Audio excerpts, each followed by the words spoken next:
all subjects. Astrotheology is the parent subject of common astronomy and astrology, and is an archive of knowledge which dates back many millennia. The term astrotheology means the religion of the stars. Throughout history, the esoteric study of the movement of celestial bodies and their relationship to consciousness has also been known as astromancy, siderealism, Sabianism, and uranography. All high civilizations became high by being founded on the gnosis, which literally descended from heaven to earth, from the celestial to the terrestrial spheres. This transmission was likened by the ancients to a marriage between the sky goddess and her consort, the earth.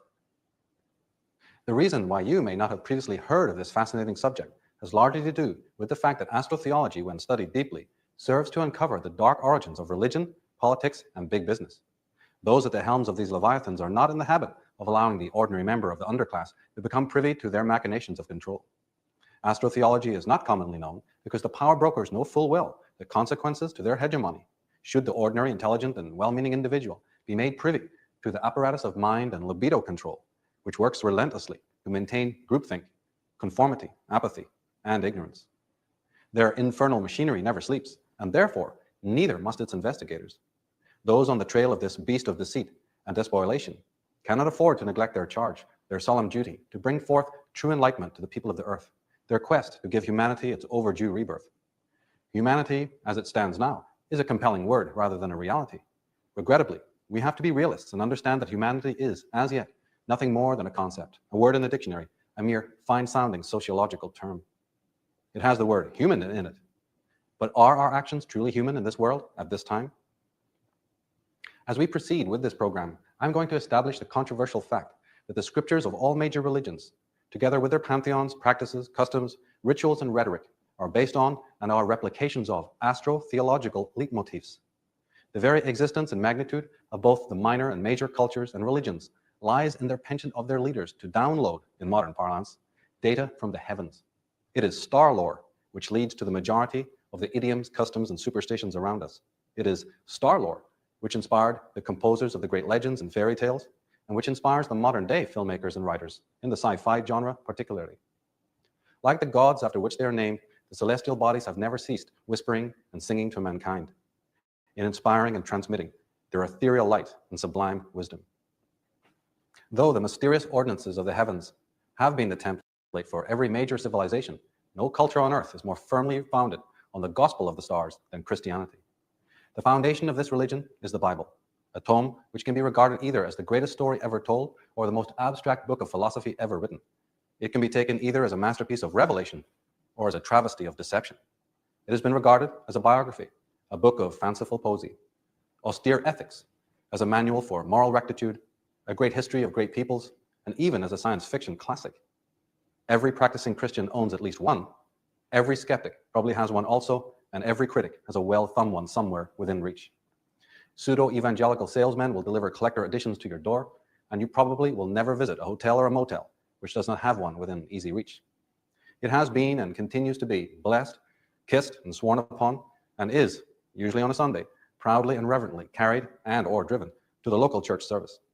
It is ridden in the glove compartments of limousines and jalopies, on the ships which founded the New World, and on board those which traveled to the moon. It has been quoted by everyone anyone can think of, by saints and serial killers, and written and rewritten by kings, popes, and paupers alike. But though this book, which once was the only book that most families would ever have possessed or read, is so widely available and cherished, it remains one of the most inexplicable tomes in mankind's long history, and few there are, or have been, who can accurately unravel its secrets, or coherently explain what its contents are really meant to be about. The Bible's secrets have been preserved because our perception of its meaning has too often been compromised by our emotional proximity and attitude. Emotionally speaking, we are often standing either too close or too far off for a true unbiased perspective. The Bible's history and aura, so to speak, travel before it, and it does not come into a hand which will not tremble slightly with some emotion, be it of awe, veneration, or contempt. The great German philosopher Friedrich Nietzsche wrote that if we think that the stars are merely something above the head, we will lack the eye of knowledge and never know wisdom. The Athenian philosopher Plato wrote, "Astronomy compels the soul to look upwards and leads us from this world to another." And elsewhere he wrote, "Perhaps there is a pattern set up in the heavens for one who desires to see it, and having seen it, to find one in himself." Throughout the ages prior to the Industrial Revolution, there was hardly a scholar in any field who was oblivious to the mystique of the heavens and the gospel of the stars. Moreover, it is not from the days of Pythagoras, Pacioli, Fibonacci, Paracelsus, Agrippa, and Avicenna, nor from those of Newton, Copernicus, Einstein, and Heisenberg, that the truth of the connection between consciousness and matter comes. Thousands upon thousands of years before the ravings of Descartes and Hobbes, and before the unsustainable fallacies of Darwin and Pavlov, there were sublime cosmologies, and theologies, and philosophies, and social ethics. Though we have focused the limelight of history mostly on those sages who provided mechanistic and pragmatic postulations and theorems, the time has come in our age to make a deeper exploration of the shadowy wings of the historical stage, and to call forth into the limelight those whose wisdom dwarfs that of the fashionable and reason-friendly Keplers, Galileos, and Newtons, etc. Those are the ones who stand commonly accoladed. But for every actor taking bows at center stage, there stands another in the shadow, whose name is either less known or all but forgotten. For every Hegel, there's a Soren Kierkegaard. For every Kepler, a Tycho de Brahe. For every Fibonacci, there's a Pythagoras. And for every Reynolds, a William Blake. For every Einstein, there's a Wilhelm Reich. And for every Edison, there's a Nikola Tesla. The latter named may be relatively unknown to the public, their works ignored and their graves untended. Nevertheless, their spirits remain luminous and continue to ignite the flame of inspiration and imagination for those not content to remain within the prisons of hand-me-down belief and second-hand knowledge. It is time in this age not only for familiarization with the works of maligned and subversive geniuses, but also for a reappraisal of ancient mystery school gnosis. By considering such to be irrelevant, post-industrial man has condemned himself in his search for answers to being perpetually enticed down many a false and unproductive path. Our present age bears the scars, so to speak, of our mental and emotional detours, our genuflection before wrong altars and wrong lecterns. In our utter hubris, we believe that the ancients were rabidly superstitious and otherworldly. Yet it is our world that is infested with idol worship and materialism, the likes of which would deeply grieve our ancient forebears, who would question our sanity while observing our prostration before possessions, flags, governments, and all the other worthless objects of worship that command our allegiance. They would see that we are suffering from a coma of souls and would be shocked to find how their precious bequeathments to posterity have suffered under our hands. It is said that civilizations rise and fall, but civilizations are not born or made or formed from bricks and mortar, but from minds and hearts, aspiration and ardor, vision and moral vigilance. It is when these are lacking that a civilization begins to crumble, as ours appears now to be crumbling. The truth is that the ancients were more existentially present in this world than we are, and were certainly more aligned with nature. Human consciousness was an extension of the Merkaba of the planet and of the vital and omniscient universe. The ancients communed with the flora and the fauna as easily and directly as we do with one another. The very word pharaoh comes from the Greek words pharos nous, meaning enlightened mind or mind on fire. The dynastic leaders of ancient Egypt were enlightened or semi-enlightened beings. They ruled over a people who in 25,000 years remained where they were on the Nile Valley without seeking to conquer the territories inhabited by their neighbors. The Celtic and Gaelic Druids would not permit themselves the luxury of cutting any living thing with a sharpened edge. Dare we indulge in comparing this kind of leadership and ethics with those prevalent in today's ecocidal climate?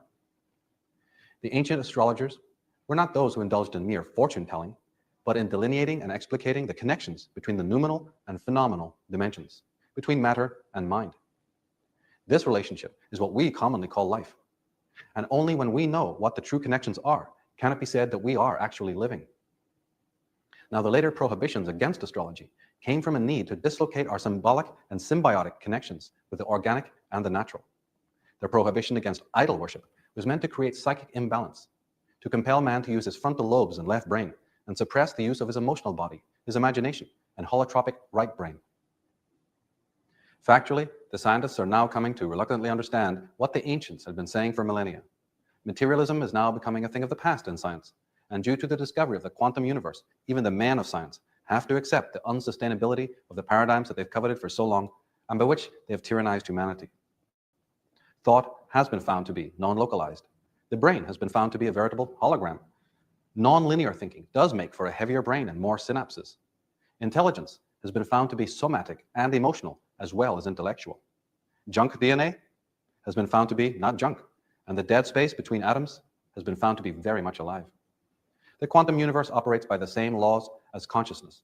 Fractal mathematics reveals that there is an intelligence behind the apparent chaos of the universe after all. And we have it proven that thought is indeed fate, and that one's character is their destiny. So it only remains a matter of when, and not if, it will be rediscovered that the story of our lives is indeed written in the heavens, and that what is above is also below. This fact was academic to the ancients.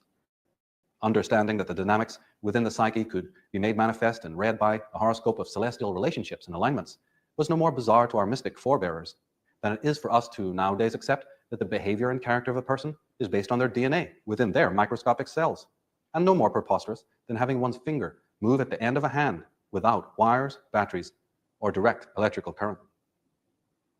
Astrologically, our sun is slowly moving backwards through the zodiac in a cycle that takes 25,520 years to complete. The sun is now heading towards the sign of Aquarius and will arrive there in about 600 years. When it enters this sign, the so-called age of Aquarius will begin. One of the main deities assigned to Aquarius was Janus. Janus gives us the word January. He was the god with two faces, one looking to the future and one looking to the past. The message of Janus, the patron of prophets, is that the future is always in our hands, but we cannot afford to forget or be negligent towards the bequeathments of our ancestors. They did not learn by trial and error. Their minds were connected to the living matrix of the universe. They were in contact with the living oracle, and therefore they did things right the first time around. The present millennium is the time when we come full circle, and in endings we will find a chance for new beginnings. There can be no new world without the destruction of the old world, though, and those days will soon be upon us. Some say they've already begun. The time has come for us to find within us the strength and wisdom that is our legacy from ancient times. This program is a humble attempt to assist in that glorious reawakening. I've said many times during the course of this series that the 21st century is not only a time for solution, think, but also a time when a great many of the great mysteries of old are going to be revealed to the human race. These are the mysteries of religion, of government, and of culture in general. Now, the authors of the book Templar Revelation have a passage in that book which is very enlightening and encapsulates the theme of this particular program. In that book, they say, our whole culture is unquestionably understood to be Judeo-Christian. But what would it mean if it should in fact be Egypto-Christian instead? What indeed would that mean? What would it mean for the Vatican? What would it mean for the followers of all the world's Western religions? What would it mean for the leaders of all the denominations? And what would it mean also for us if we really did understand the origins of some of the philosophical, religious, and theocratic principles and idioms that we accept and also take for granted? What would happen if we find out that there is an earlier origin, an earlier Semitic root to the great religious and philosophical ideas that we have accepted almost blindly in this world? Now, the heart of the Judeo-Christian paradigm is, of course, the Bible, which we understand emanated from the Torah. And the Torah, as I've shown in other programs, originated from the tarot and the old divination arts of previous ages, previous high races, like the Phoenician and the Sumerian, and perhaps even before them. So the unraveling of the mystery of Judeo-Christianity can't happen without an appraisal of its main manifesto, its main testament, the Bible. And of course, many scholars all over the world for thousands of years have been trying to unravel the mystery of the Bible, because it is, after all, filled with mystery. And just when you think you've got a handle on one of its great mysteries, another one appears to confound your understanding. The thing is labyrinthine. We never seem to be able to get to the bottom of it. And perhaps it's because we've been looking in the wrong direction, or holding the telescope, looking through the telescope, from the wrong angle, from the wrong side. Perhaps there's a reason why we never can seem to get a handle on what this incredible book actually is about and what it actually means. We don't know. Is it a biography? Is it a book of art? It's so cryptic. It's so labyrinthine. And of course, now we have a great many scholars working on this problem. Brilliant researchers who are finding out all manner of mysteries, now that the human race is more literate than it was ages ago. And of course, we have the uncovery of late of the Dead Sea Scrolls and the Nag Hammadi Library and the apocryphal works. Now, the apocryphal works have always been around, but the wholesale revelation coming out of the Dead Sea area and Syria and the Middle East of the so-called Gnostic tradition, that has really impacted orthodox fundamentalistic paradigms in a very, very strong way. And the Vatican, knowing that, has responded in kind. They've not only prevented the publication and translation of those Gnostic scriptures, but they have also stooped the assassination of some of the writers and scholars who sought to explain to us what was being hidden from us in the orthodox package that we've been handed.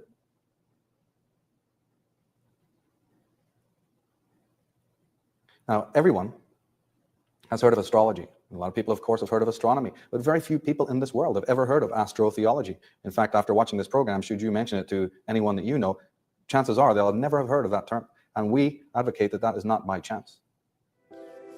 And when we go to study the ancient cultures of Europe and the ancient world, we certainly do understand that there was a great deal of emphasis not only on astrology, but on omens and superstitions in general. The culture is replete with it. So as the statement in Pickett and Prince's book emphasizes, what happens if our culture is Egyptian-based? Well, the one thing that we know, cut a long story short, the one thing we know about the Egyptians is their fascination and love with the stars and the heavens. Now, the word astrotheology means exactly what it says, the religion of the heavens or the religion of the stars. Astrotheology is basically considered the theology in total that was practiced in the ancient lands of Egypt. But we can look around even our own milieu, our own society, and notice the prevalence of stars, moons, suns, and other astromantic symbols. We find them in all the seats of learning. We even give children stars for matriculation. We even refer to our children as pupils, emphasizing that they're now pupils of the sun, like the sun is the pupil of the sky, the eye of Ra, the old Egyptian god of the sun. We find almost all the flags of the world covered in stars. We find it on money, on heraldry. We find that there's hardly a movie corporation or a newspaper that doesn't make reference to the star or the sun. They cover state and government centers and the civic centers, and the military and the police will find it emblazoned on their buildings and in their uniforms and costumes. We also understand that many games that we play, things we again take for granted, represent the movement of the zodiac. For instance, when you go to circus and you ride the Big Dipper, how many realize that this is a motif that harkens back in its own way to the zodiac and the turning of the celestial sphere? How many realize that when you're playing the game roulette and many other games in a casino, that the spinning of the roulette wheel with its little demarcations, like the zodiac, and then the little white ball that you throw into it, the white ball representing the sun, of course, and the idea that it's a game of chance. Well, the zodiac, the idea of fortune, Lady Fortune, and fate, the idea of your fates, and the whole idea of divination, being able to read your destiny and read your fate. This is picked up in another way in the game of roulette, when you're chancing your luck. When we have a birthday, how many people realize to this day where that particular idiom came from?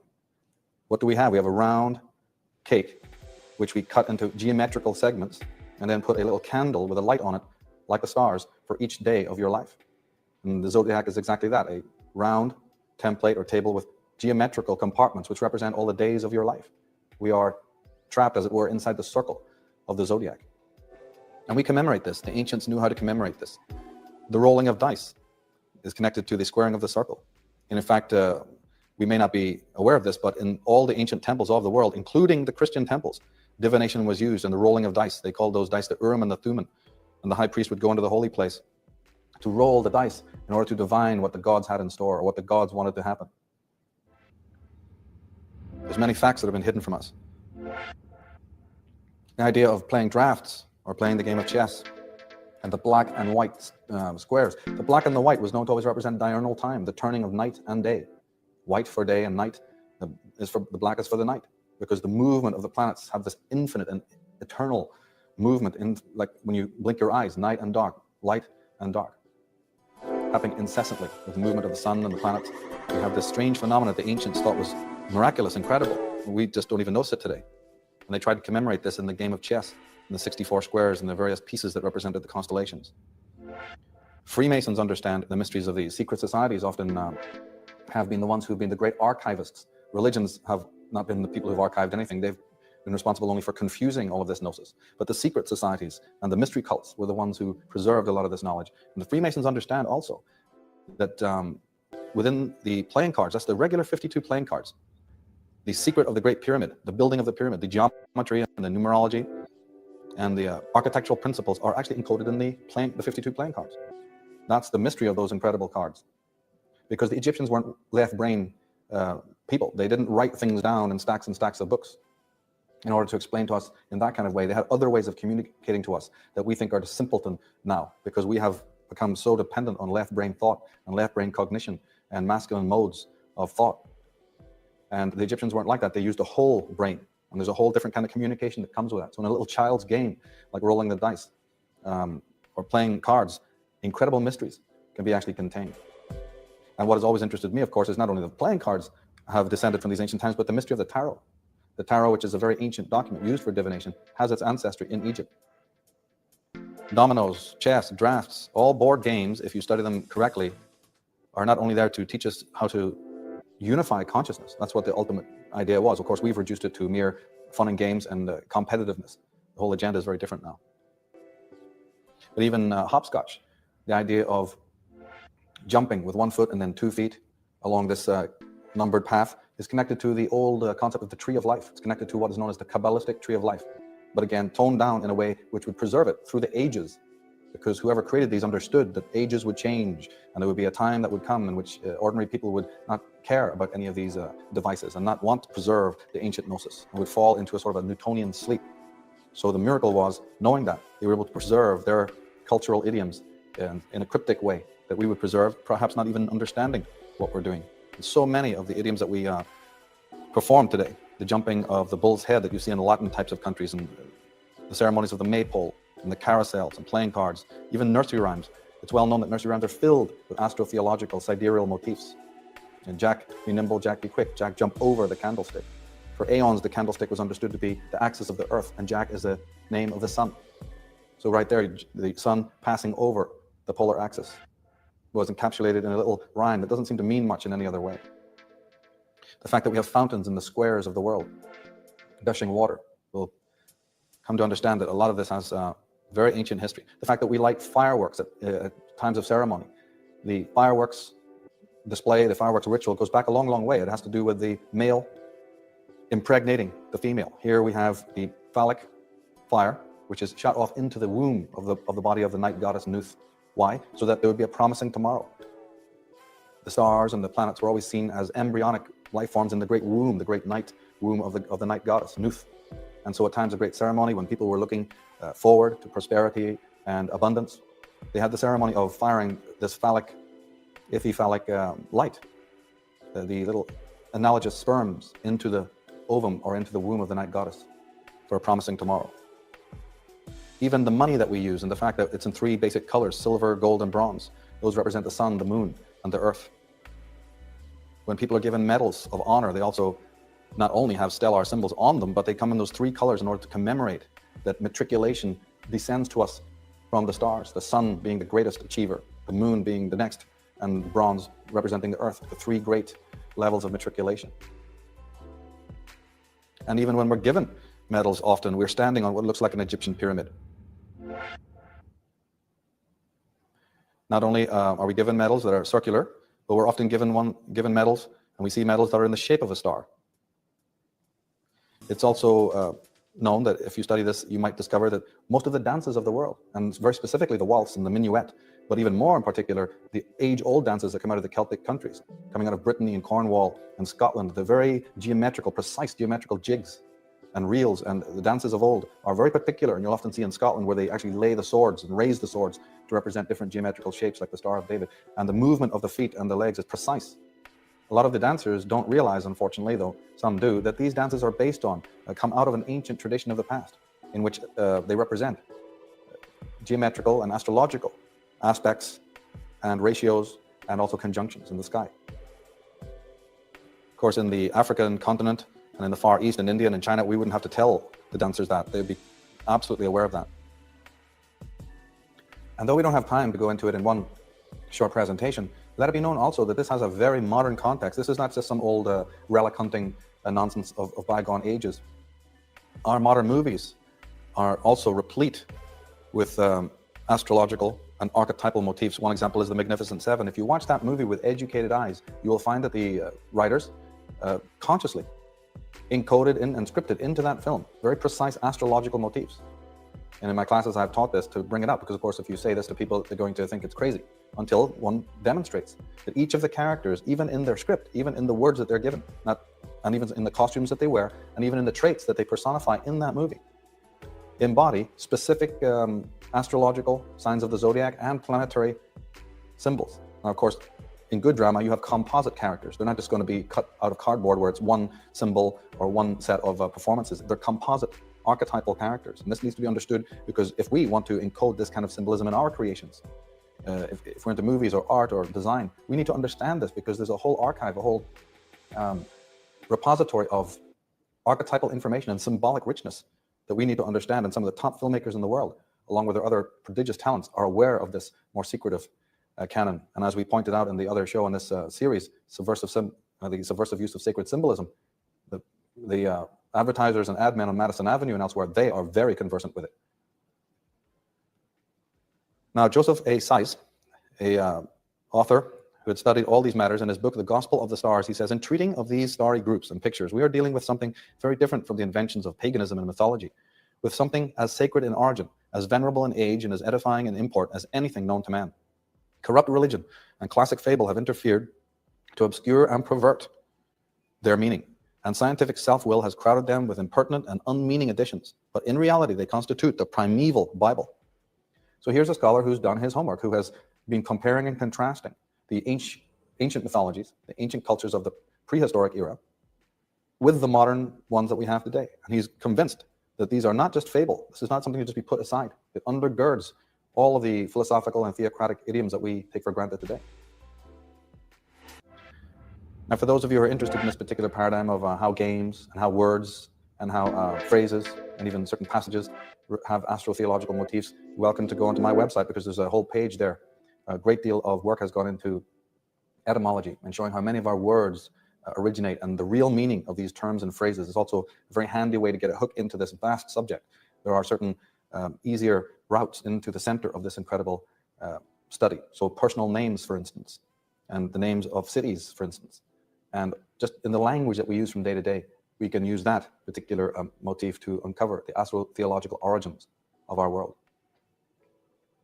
But yes, indeed, the Holy Bible, the mystery of the Bible, this is what we seek in this program to help to reveal. And we find that in the Bible, in books like Genesis, if we read very carefully, we will find that this old tradition is very much alive. Just because it hasn't been taught to us from the pulpit doesn't mean that the Bible itself does not contain evidences of this ancient tradition. I've said many times that what we get from the pulpit is far from theology. It has very little to do with theology. You can't expect the tradition of Judeo-Christianity and those patriarchs who set about to slaughter and murder whole cultures, who put whole nations to the sword, who burned the witches, who massacred the Gnostics, who set about colonizing the entire world and erasing all of these individuals from the face of the earth. You'd hardly then imagine that they're going to want it, that gnosis, that the very things that they were teaching, to also remain intact. It was going to be an act of suppression involving the knowledge, since after all, that was what they were trying to suppress in the first place. And yet, even with that, if you're careful and studious, and if you know where to look, you will even find within the Bible that which they could not hide, or that which they allowed in. For instance, in Genesis 1, we read, "And God said, let there be lights in the firmament of the heavens to divide the day from the night, and let them be for signs and for seasons and for days and for years." There's one that your local pastor is going to skip over pretty easily.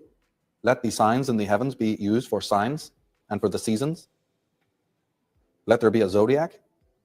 In Job 38, God asks the prophet Job, "Canst you bind the sweet influences of the Pleiades, or loose the bands of Orion? Canst thou lead Arcturus and his sons? Knowest thou the ordinances of heaven?" Knowest thou the ordinance of heaven? He's literally saying, do you know your way around the stars in the heavens and all the things that they mean? Are you aware of how to chart that? And he's not speaking in some astronomical sense. This is astrology that is being referred to here. And yet the prophet, in order to be a prophet, is questioned. He's assumed to have this great knowledge. Well, wait a minute. We've been told something very different today, right? In Hebrew 9, we have the pattern of things in the heavens. Patterns of things in the heavens. What patterns? Now, Timothy Freak and Peter Gandy, they write, "The traditional history of Christianity is hopelessly inadequate to the facts. From our research into ancient spirituality, it has become obvious that we must fundamentally revise our understanding of Christian origins in the most shocking of ways. Our conclusion, supported by a considerable body of evidence in our book, The Jesus Mysteries, is that Christianity was not a new religion. It was a continuation of paganism by another name. The gospel story of Jesus is not the biography of a historical Messiah. It is a Jewish reworking of ancient pagan myths of the dying and resurrecting God-man Osiris Dionysus, which had been popular for centuries throughout the ancient Mediterranean." There you have it. So let it be known again. In order to have ancient mysteries revealed, in order to make sense of our world, it's going to be something of a painful experience. Revelatory and, above all, healthy. But it's a As all nurses know, when you want to rip a plaster off a wound, the quickest way is the short, sharp shriek method. But we're going to need that in order to extrapolate some of the incredible mysteries by which we have been dumbed down for years. And to come to sanity is a twofold path. You can't get to the light without first noticing the darkness. You have to do your house cleaning first. You can't just say to the garbage in your backyard, garbage be gone. You can't just have a room aired by screaming from the window to let the air come in. You have to do some homework. You've got to get into the garden, get onto your knees, and weed out that garden before new flowers will grow and the birds and bees will come in to create a new and beautiful garden. But what we're talking about here is the intellectual homework that needs to now be done so that we can have sanity back on its throne. Of course, this was not wanted by the Judeo-Christian paradigm, who were setting about the manipulation and the subversion of the ancient tradition. In Exodus 20, you shalt not make for yourself a graven image. That prohibition, by the way, comes before the prohibition that says thou shalt not kill. And why would that be? Because it was important to those who were creating this anthrocentric, patriarchal, hegemonic religion, that we have to get rid of this need for ancient people to portray in cards and in stone and in hieroglyphics the mysteries of cosmos, the mysteries of being, and the mysteries of life. They were fascinated by it and they knew how to portray it. But that right brain approach, that symbolic communication had to go in order for the new one to come in. So let us just understand at this point that what we call Judeo-Christianity has antiquity. It originates from far in distant times than from the dates that we are officially given. Now, President John Adams, President of the United States, John Adams said that the government of the United States is not in any sense founded on the Christian religion. The doctrine of the divinity of Jesus is made a convenient cover for absurdity. President James Madison said, what influence, in fact, have Christian ecclesiastical establishments had on civil society? In many instances, they have been upholding the thrones of political tyranny. In no instance have they been seen as the guardians of the liberties of the people. Rulers who wish to subvert the public liberty have found in the clergy convenient auxiliaries. A just government, instituted to secure and perpetuate liberty, does not need the clergy. Well, wait a minute, that's a heavy piece of information. Here we are still to this day laboring over whether state and church and state should be united or whether they should be apart. And yet the founding fathers of the United States of America were under no doubt about it whatsoever. How come we haven't been hearing about this? We're hearing that this is not only the worst of theological tyrannies, but the worst of political tyrannies. And that the religious principles coming out of Christianity would only be used by the most violent and criminalistic of political tyrannies. Thomas Jefferson said, I have examined all the known superstitions of the world, and I do not find in our particular superstition of Christianity one redeeming feature. They are all alike founded on fables and mythology. Millions of innocent men, women, and children since the introduction of Christianity have been burned, tortured, fined, and imprisoned. What has been the effect of this coercion? To make one half of the world fools and the other half hypocrites, to support roguery and error all over the earth. The clergy converted the simple teachings of Jesus into an engine for enslaving the world, and adulterated by artificial constructions into a contrivance to filch wealth and power to themselves. These clergy, in fact, constitute the real Antichrist. In his letter to John Adams in 1823, Jefferson said, the day will come when the mystical generation of Jesus, by the Supreme Being, as his father in the womb of a virgin, will be classified with the fable of the generation of Minerva in the brain of Jupiter. So he's saying, fine, have it, worship it if you want. But one of these days, at least we'll acknowledge that it will be a fable like the Greek fables are considered. We love the Greek fables. We understand the beauty of those stories. We understand that there's a tremendous moral story also written there. But we don't take it as being the end all and be all. We understand that it is a story, a fable. How come we don't understand that with our own predominant religion? Because we don't want to, because it serves a certain purpose. One of the greatest philosophers and humanitarians the world has ever known, Thomas Paine, he said it this way, I do not believe in the creed professed by the Jewish church, by the Roman church, by the Greek church, by the Turkish church, by the Protestant church, nor by any church that I know of. Each of those churches accuse the other of unbelief, and for my own part, I disbelieve them all. Dean Millman, in his book, The History of Christianity, said, by the invincible power of traditional subservience, the inertia of the general mind, enhanced by the gullibility of ignorance, the masses have slipped under the force of a victimization that is both pitiable and tragic. The forces of religion have thus exerted their rulership over a vast segment of humanity and virtually provided the masses with their conventional ideas and concepts as to the meaning of the world ordeal. The historian Strabo in ancient times wrote, it is impossible to govern a mob of women or the whole mixed multitude by philosophical reason and to exhort them to piety, holiness, and faith. We must also employ superstition with its fables and prodigies. From the thunder, the abyss, the trident, the torches, the serpents, the thyrsi of the gods are fables, as is all ancient theology. But the legislator introduces these things as bugbears to those who are children in understanding. That's my whole point. Children in understanding. Okay, let's accept it. Let's admit it. We are infantile in our understanding, psychologically, theocratically, mystically, spiritually. Let's accept that. A child can grow. It's not the end of the world. A child can grow up and mature. But in order to mature, we have to put away the childish things. Now, collectively speaking, this is imminent. This absolutely must happen. There are no two ways if we are to inherit any kind of future that is worth the living.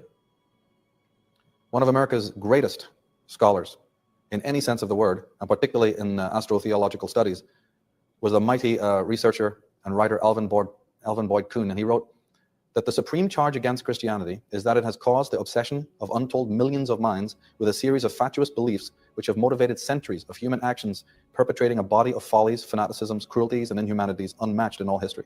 And the instructive difference between Christianity and, let's say, Greek philosophy is now seen in startling clarity as the difference between surrender of the mind in Christianity to a series of wild and chimerical fancies in no wise based on any correspondence with truth and reality. While Greek philosophy was a system of intellectual propositions based on a complete harmonization with the known realities, the forces and elements of man's constitution and the laws of the cosmos.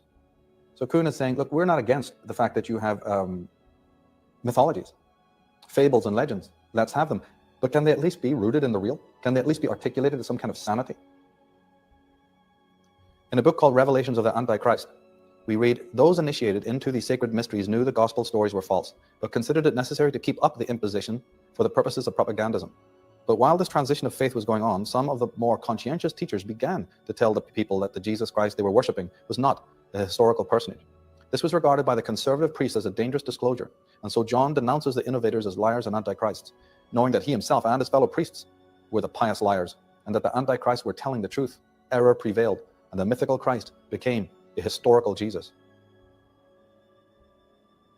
Elmer H. Gruber, in a book called The Original Jesus, says that during the early period of the Christian movement, the multitude of often contradictory texts was so great that the young church saw only one way of preserving the faith from splitting it into numerous sects, assembling a canon of writings and destroying rejected or apocryphal, that is, the hidden texts. So we have editing now on a massive scale. The idea, in order to consolidate, because that's the idea. We want world government. We want world religion. We don't want independent, segregated tribes and nations all believing whatever they want. No, we can't have that. We have one God now, and we want everyone to worship one God. So we'll just try to homogenize the whole problem. And anything that remains discordant, we'll just ban it and throw it away and burn it. And then we'll create a PR process to sell the creation that we make out of all of that. Now, Burton L. Mack, in his book, Who Wrote the New Testament, says the writings in the New Testament were not written by eyewitnesses of an overpowering divine presence in the midst of human history. The Christian Bible turns out to be a masterpiece of invention. To be quite frank about it, the Bible is the product of a very energetic and successful myth-making on the part of those early Christians.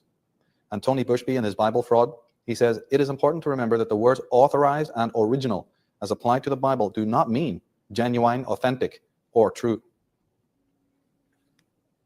T.W. Doan, in his book Bible Myths and Their Parallels in Other Religions, says the canon of the New Testament is nothing more or less than a copy of the mythological histories of the Hindu savior Krishna and the Buddhist savior Buddha, with a mixture of mythology borrowed from the Persians and other nations. Tony Bushby goes on to say, it was the wisest fool in Christendom who authorized the translation and publication of the first Protestant version of the Bible into English. He came to the English throne in 1603 and quickly became unpopular because of his disgusting personal habits and his unsavory character. He pretended to be a scholar in theology and philosophy, but his learning was shallow and superficial. He wallowed in filth, moral and physical, but was endowed with a share of cunning that his associates called a kind of crooked wisdom. For his new edition of the Bible, he issued a set of personal rules the translators were to follow and ordered revisions to proceed, although he never contributed a farthing to its cost. Work began in 1607. The translators handed over the revisers' manuscripts of what is now called the King James Bible to King James for his final personal approval. It was evident that James was not competent to check their work and edit it, so he passed the manuscripts to a higher genius, to the greatest genius of all time, Sir Francis Bacon. I added this particular passage because those who have checked out my book on Atlantis and who've seen Atlantis, alien visitation, genetic manipulation, the program in the series will know what I'm implying there by Sir Francis Bacon, and even will note this particular era, this particular date, the 1607s, with the rise of the Tudors and their need to not only mind control the people under them, but also to create an empire. And we'll remember how many idioms that we associate with England come out of this particular era, and how it is that so many changes happened around the 15th, 16th century, the Renaissance, with the coming of the Tudors, and how it was that just 50, 100 years prior, the kings are shivering in windowless castles, shivering to death, and then all of a sudden, enormous empires rise. Now we have an important document, an important period in Christianity. At the time of Emperor Constantine, we have a thing called the donation of Constantine, which was the stamp of approval on Christianity. Now, Emperor Constantine lived between 208 to 337 AD. After his vision, he had a vision, and after that he went on to issue the Edict of Milan in 313 AD, which legalized Christianity throughout the empire. Okay, so you got to legalize it. Shortly thereafter, it became the fastest spreading religion. Arthur Kemp, the historian, says that Constantine's conversion to Christianity is still shrouded in mystery and led to the most famous forgery in European history, that which became known as the Donation of Constantine.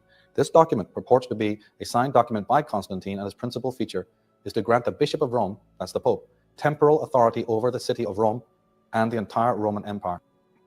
Not only is this important for this particular show, this particular program, but again, I want to note, look at this from the thesis that we were relating in Atlantis, Alien Visitation and Genetic Manipulation.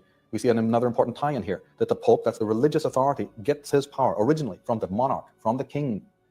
And who are the kings? Where did their bloodline originate? That then, in the earliest part of this millennium, this early part of the last millennium, in the first centuries AD, we should have the king, the monarch authority, giving the rights to the Pope to create this official religion. That's a very important anecdote.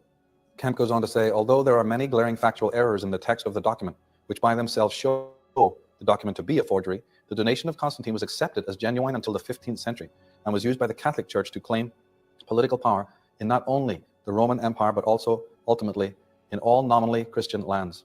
Eventually, the donation of Constantine was rejected as false, but by then the church had established itself in almost all of Europe. Its power is founded on a forgery. Kemp goes on to say the books now contained in the Old Testament were largely oral before 300 BC, although some had been written down by the Jewish rabbis. Through contact with the Jews in Ptolemaic Egypt, King Ptolemy II, Philadelphus, is credited with ordering the translation of the Jewish religious books into Greek. The Christian version of the Old Testament was only established as a comprehensive work by the scribe Origen around 250 AD, and up until that time only loose translations of the Ptolemaic Greek work formed the basis of Christian teaching. Kemp goes on to say that in 768 AD, Charlemagne started a 32-year-long campaign of what can only be described as genocidal evangelism against the Saxons under his control in Western Germany. The campaign started with the cutting down of the Saxons' most sacred tree, literally their version of the world tree. In 1772, at Quierzy, he issued a proclamation that he would kill every Saxon who refused to accept Jesus Christ, and from that time on he kept a special detachment of Christian priests who doubled as executioners. And in every Saxon village in which they stopped, these priests could execute anybody who refused to be baptized. Then in 782 at Verdun, Charlemagne carried out the act for which he is the most notoriously associated. He ordered the beheading of 4,500 Saxons in one day, who had made the error of being caught practicing paganism after they had agreed to be Christians. His on-site biographer, the monk Einhard, records that after these beheadings, the king went into winter camp and there celebrated Mass as usual. So there's your paragons of Christianity. There's your paragons of the world religion. This has very little, as you can see, to do with enlightenment or the spiritual uplift of anyone. It has to do with exactly what it says: massacre, murder, and mayhem, and mind control. Arthur Kemp, in his March of the Titans, says the only significant group left in Europe who were not Christians by the year 1000 AD were to be found in the Baltic and Eastern European regions. To destroy this last bastion of paganism, the church employed the service of some of the most fanatic Christians of all, the Teutonic Knights.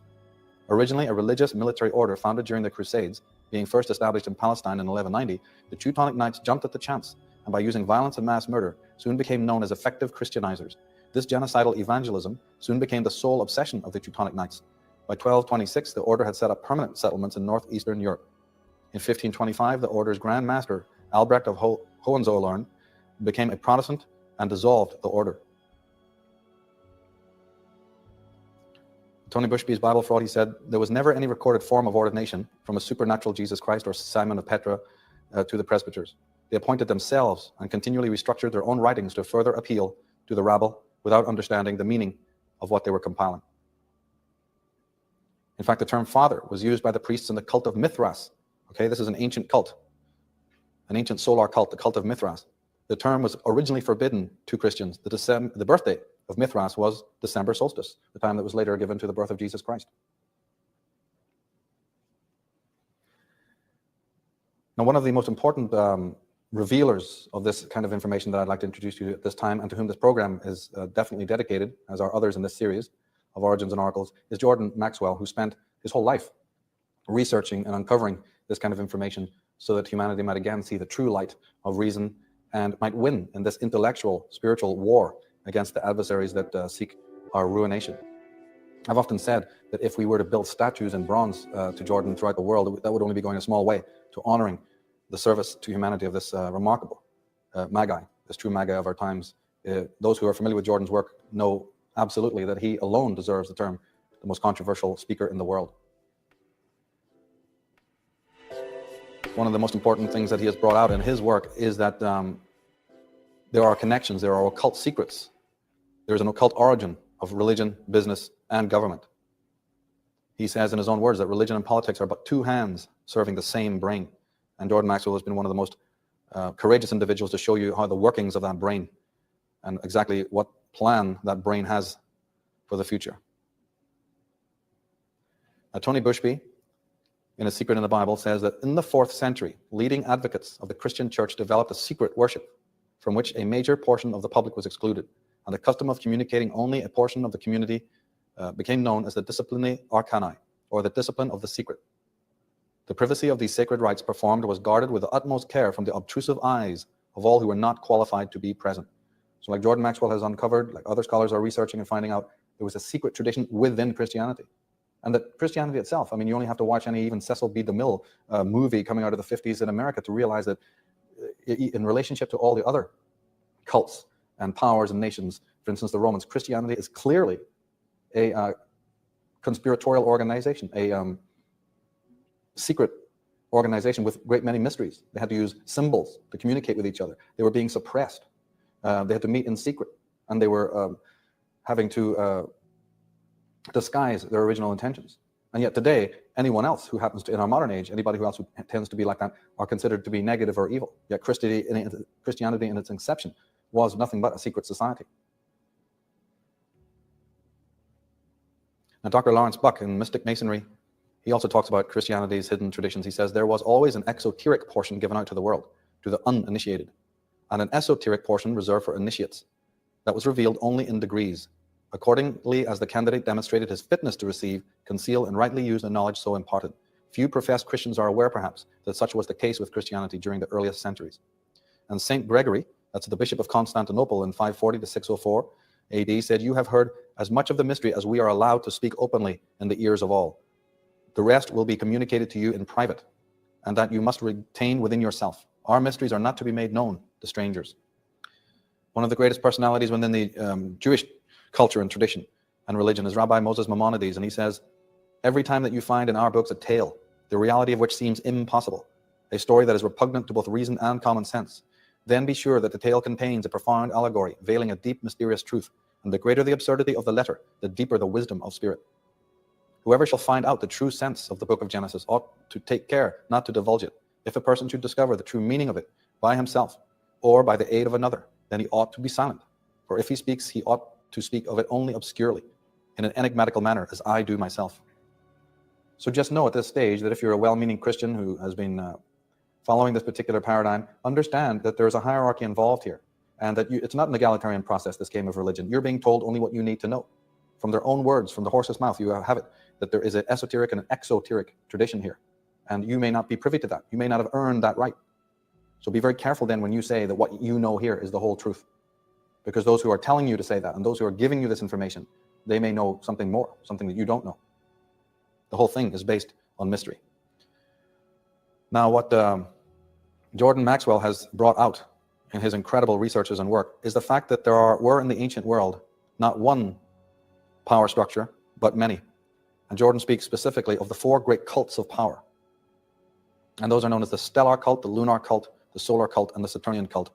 And absolutely, fundamentally, no knowledge whatsoever of our times now can be had without an understanding of the role and the origin and the power of these cults. Now, you won't be finding that information in most of the textbooks. There are books from previous centuries that do contain it, but those books and those writers have been sequestered and persecuted. We hope to bring that gnosis to you today so that you have an insight into where all of this comes from, so you can make sense of all this malarkey. But the cults of power are very, very important.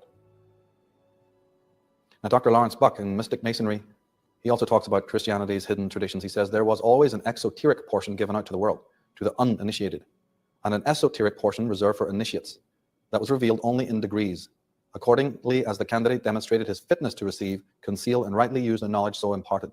Few professed Christians are aware, perhaps, that such was the case with Christianity during the earliest centuries. And St. Gregory, that's the Bishop of Constantinople in 540 to 604 AD, said, "You have heard as much of the mystery as we are allowed to speak openly in the ears of all. The rest will be communicated to you in private, and that you must retain within yourself. Our mysteries are not to be made known to strangers."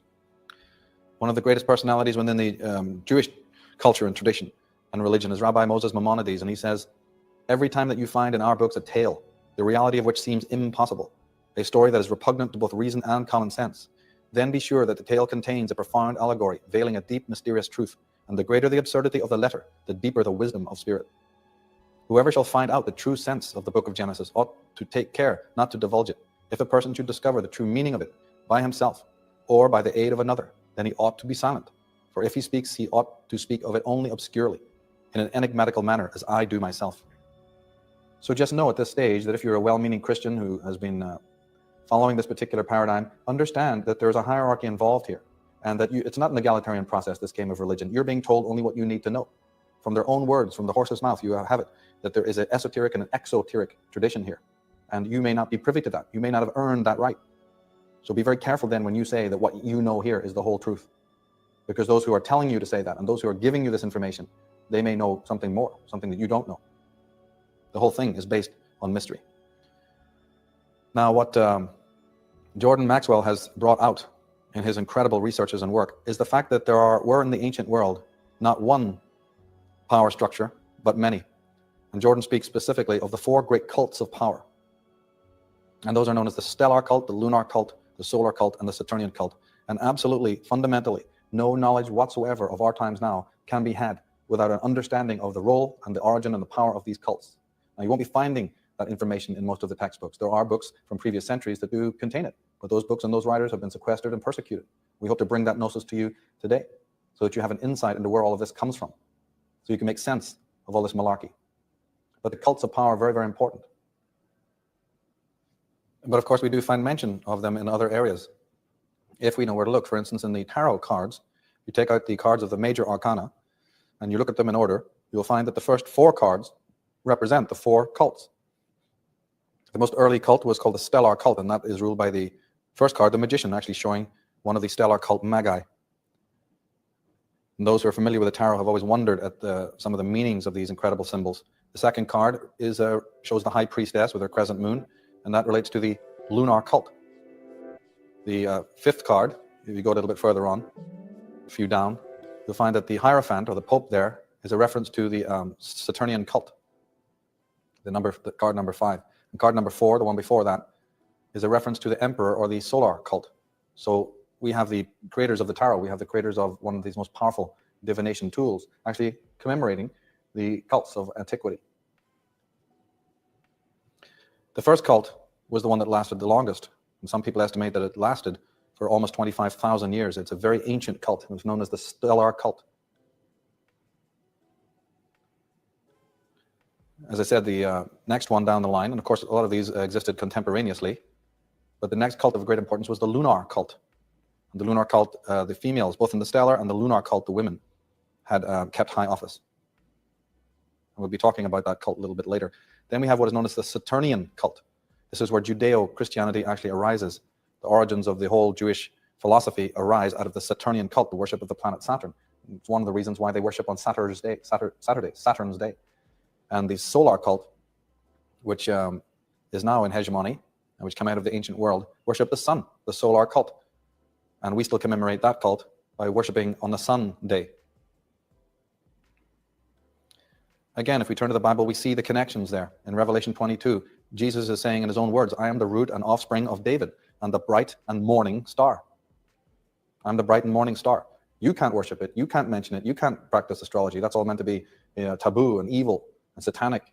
But it's okay for Jesus to say, I'm identifying myself with the heavens, with the stars. Everyone knows the morning star is Venus, or the sun. So 3 important things to remember at this stage about Christianity is that it originally was an occult theology, clandestine and suppressed. It was a consolidation of numerous Asian and Oriental pagan doctrines, or what we might want to call cults, in the true sense of the word, not the way it's being used today, that word. And outside of normal fanaticism, most of its founders and adherents had no intention of it becoming any kind of universal religion. Jordan Maxwell, in his Secret Societies and Toxic Religion, gives us a précis of the whole issue of the cults. He says that the leaders of the 7 great cults, because of course there was 4 great cults of power, but there was about 7 cults in all, and we'll be dealing with that a little bit later also. 4 great cults, but altogether 7 cults were the origin of the modern theocratic and religious ideas. And he says that the leaders of these 7 great cults of power, that's the 7 churches, decided that rather than fighting amongst themselves for supremacy over the ancient world, that they should combine forces.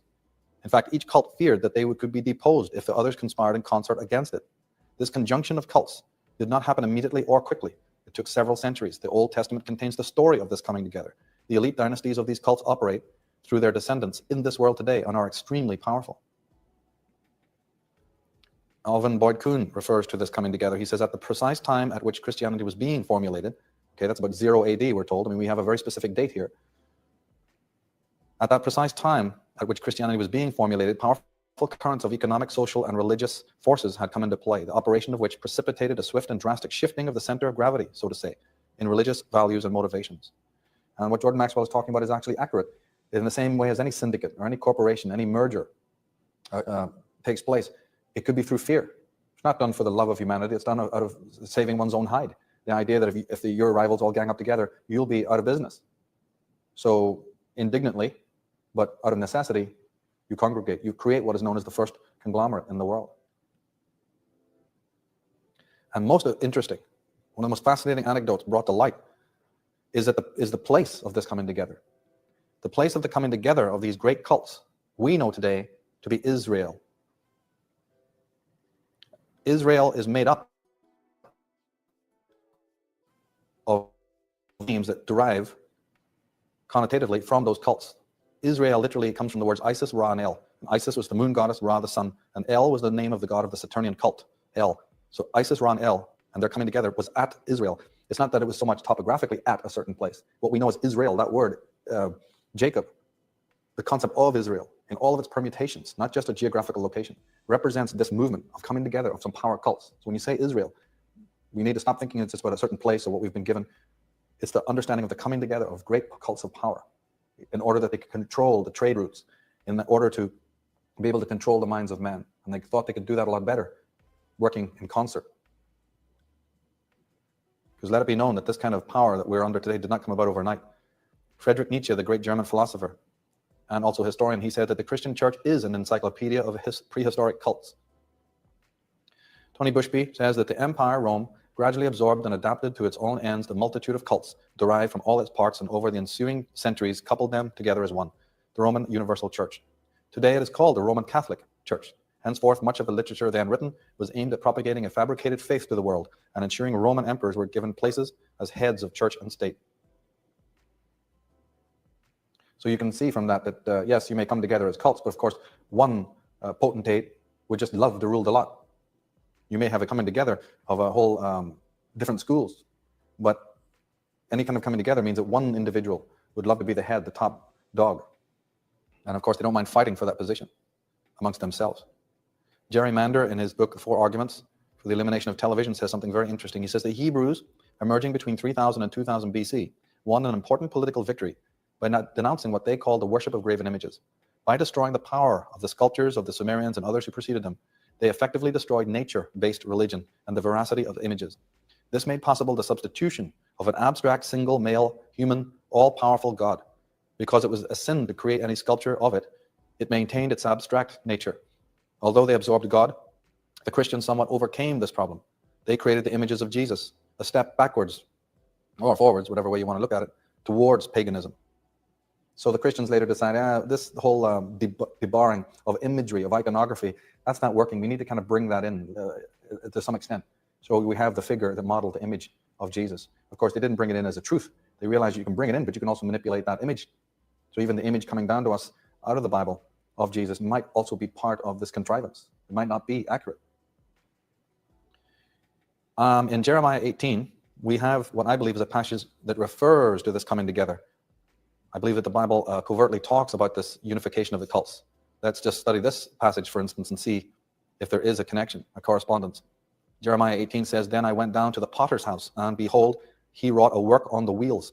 And the vessel that he made of clay was marred in the hands of the potter, so that he made it again, another vessel, as seemed good to the potter to make it. Then the word of the Lord came to me, saying, O house of Israel, can I not do with you as this potter? Saith the Lord, behold, as the clay is in the potter's hand, so are ye in my hand, O house of Israel. And at what instant I shall speak concerning a nation and concerning a kingdom to build and to plant it." Now, Madame Helena Petrovna Blavatsky, one of the world's finest and most literary beings, writers, and a major occultist, the creator of the Theosophical Society, in her volume, The Secret Doctrine, Volume 3, she says that every scholar must be aware that there are two distinct styles, two schools, so to speak, plainly traceable in the Hebrew scriptures, the Elohistic and the Jehovistic. The portions belonging to these respectively are so blended together, so completely mixed up by later hands, that often all external characteristics are lost. Yet it is known that the two schools were antagonistic. Tony Bushby says everything supernatural the presbyters wrote about their developing God could be traced to earlier religious beliefs. And Jordan Maxwell reminds us that there are at least 26 translations of the Bible itself in modern days. One can get an annotated Bible with footnotes featuring 26 different translations of each passage and verse. Today you can go and get it. You can go and get a companion Bible in which each passage can be translated in 26 different ways.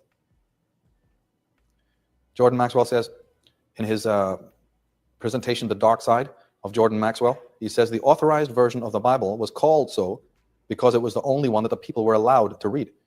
He says it's authorized all right because you better not be caught reading any other one. King James has written it, he's published it, you better read it. It's authorized under pain of death. Now the story of the cults is again featured in the New Testament also, especially in the Nativity. In the Nativity, we hear the story about the birth of Jesus Christ. We find that he's visited by three wise men who bring with him three gifts of gold, frankincense, and myrrh. What we have to understand is that this is a propaganda story relating to the cults. Jesus Christ, that is now worshipped on Sun's Day, was the Sun King, the Solar King, that was being worshipped by the three members of the previous cults. He's been born in Bethlehem, but he's visited by three individuals, three kings. This is a story representing the homage being paid to him by the three cults who've been ruling before. And as a point of homage, they bring with them the symbols of the sun: gold, frankincense, and myrrh. Gold is obvious, it's gold, like the sun. But frankincense and myrrh were the incense and the resin that was burned in all the solar temples of the ancient world. The ancients used to love them because they were resinous and they were golden and amber-like, so much so that they were even referred to as the tears of the sun. So these gifts that were being brought was a tribute to say, we acknowledge that there's a new game in town here. The Solar King is rising, and it's going to be the new paradigm. Now, the mythographers of the four cults decided to pacify each other by dividing the cycle of the year in a manner which would commemorate the deities and theocracies of each cult. Okay, so they're all getting together, but they know that in order to create harmony, they're going to have to make certain allowances. So since they're all worshippers of the heavens, they're all worshippers of the stars, this is where their great original testament is, they decide to take the annual rotation of the sun and divide it and break it down into a way that would honor and commemorate each of the cults. So the year itself, that's the biggest rotation, was assigned to the solar cult, whose king is the sun. The next division of time, which was the months, just like the word shows you, month, mon, was assigned to the moon to appease the lunar cult and their deity. Then the next division of time was the week. And the week, of course, is made up of 7 days for the 7 planets, because the stellar cult worshipped the planets and the 7 great gods that were the 7 planets. So they get the week. That's why a week isn't just 3 days, 10 days, 15 days, 14 days, 6 days. It's 7 days. Now, each cult would have additional feast days assigned to them, of course, some which would closely coincide, others which were more specific. In fact, the hands of a clock also represent these cults and their division of time. That's right. Not only on a wristwatch do you have the 12 demarcated zones, but you have 3 hands on a clock. the hour hand for Horus, the sun, the min hand for minute, which was the ancient name of the moon, min, and the quick ticking hand, which is either for Mercury, the fastest god, or for the earth, for terrestrial time, the three hands of time. I want to emphasize again at this point that there was another little division on a timeline. It's very important to realize that if we create a timeline from, say, 25,000 years BC up until the period of the Ptolemies in Egypt, that's Alexandrian period, the last of the dynasties, what we call Egypt lasted that long. It starts 25,000 years ago and comes up to the time of the invasion of the Greeks. Something incredible must have been happening in that time, because we have to realize that that's a very long, expansive time. In fact, if you take every other age that came later, and I'm talking about the Alexandrian period, I'm talking about the Christian period, or the Grecian period, the Hellenistic period, the Romanesque period, the Renaissance, the Christian period that came then. We move into the neoclassical period, and then we have the modern age. Take it all, multiply it by 3, and still the period that we know of Egypt was longer. But just for this moment in time, realize that there was another important division between these 4 great cults of power. As I said earlier, the stellar and the lunar cult had women as equals, and often women were the dominant rulers of the clans and the nations, and were in senior positions, mystically, religiously, and also politically. Whereas in the Saturnian and solar cult, and this is a key point to remember, the role of women was substantially diminished. We're going to see a little bit more of that later. Now, the male gods of Egypt and the pharaoh himself were ambassadors of the feminine goddess Numenon. Okay, Numenon just means presence or spiritual energy, something rare and otherworldly. So the male gods and even the pharaoh himself were merely ambassadors of that presence. The goddess was called by various names by different cults, of course, but Hermes, Thoth, Anubis, Horus, they were all agents of balance and justice, and that was a principle known as Mayat, always symbolized by a feather or by the great scales of justice. The Egyptian historian and revisionist Mustafa Gadala, in his masterpiece Historical Deception, says that the Egyptian women were entrusted with the civilization. The woman or princess, and not the male, was the legal heir to the throne, and the man she chose to marry would become the ruling pharaoh. Now, again, I want to point out that the word pharaoh means pharos nous. It comes from 2 Greek words. There's many, many meanings of this word, but it originated from the Greek pharos, meaning fire, and nous, meaning intelligence or mind. So it means fiery mind or enlightened mind, mind on fire. These were semi-enlightened or fully enlightened beings that were ruling their states. Unlike the stellar and lunar cults, which were ecocentric, egalitarian, and inclusive, the solar and Saturnian cults were anthrocentric, hierarchical, and exclusive. Due to their rescripting of the cosmological canon, the omnipresent goddess was made subservient to the all-powerful male god. The goddess figure was relegated to the role of consort or emanation. In many cases, the goddess was denigrated entirely into the temptress, the femme fatale, la belle dans sans merce, as they say in French, the seducer and waylayer of the male heroes. I mean, it goes to such an extreme that we have in the Bible that Adam is the father of all mankind. Eve, the female, if we can get our minds around this concept, of course, which is saying something, but the idea is that Eve comes from the male, Adam, not the other way around. So twisted and convoluted this story is. Well, then equally radical must be the act of revision. Equally dramatic and courageous must we be in order to countermand this level of debauchery of an old and ancient and sacred canon. The master magician from the Victorian era, Aleister Crowley, in his book Liber 777, says that for some reason best known to themselves, the translators of the Bible have carefully crowded out of existence and smothered up every reference to the fact that deity is both masculine and feminine. They have translated the feminine plural by masculine singular in the case of the word Elohim. That's right, the word God originally, Elohim, one of the earliest names for God, was plural. It meant both male and female in Hebrew. But that's all right, we can flaunt that rule as well. You bring in a new game and that one can be destroyed also. Now this changeover, this paradigm shift from the stellar to the solar has more meaning and significance than just a mere historical anecdote. It also has consequences for the psychology of human beings.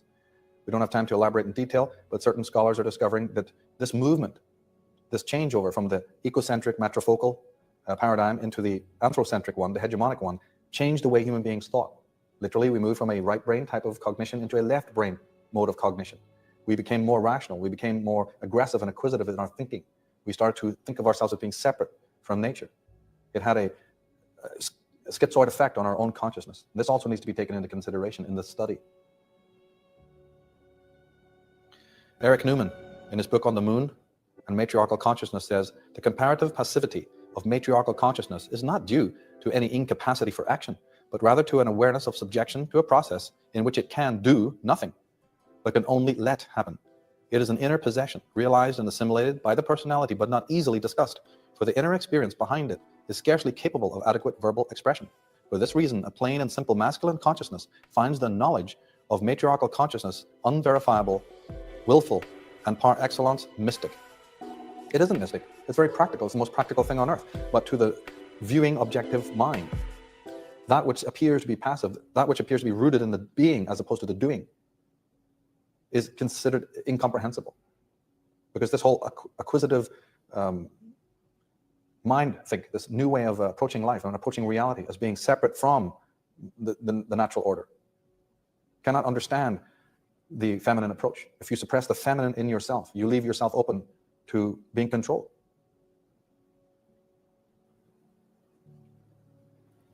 As D. Hollander, in his book Tarot for Beginners, writes, the high priestess uses her wisdom and understanding to enable others to find their own true path. The high priest uses his power to increase his authority over others. So there you have it in a nutshell. And that pretty much also sums up the whole Gnostic idea. The Gnostics did not convert sinners. They awoke when they're ready. When you're ready, you'll awaken, and it's perfectly natural. There was no idea that you were some sinner, that after you had matriculated, then you'd be ready to be converted. This carried no currency whatsoever in the ancient world, and the Gnostics, who are even surviving today, always let you know that man is his own priest, his own priestess. And of course, he doesn't need an outward authority. But the Yahwistic side, the solar cult and Saturnian cults, had a very different agenda. In Isaiah 1, we read God saying, bring no more vain oblations. Incense is an abomination unto me. The new moons and Sabbaths, the calling of assemblies, I cannot away with them. It is iniquity, even the solemn meeting. Your new moons and your appointed feasts my soul hateth. They are trouble unto me. I am weary to bear them. Come now and let us reason together, saith the Lord. Perhaps one of the greatest scholars that mankind has ever played host to was the Egyptologist from Scotland, Gerald Massey. In his volumes on the subject of astrotheology and the origin of all religions, he says, the retouching by the Greeks, like that of the Semites, tended to efface the figures or falsify the meaning of the mythos, and the astronomical facts are of 1,000-fold more important than all the petty embellishments of irresponsible fancy. Perhaps the worst perversion of the true mythos made by the Greeks was their treatment of the polar dragon. And that's a loaded statement, and it means an awful lot. But right now, just let us remember that the stellar cult and the lunar cult had as one of their great symbols the dragon or the serpent. And that one of the reasons why later animals and creatures became demonic was also part of this process of conversion. Now, we said that there were 7 cults, 4 that were very powerful, but that leaves at least 3 other ones. We don't have time to touch on all the cults and their history. We can only give an overview. But in brief, the other cults were the volcano cult, or cult of fire. It's a very important cult of the ancient world. When you're studying the ancient mysteries, especially coming out of Africa and the Far East, you're going to see great reverence to Vulcan, to Hephaestus, to the fire god and the cult of the mountain on which this fire god is meant to be enthroned and worshipped from. And then we have a cult known as loosely as the mushroom cult. More specifically, it's the cult of Dionysus. And then we have the cult of Venus, which involved the cult of ecstasy. One of the most important of the other cults, and researchers are often led to believe, rightly so, that this cult is extremely powerful in the ancient world, was the cult of Dionysus, or that the Greeks called Dionysus. Then we have the mushroom cult, and the story of the mushroom cult was brought out by one of the translators of the Dead Sea Scrolls, who actually met his death, possibly because of what he found out. The great Christian scholar, translator, and antiquarian John Allegro. He discovered that there was much mention in the ancient Dead Sea Scrolls of this mushroom cult and its significance in the world. He discovered that little traditions that we have, like wearing the little beret on our heads as a hat, comes from the time of the mushroom cult. And even the fact that in the ancient world turbans are worn, and lots of different hats are to commemorate this very, very powerful religious theocracy of the ancient world. And now there's a few books on this subject, but even the fact that churches have these strange domes on the top comes from a specific time and the worship of the mushroom. Of course, where there's mushrooms, there's herbs, and where there's herbs, there's herbology, and the whole study of healing and homeopathy and what have you, in a positive and also in a negative way. And it might come as a shock to most of you to realize that the modern day pharmaceutical monopolies actually originate out of this cult of the mushroom. This mushroom cult and its understanding of pharmacology and mind-altering drugs, as Jordan Maxwell and others have brought out, a lot of the pharmaceutical mendicants of the modern world, as by their symbolism they will betray to you, come out of this very powerful cult. Now, the cult of Dionysus are, in fact, or the descendants of this cult of Dionysus are the main controllers of the modern media and of the modern rock and roll business and the music business in general. So let me be clear about what I'm saying here. The music business, especially the rock and roll business, and a lot of the media, that's the magazine design, the great media conglomerates of the world, the television companies, and also the film companies, they're a hierarchy. They're organized in a hierarchical way, and they're controlled at the top by an elite group who are bloodline linked to a very ancient and powerful cult. Once we understand this and begin studying this particular concept, we will understand what we're seeing when we watch a lot of the symbolism and imagery and the corporate logos that these individuals use. It's not by chance that they use what they do. If you've seen the program in this series, the subversive use of sacred symbolism, you'll know what I mean by all of this. Now, Dionysus and the cult of Dionysus are expert at being able to choose and put before us certain icons who embody, whether they realize it or not, the powers of the god of Dionysus. This cult is very adept at being able to select certain individuals who personify and allow us to worship them in the same way. And those individuals will help us awaken certain chakras. Those individuals will personify excessiveness and sexual licentiousness and liberation. And we will follow them. And this is an old cult, going back to Roman times and even before.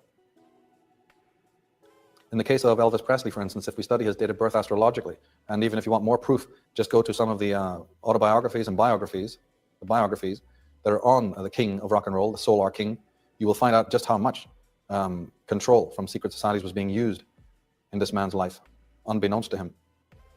But he's certainly not the only example. And unfortunately, also, what we have to understand is that the cult of Dionysus are wont to sacrifice their solar king. Sacrifice is a very important aspect of all rituals and all ancient religions. All religions of the ancient world, including the Christian, involve the principle of sacrifice. The sun rises in the morning from the horizon, rises to its peak, and then descends into the underworld where it has to face the shadows that it inherited while it was blazing. The stronger a light shines, the deeper and darker the shadow that it casts. And in this great cycle is understood by these cults. The sun must go into the underworld in order to face its own demons and to traverse the underworld. These are all occult principles. And therefore, that also means that the Sun King might be sacrificed. And if we study the dates of a lot of assassinations in this world and get into that whole theory, we're going to find an incredible story unfolding there. It's very important for us to be able to decode some of the symbolism that certain bands, certain groups, and certain media cartels are using. This is a whole subject in itself, and of course we go into that in a different program. But safe it is to say that there's an origin to the symbolism and to the words and the titles and the meanings. And the cult of Dionysus, who are behind the World Psychedelic Institute. Now, the World Psychedelic Institute, in point of fact, was created in London in 1965 by Michael Hollingshead, who was also an associate of Timothy Leary and Aldous Huxley. One might be interested to read The Saucer Full of Secrets, which is a biography of the band Pink Floyd and how that band had to resist this kind of takeover, but that they were approached. And a lot of these bands are sequestered or approached after the point of their creation, or some bands and some figures within the musical business are promoted from day one. They literally are bloodline created to the unofficial families of these cults. And they're put out on the world stage for a reason. Many of the pop icons are born to elites, but are raised in unofficial families, and then when the time is right, they're put before the world via the media. And we're given the rags to riches girl or boy next door story. However, they may have blood ties to royal dynasties. Some know this, and some do not. So some of the people who may be bloodline connected to these royal dynasties or these old ancient cults may not be aware of it. Some are privy to it, others may not be privy to it. It depends on the individual. And I'm not saying that every single figure out there is a member of this cult. It's, of course, a whole issue. It's quite problematic to be able to discern. It's a study, like any other study. One must decode, and in order to decode it, you must have familiarity with these cults and how they work. You must know what their code words are, their catchphrases, their symbols. They will tell you who they are, but you have to be able to decode the symbolism. Why is it that Madonna's first video was made in Venice? Why are so many videos and films set in Venice? Why does she wear the crucifix? What do some of the lyrics mean? One of the other important cults was the cult of Venus. The ancient cults worship Venus a lot. The names of the place Venice and Vienna, certain cities of the world are actually named after Venus. On the prow of the old navigator ships in the ancient world, the great navigators of the high seas used to have the Stella Maris, or the ladies, the head, the prow. They would have the figure of the female, because navigators worshipped the stars and thought of Venus as their guiding star. And ships were always referred to as her or she. And they're shaped in the form of the Vesica Pisces, which relates to the female. And they float on the waters, which also represent the female. There's a lot of symbolism involved in shipping and navigation. And the tutelary deity that all seamen of the ancient world worshipped was the star Venus.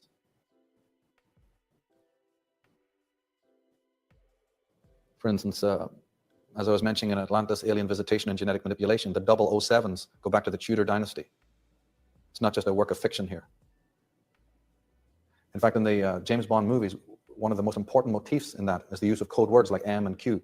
And you'll notice that when the protagonist, the James Bond figure, comes in to get his orders, he very specifically comes from a hall into a small chamber where the female sits behind the desk. And then from that small chamber, he goes into another larger chamber through a secret door or passage that leads to a bigger chamber with a male sitting behind the door. This replicates the interior of the Great Pyramid. The pyramid, of course, is very sacred to Freemasons and Illuminati. There's a message in these films, secret codes that are being given to us to replicate something from the ancient world that we are not educated to be able to see. But there's a method involved in that, in those series of movies and in many, many others. A lot of the pornographic magazines contain symbolism that shows their origins, relating back to the cult of Venus and this incredible favoritism towards the blonde, down from the earliest times of Hollywood right up to the present day, the cult of the blonde. And of course, those who've done their homework in this fascinating subject understand that the cult of Venus and the cult of Dionysus are involved in not only the dissemination of pornography, but also involved very heavily in white slave trafficking and opium dealing and satanic ritual abuse and child prostitution and what have you. This is slowly coming to light, but this is an old story going back many thousands of years. It's also very important to realize that none of this is covert. These individuals will always put the symbols in front of you if you know how to track it. Even certain movies are made to reveal the agenda and to let you know who's making what and who's doing what. Movies like The Eye of the Devil and The Green Door and Eyes Wide Shut and many, many other movies from different genres contain motifs that, if you know how to decode them, are very significant. And the patron, these individuals that we're talking about, a lot of these cults, are also patronized. They have to have finances. They have to have an agenda. And one of the most powerful dynasties that make up these cults and also patronize these cults are what we know as the Venetians, coming out of Italy. The Venetians were originally the Phoenicians, the worshippers of Venus.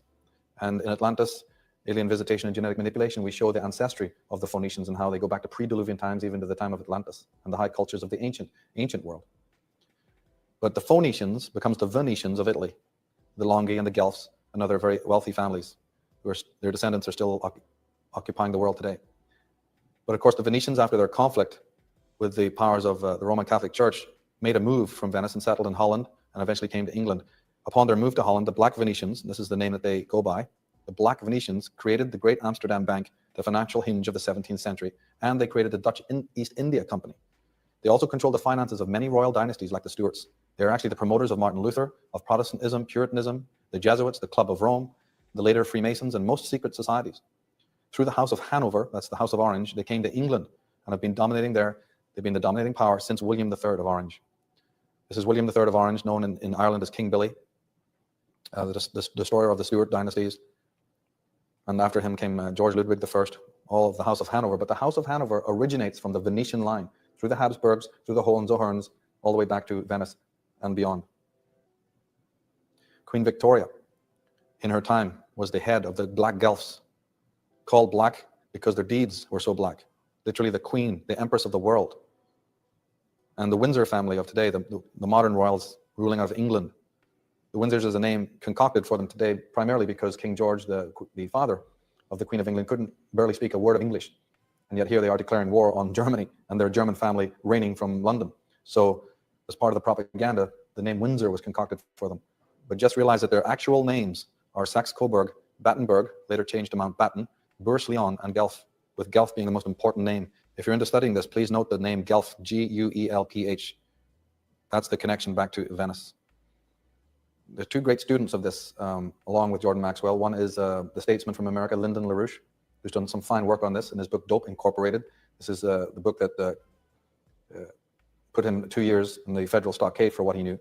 And also the works of Dr. John Coleman, who wrote The Committee of 300 and Diplomacy by Deception, and also One World Order, Dr. John Coleman, an insider who reveals the origin of these cults. If we go back to the symbolism of the stellar cult, we find that these were the original magi, the original architects, the original astrologers, the original navigators. In my work on this subject, I've pointed out many times that these are the originators of the high geometry, all of the great buildings, monuments, temple structures of the world. They're also the creators of our divination arts, principally, and also a lot of the folk tales and fairy stories, and also the idea of teaching great mysteries in a way of a parable or an allegory is also part of their legacy. They are those who watch their flocks by night. In the Bible, we hear that term, watching the flocks by night. Well, the shepherds who watch their flocks by night are nothing but the magi, astrologers who watch their flocks by night, the heavenly flocks, the stars. In the tarot, as I said, the first card of the tarot, which shows a magician, is a throwback to the stellar cult. That little symbol that you see above the head of the magician and that you also see in card number 8 represents the zodiac. It's called the Lemniscate. In Celtic tradition, one of the earliest poets of Ireland, the precursor to Merlin, was called Abergahain, or in English you pronounce it Amergin. And he says, "Who but I knows the ages of the moon, the resting place of the sun?" Again, clearly demonstrating that they were stellar cult. Now, the primary symbol of the stellar cult, as I said a little earlier, was the serpent, which you see being worn by the pharaohs. It's often called the uraeus, or the agathodaimen. Agathodaimen just meaning the winged serpent, or the guardian angel. It's where we get the word Holy Spirit from, agathodaimen, or agathodaimon. And of course, the ancient antagonism in the Christian hegemony of the evil serpent, and that the solar king has to come out and defeat the dragon or the serpent. I mean, where did these motifs come from? We ever stop and think, what on earth is that all about? And where did that symbol come from? And of the many symbols and motifs that you can have, what is this whole thing about having to slay a dragon? Well, it's propaganda again. It's pulpit propaganda. One cult supplanting another. One cult taking the power from another cult, appropriating the wisdom and the technologies and the methodologies of a previous cult. We have the old rivalries between, even in Egypt, in the latter days of Egypt, the old stellar king Set becomes the antagonist of the later sun god Horus. In order to show you the conflict, they say that they're twins. They're all born in the same family, but they're antagonists. We have to read between the lines and see what's being said here. In Irish mythology, we hear about St. Patrick going up to the high mountain and then coming down and saying, "Behold, I've cast out the serpents from the land." And of course, the reference here, as we clearly demonstrated in Atlantis, alien visitation, and genetic manipulation, is again that the serpents is not physical snakes. This is another piece of propaganda. St. Patrick represents the solar cult, who's coming to take over, and the serpents, being the previous Celtic races there, who worship the stars and the earth and the waters, they are now history. They're being suppressed, so they're being cast out. The serpent race is being cast out. But we have mentioned in the Bible to the serpents and the wisdom of the serpents when Jesus remonstrates with his own disciples and says, "Be ye as wise as serpents." Yes, that's right. Be as wise as the serpents.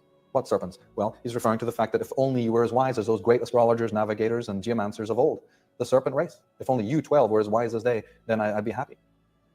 Because the Christ is aware of the power and wisdom of the stellar cult, the original magi. In Celtic Ireland, we have tremendous emphasis on the serpent motif, even in Christian era. On many flags, we still see the dragon of the stellar cult being commemorated. They're all throwbacks. In Tara, the very capital city, Tara, in Gaelic it comes from the word Drumcain, meaning the hill of the serpents, because the kings were serpent race and they sat on the hill of the serpents. We find that there's a Judaic tribe called the Nashon, for which King David was a member. But we find that this word means serpent. The word Nashon means serpent. And that's where we get the modern word nation. N-A-T-I-O-N means serpent. So just remember that when you hear people talking about the great nation states, understand that that is a word that has a very ancient history, thousands of years old, going back to the original Nashons. From the earliest days of Acadia and Sumerian Babylon, we see the serpent and the serpent gods. In Egypt, the winged serpents. In Greece, we find that Pythagoras, the keeper of the mysteries, one of the wisest men of all times, the word Pythagoras means I am the python. I am the python. I am the serpent. And H.P. Blavatsky says in her Isis Unveiled, she says, Pythagoras never allowed his neophytes to see him during the years of probation, but instructed them from behind a curtain in his cave. We have a Scottish regiment known as the Dragoons. We have the Dragon Court of the Plantagenets.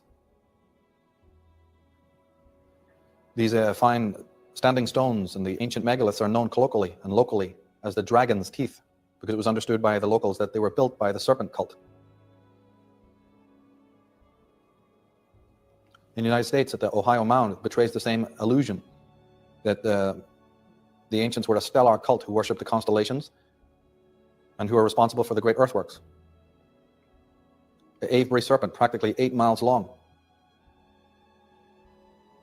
In Christianity, we often hear about the cherubim and the seraphim, but what we don't hear about is the meaning of those two words. If you decode and go back to an old concordance and look up the words seraphim and cherubim, it will mean fiery serpent or blazing serpent.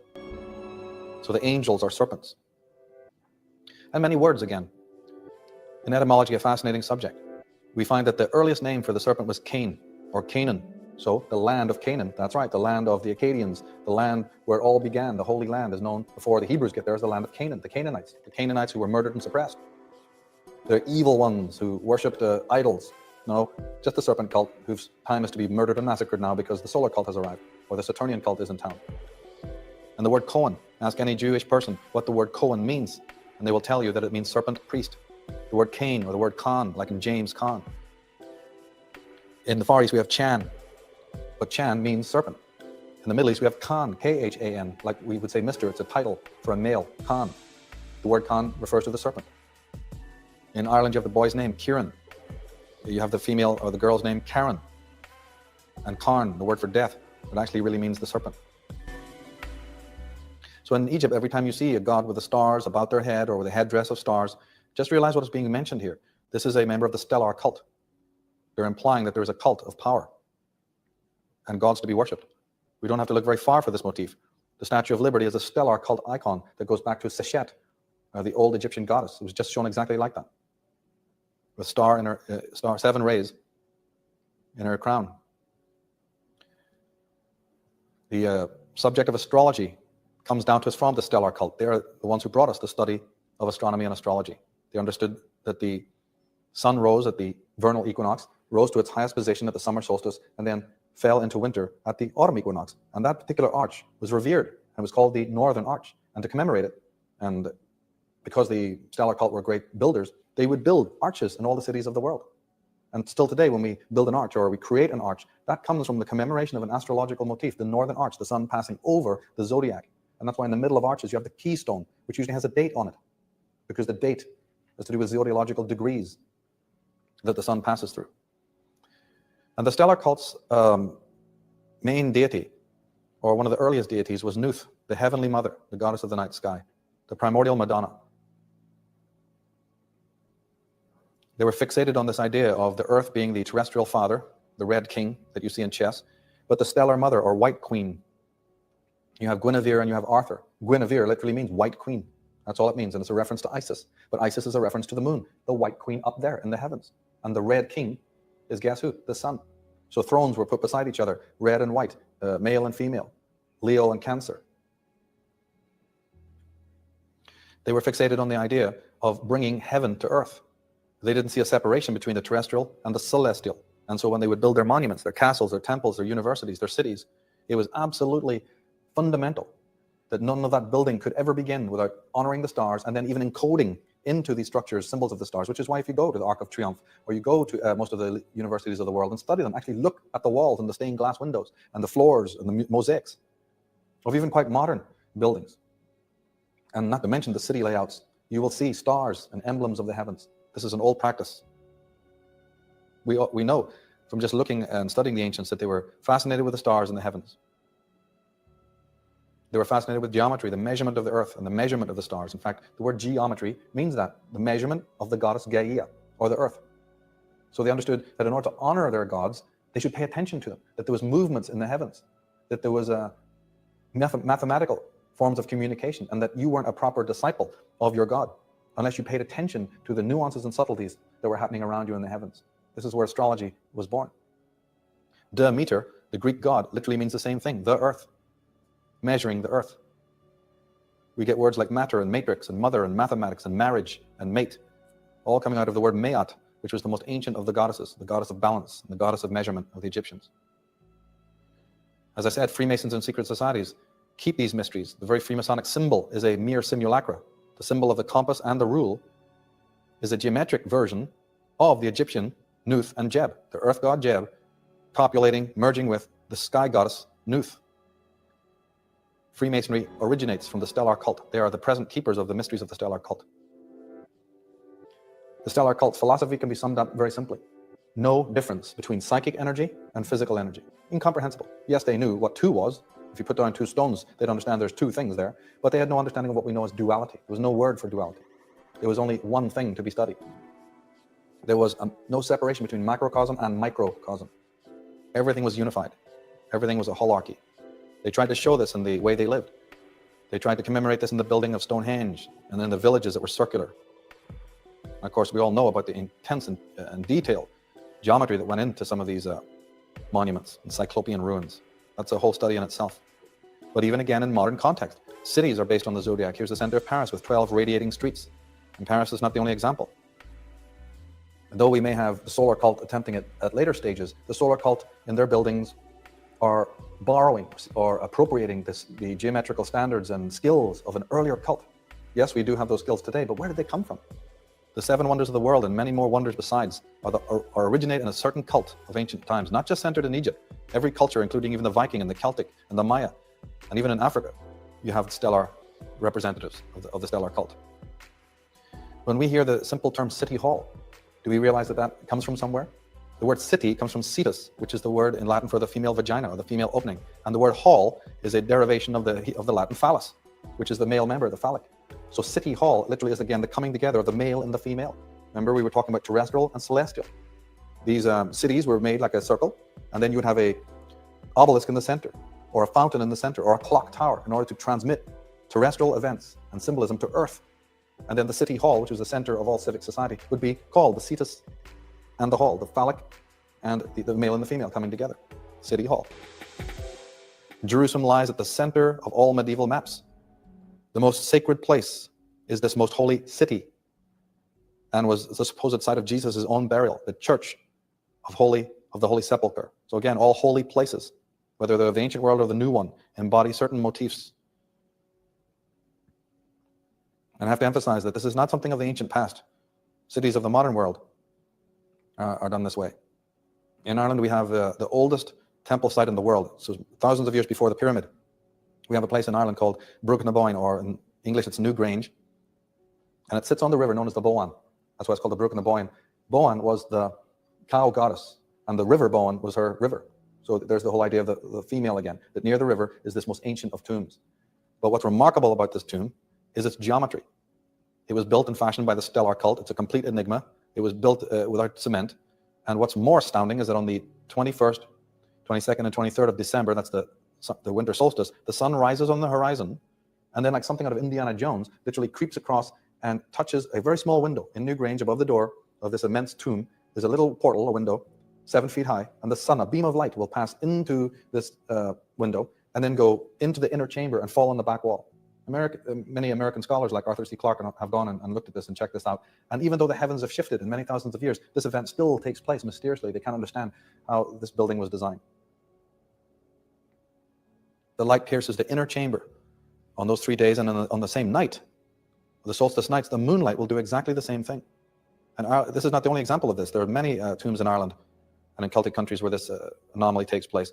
Or they might do it in a different way. You might have the phallic tower, representing the male phallic, on the mound or the hill. Let's not forget we have in Christianity the Mount of Olives. We have the Sermon on the Mount. Okay, we've got the male sun god, the phallic, ithyphallic male, standing there giving a sermon. But let's not forget where he's doing it.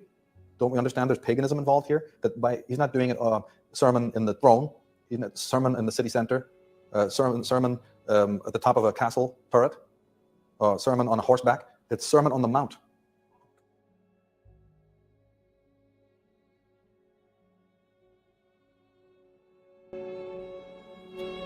Another feature that harkens back to the stellar cult specifically is the idea that the interior of churches have the dome. The celestial dome, or the domos, representing the night sky and the heavens. But again, the idea that not just in city centers, but different parts of the famous cities, we always have the clock tower. Now this clock dial is usually so far up in the sky that you can't even see it to tell what time it is, so it's an architectural motif alone. And that is to represent the same idea we've been talking about. And that's why the spires are like this. They're shaped like that, because it's transmitting celestial energy down to the terrestrial, because the ancient creators of cities understood this, that there's a symbiosis between the heavenly and the earth. Just as in a human being's life, his fate is connected to some zodiac out there, so the whole of the fate of mankind, the fate of those who live on earth and the communities of the world also is written in the heavens. We see these architectural masterpieces, and we know subconsciously, we're attracted to it, we know it's beautiful, but we have consciously forgot why. And as I said, this is again to be understood as not something of remote history. This is something of the modern age today. David Oveson, an American writer, in his book, The Secret Architecture of Our Nation's Capital, has discovered that in Washington, D.C., for instance, there are 23 complete zodiacs in Washington, in the architecture, secreted into the architecture there. And there's over 1,000 other zodiacal and planetary symbols. And there's 4 zodiacs in London. London is also divided into 28 boroughs, representing the lunations of the moon. There's not a single building in England of any importance that's not built over some Celtic site of the previous stellar and lunar cult. Those who've studied the subject know that. But Oveson and other researchers are now discovering that the secret societies like the Freemasons, for whatever purposes, have designed the cities meticulously to not only align with certain constellations, but to commemorate certain stars like the star Sirius and Draco and Alpha Draconis and the Pole Star and the Bear, Ursa Major, so on. However, we've got to realize that those mistakes were also made in this transposition.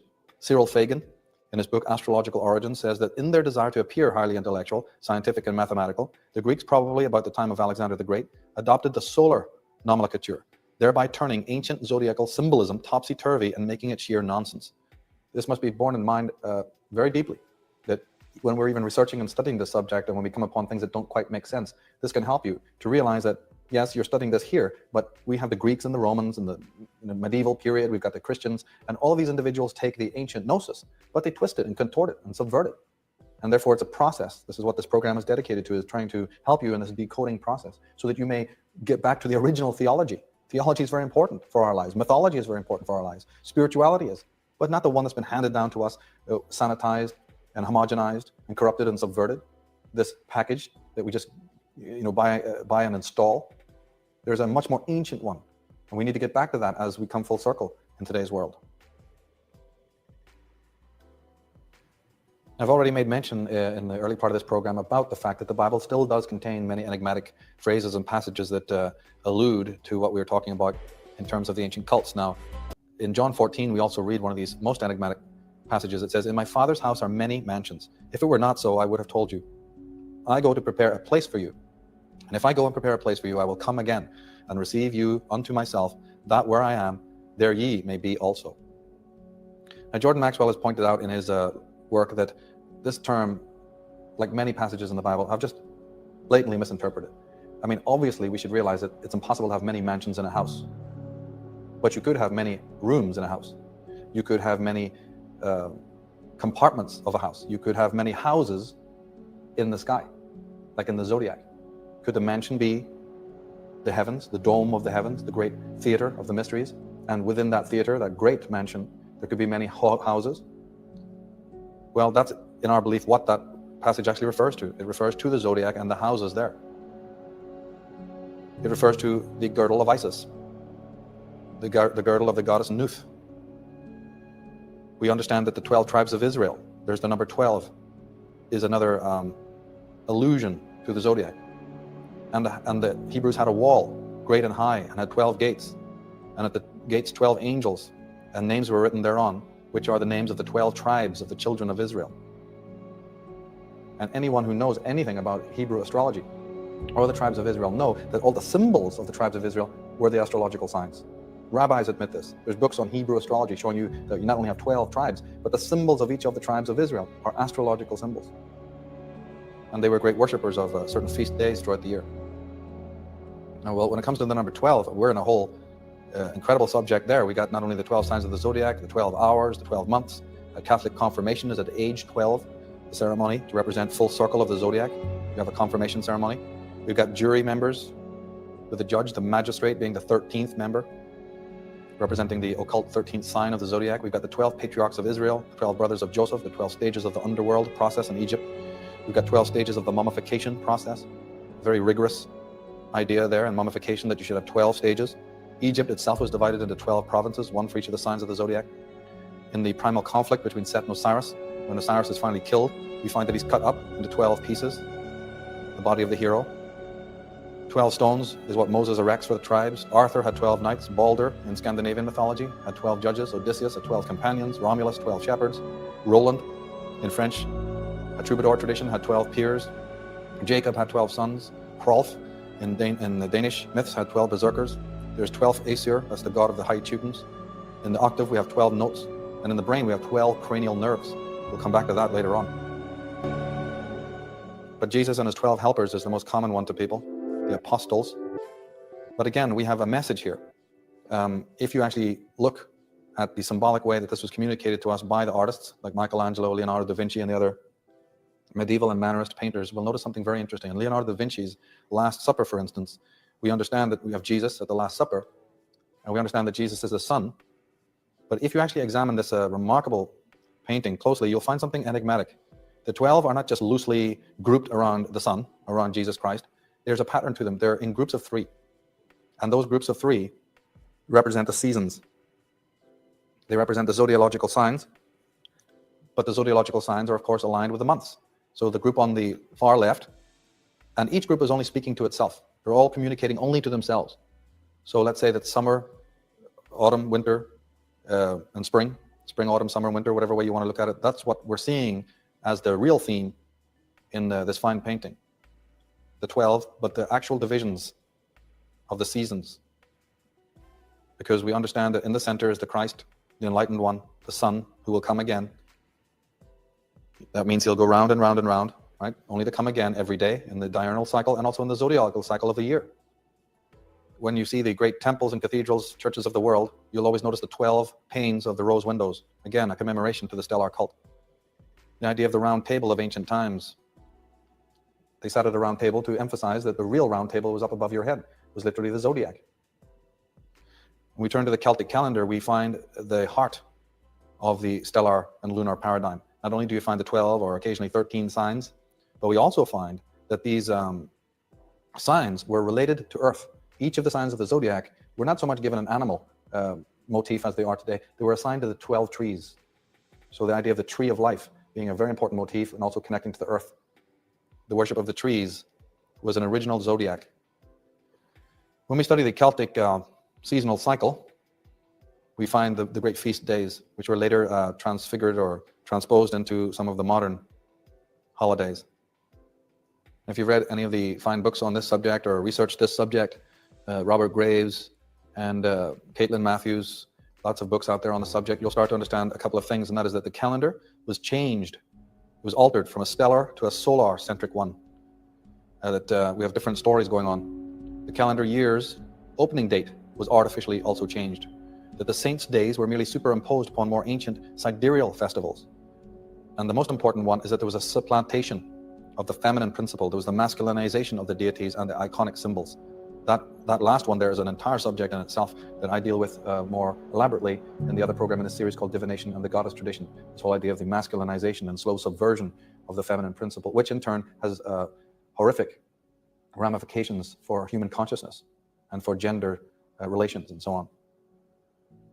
Now, David Duncan in his book The Calendar says that from the beginning, the Roman calendar was a powerful political tool that governed religious holidays, festivals, market days, and constantly changing schedules of days when it was legal to conduct judicial and official business in the courts and governments. The inaccurate calendar played havoc not only with the farmers and sailors, but also with the population, becoming more dependent than ever on trade, commerce, law, and civil administration in a rapidly growing empire that desperately needed a standard system of measuring time. So what David Duncan is telling us is that we were not just given a set of time, a calendar, which is of course needed. We were given this hybrid, this concoction that was so off the wall that the ancient people found it very confusing. Scholars like Joseph Campbell have always mentioned anyway that the very language of the Bible is a mercantile language. He brought that up. Many have noticed this. Because yes, there was a paradigm shift when the Saturnian and the solar cult are becoming dominant. It's less and less and less to do about your empowerment and religion and true worship of God. No, it's got more to do with subjugation. Of course the calendar had to be changed because we're not meant to be worshiping nature. We're not meant to be worshiping and believing in the real. We're meant to be dumbed down and in total servitude. And one of the best ways to do that was to subvert time and to subvert the calendar. But evidences of the stellar cult are to be found on all the flags of the world. Children always remark, why are these stars on these flags? Even from childhood you notice that. Yes, well, why indeed? Why would the flags of nations have this motif so prevalent all over the world, the stars. Even the European Union's flag is 12 stars representing the zodiac. We've got rising suns, we've got crescent moons, we've got stars. Well, the reason is what we're telling you here, that the whole idea is that when you realize that all the modern establishments and institutes and paradigms come out of the stellar and solar and lunar cult, now we can understand why we see these motifs. The California flag of America. Everyone thinks it shows the grizzly bear and the red star, and yet it does not. This is yet another cryptic device. What it refers to is the bear, yes, but it's the bear up there. The red star is the pole star around which moves Ursa Major, the bear. What you're actually seeing on the California flag is nothing less than an astrotheological motif disguised to look like something else. Now, the Egyptians, unlike us today, did not open their year at December 21st or January 1st, or even where astrologers are wont to think of the beginning of the zodiac, which is Aries. No, their year opened in the sign of Virgo, which in those days, because of processional movement of the heavens, was around July 20th, 25th, is when the Nile started to rise and the flood waters began to rise. That was around about the period when Sirius, the star, was high in the sky, around July 20th and 25th, the season. And that was the sun would rise into the constellation or sign of Virgo. And of Virgo is, of course, the sign of the Virgin, which has always been depicted for ancient times as the female goddess or the female queen, the beautiful Virgin, Virgo. Well, of course, naturally, if the year for the Egyptians opened in Virgo, then like ours, we have 12 seasons, 12 months to go through until the year closes. And the year will close logically in the sign before Virgo. And the sign before Virgo, just pick up a coffee table book on astrology or log onto the internet and look up, and you'll see that the sign that comes before Virgo is Leo, the lion. Leo, the lion, was then the closing of the year. So that is why you have a sphinx, because it is the head of the Virgin and the tail of a lion, meaning in one symbol. And this is the way the ancients did things, so beautifully, so figuratively. The idea is that the head of the female looks out to the horizon, her gaze follows the whole earth, which is circular, and comes back to the body of the lion. It is simply a symbol of the zodiac. It's a symbol of the zodiac in sandstone, standing 66 feet high. And all it is to tell you is that we were astrologers. We were the Magi. So the first sign of the zodiac, Virgo, a sign of the Virgin. The last sign of the zodiac, Leo. Put them together and you've got the Sphinx. Virgo was the female, the Virgin, holding the sheaf of wheat. Now the sun entered the sign of Virgo around July 25th. Upon entering this female sign, the ancient cosmologists said that the sun, that's the Son of God, the heavens, was born again, born of a virgin. That's where that term comes from, the Christian idea of being born of a virgin. One of the meanings of it, there are many. But in the stellar cult, it was the idea that the Son of God was now being born in the sign of the Virgin, or of a virgin. When the Sphinx was constructed, its visage even faced that part of the horizon where the constellations of Leo and Virgo rose at nightfall. So this face, the eyes were looking to the horizon, but at night, Virgo and Leo would rise right in front of the eyes of the Sphinx. Now, because the beginning of this zodiacal belt was in Virgo, the zodiac was called the girdle of Isis, the virgin goddess. She was the prototype of Mary. The son of Isis was Horus. Mary's son was Jesus. Horus was the basis of the Christ myth. His name meant light or sun, and that's where we get the word horizon, or the zone of Horus. And we also get hours from his name. And that's right. Horus's zone, that's the zone of the sun. When the sun rises on the horizon, it's the zone of Horus, the sun god, the horizon. The old word for prayers in the Shakespearean era was orisons. And we all know that we turn to the east. Cultures still do this. You turn to the east to say your prayers, your orisons. Why do you turn to the east? Because the sun is going to rise there. You worship the sun. It's a solar cult. And Horus, you just have to turn two of the letters around. You get hours, H-O-U-R-S. Because they used to say, to take the time, where is Horus now? Where is the golden falcon now? Meaning, what hour of the day is it? What Horus of the day is it? We even tell our children to be as good as gold, meaning be as good as the golden one, Horus.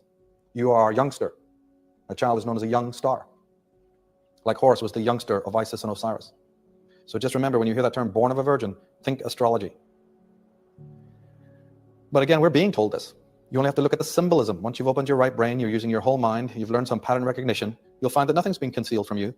Mother Mary with the sun above her head and the crescent moon under her feet. We have it in the corporate logos of today, Columbia Pictures. The Virgin with the sun gleaming behind her back, or holding the great torch, literally the sun in Virgo. What you're seeing in that logo is nothing more than an astrological motif. And if you've seen the subversive use of sacred symbolism, we go into this very much and show how so many corporate logos date from this or come from this idea of the movement of the sun through the constellations. The original Madonna, born of a virgin. The solar cult get hold of this and they move things around. Horus suddenly becomes more aligned with the sun, yes, but more aligned with, say, Aries. Jesus holding the Lamb of God. Everyone knows the Lamb or the Ram is the sign of Aries. So they move the Son of God away from Virgo and move it to a new place, a new identification. And that can be okay to do in some respects, but it's what the mythographers do every age. They change the symbolism. Once upon a time, the bull was worshipped and the cow goddess. That represents Taurus, the bull. Later on, the ram. Egypt's filled with the ram symbols because that's Aries. As the sun moves, the mythologies change. So the pyramid and the Sphinx and many of the other tombs and temples, structures, are patently astronomical and astrological.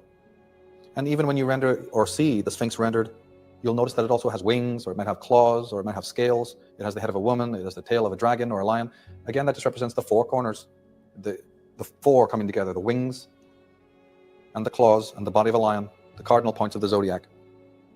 Now, to make astronomy and astrology possible, that is to have a science or an art of astrology or astronomy, there are three basic celestial cycles or movements that must be taken into account.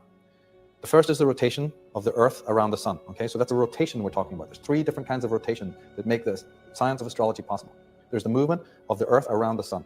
Then we have the rotation of the Earth on its own axis. Okay, that's another movement of circular movement. On its own axis, the Earth will revolve. Then we have the slow wobble of the axis of the Earth as it turns. So we've got the movement of the Earth as it turns, but it doesn't just turn perfectly foliform, perfectly straight. It wobbles. You'll notice this if you have a spinning top or a gyroscope. You'll notice that it has a wobble effect on the axis. Now, these three celestial motions were known in the ancient world and are absolutely central. And they were commemorated in many logos and symbols, especially those you see on churches and ancient motifs. Now, due to the wobble of the axis of the Earth, the sun, moon, planets, and constellations appear to move backwards through the 12 signs. The sun takes 2,160 years to traverse one sign of 30 degrees, moving 1 degree every 72 years. The entire cycle lasts 25,920 years. This round is known by astrologers and astronomers as the precession of the equinoxes. So this is getting a little deeper into the subject of astrology. There are 12 signs of the zodiac, and the sun moves backwards through them. Of course, when it moves backwards, we see from our Earth as if the constellations are moving the other direction, okay? So it's just a matter of parallax view and perspective. But the sun, every day, in fact, every morning that you go out and the sun rises, same thing every year. Every year at the vernal equinox, when the sun rises in the spring, the ancients realized that it's moving slightly eastward every time, just a few degrees or minutes of arc. It does not rise every morning or every year in the same place on the horizon. Charted over time, they realized that to go through a sign of 30 degrees, right? All signs of the zodiac are 30 degrees. For the sun to rise at the different spots in just one sign takes 2,160 years. That's 72 years to move 1 degree. So it moves 1 degree in the average lifespan of a man. This is very important to occultists, the idea that the lifespan of the human is connected to this movement of the sun. But to go through all the 12 signs of the zodiac takes 25,920 years. That's called the Great Cycle, or the Platonic Cycle. There's different names for it. And generally, astrologers and astronomers know this, and they call it the precession of the equinoxes. But we want to show you how important that is to the unveiling of the mysteries of religion. Now, we have a thing called the horoscope of the Earth. I'm sure a lot of you have gone and had your astrology chart done. It's a fascinating thing to have happen. Now, we look at our chart and the astrologer will tell us, oh, this is your rising sign, and this is your sun sign, and so on. Well, the Earth itself has a chart. Couldn't have astrology without the Earth. I mean, we're all in the Earth. But how many have ever thought of the fact that the Earth itself has a chart? It has a rising sign. Now, in your chart, what the astrologers who are more exoteric may not have told you is that there is a descendant. If you have an ascendant, that's a rising sign, you also have a descendant, which is equally, if not more important, than your ascendant sign. So just bear this in mind. But when you go to the bigger level and you think of the Earth, we have the rising sign of the Earth, and we also have the descending sign.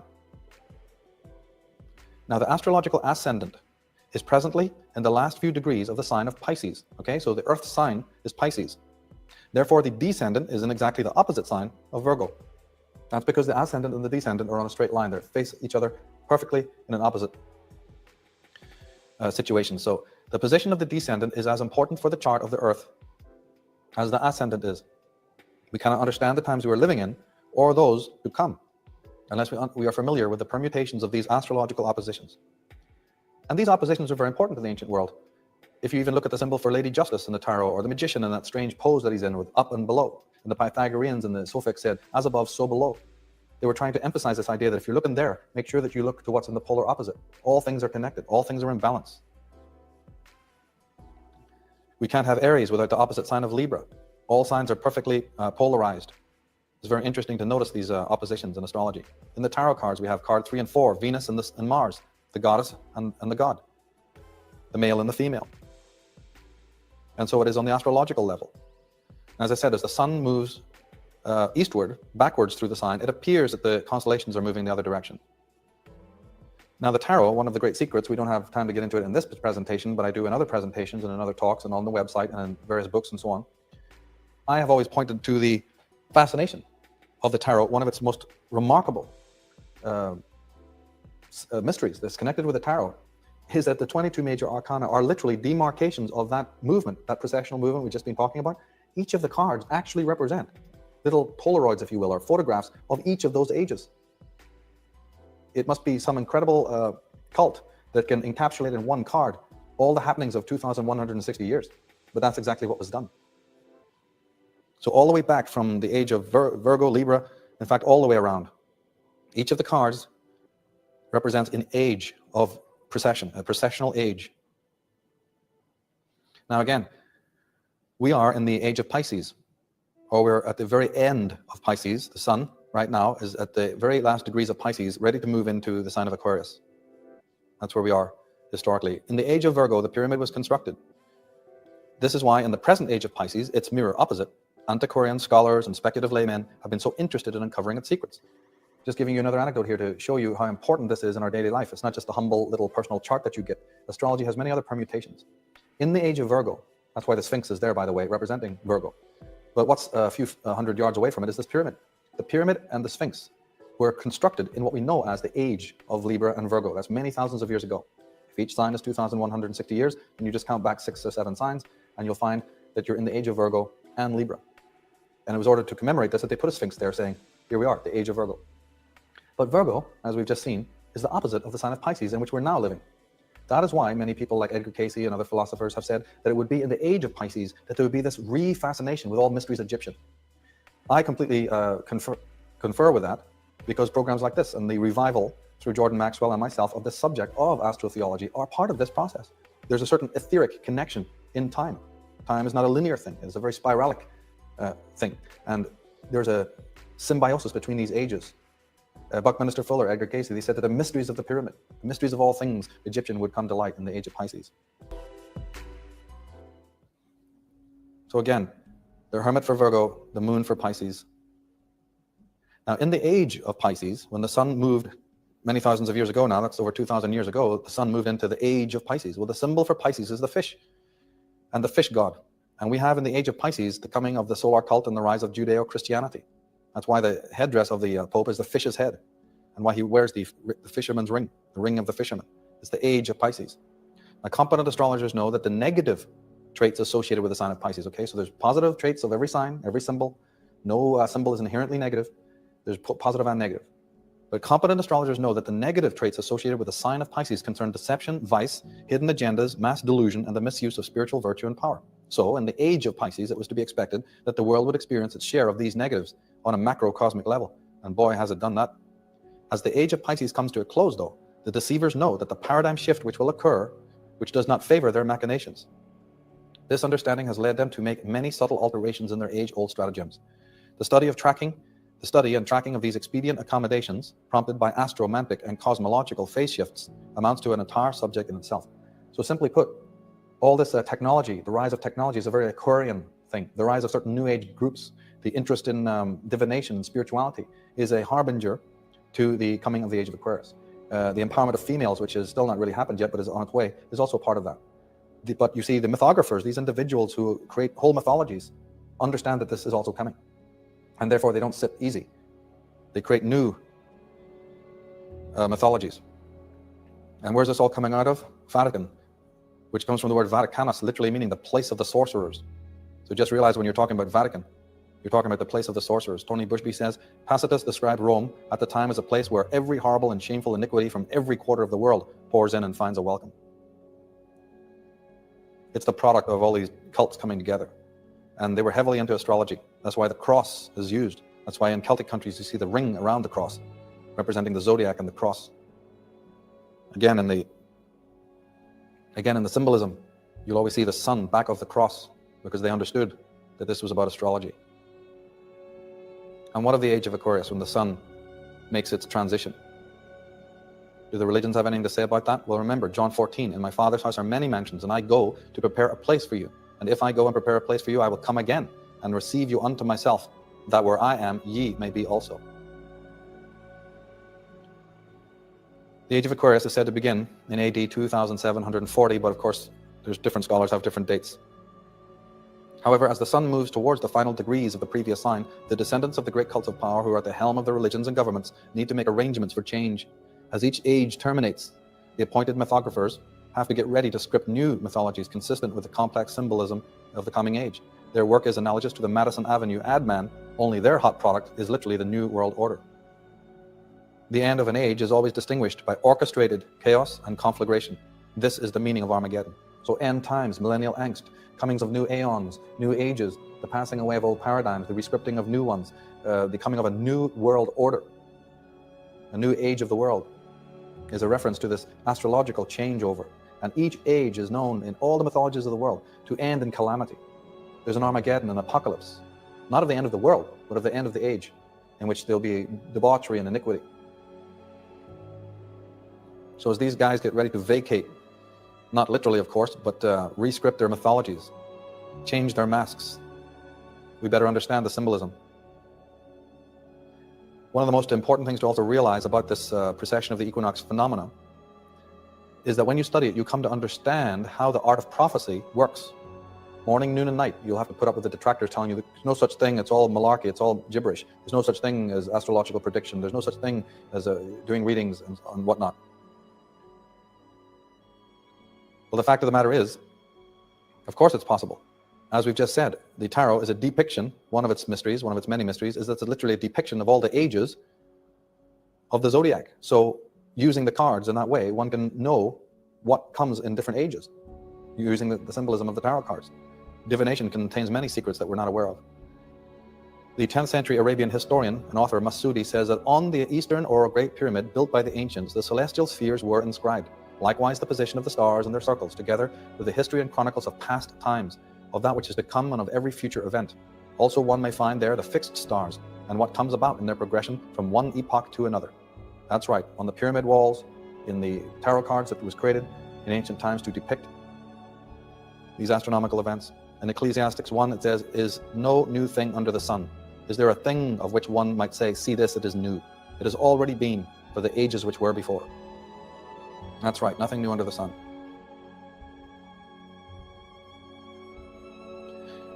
Not only is the Bible the center of Judeo-Christianity, but of course we have the cross, the crucifix, the story of Calvary. Well, Madame Helena Blavatsky says the crucifix was an instrument of torture and utterly common among Romans, as it was unknown among Semitic nations. It is certainly not the Christian cross that John had in mind when speaking of the signet of the living God. That's right, it wasn't the cross of Calvary, of torture, that John had in mind. We're going to find out what cross he had in mind when he was thinking of symbolizing Christianity. Tony Bushby says of it, the symbol of the cross originated as part of an ancient Egyptian initiatory rite and eventually found its way into Christianity. The church stated that in its history, there is no proof of the use of the cross until much later than the 6th century.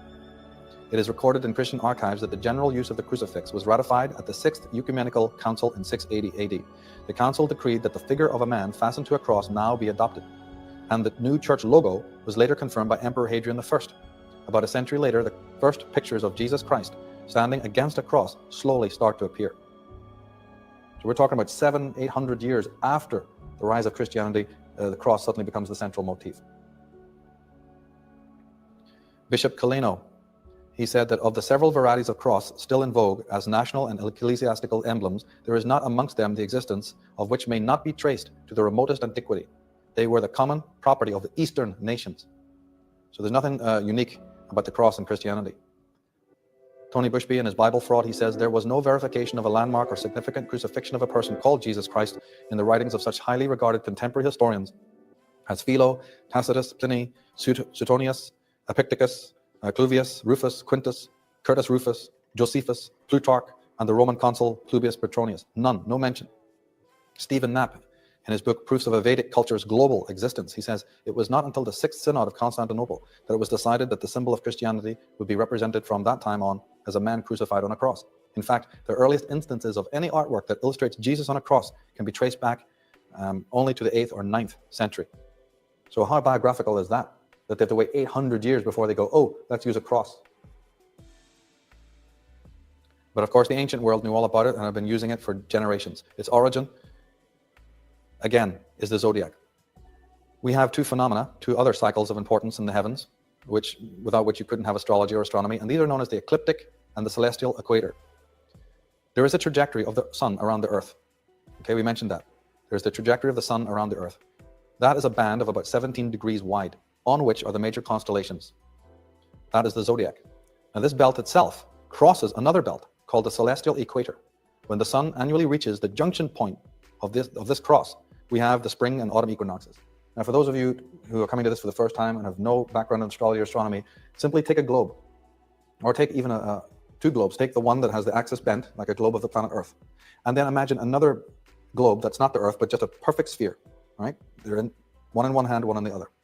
A perfect sphere, like a crystal ball, and then the other one, a globe. If you have one in your house, pick it up and look at it. The axis goes this way. And of course, if the axis of the Earth goes that way, then the equator of the Earth is at a slight slant of 25 degrees, right? 23 point something degrees or whatever it is. If you project that equator out to the night sky, which of course is nothing but another dome around the whole of the Earth, can be considered the theater of the night sky as a dome to astrologers and astronomers. But if you project that plane of the ecliptic, that's the equator, we're talking the equator here, think of that as being magnified or projected out to the night sky. That is what is known in astrology as the ecliptical belt. But of course, the night sky would have its own equator, would it not? That night sky that envelops the Earth can be that other globe that you're holding in your imagination, which has a straight axis. If that equator around that other globe was projected out, it would be straight. So one would be curved and one would be straight. And if you bring them together, like those two hoops that a magician uses, right? Get two bracelets and bring them together at an angle, they will cross at 2 points, right? So two interlocking circles have 2 points of conjunction. In the year, when you cross the ecliptic and the celestial equator, those two joins is where we have, when the sun reaches them, that is, we have the spring and autumn equinoxes. So as the sun approaches those two junctions, as you can see in that diagram there, at the place where the two belts cross, you have the solstices and the equinoxes. And of course, there's 2 of each, making 4. There's a better picture of it. The vernal equinox facing the autumnal equinox, the summer solstice facing the winter solstice. And that, ladies and gentlemen, is the original cross that John was talking about as the symbol of Christianity, because he understood that the 12 disciples, Jesus representing the sun, from the nativity onwards, this was all about the solar cult. And he wanted the symbol of the cross to represent the zodiacal cross, the great cross of the zodiac. How many flags do you know? How many flags do you know in the world that contain that cross? Here's a St. George's cross. What you're actually seeing there is a minute part of these 2 cycles. Those 2 lines, or those 2 bars, look very straight, don't they? But if you were to project them out and think of them as 2 circles, and the point of crossing is the crossing of those 2 circles, now you will understand why the flags of the world were chosen with stars and motifs on them, and why this peculiar symbol of the cross is found. It represents that very coming together, but of course they're focusing in on it, of the crossing point of the ecliptic and the equator. And the blue is nothing but the sky above. From Celtic crosses onwards, which are most blatant images of this, we see the circle of the zodiac and the solar cross, the astrological cross. So just remember, when you see the cross and the sun god, we're talking astrology again. Here's the symbol for the Golden Dawn, secret society. They know all about it. There's the cross of 4, and below it the Trinity and the sun. Here's a corporate logo for the X-Files. It's just one of many. You can pick on this one right now, but there's many like this, showing you exactly the same idea. The Earth. But look how mysteriously this cross of the X is placed. Somebody knows something. And when the sun moves into position at the cross junction, we have the solstices and equinoxes, the rising of the sun. And this is an explanation of why we have in the Bible the famous star in the east, and the 3 wise men following that star. Now, the star that never sets, or the great star that was the bright star in heaven, we have to understand it's nothing but the sun itself. There's no bright star that the 3 holy men were following. I mean, if it was a bright star, then what did these guys do, during the day when there's no stars out? They stay at the Howard Johnson and get up and jump on their camels at night and make the way to Bethlehem? Of course not. We understand that this is a propaganda story, and that the bright star that is in the sky is nothing but the sun itself. They were astrologers plotting the sun. They were travelers coming to acknowledge the rising of the sun at the equinox. The word Easter comes from 2 words, Eastern and star. The famous Eastern position where the sun rises on the eastern equinox. Equinox meaning equal day, equal night. Throughout all the corporate logos of the world, we'll find so many examples of this cross point of the zodiac. That's what you're seeing when you look at NATO and many of these other logos.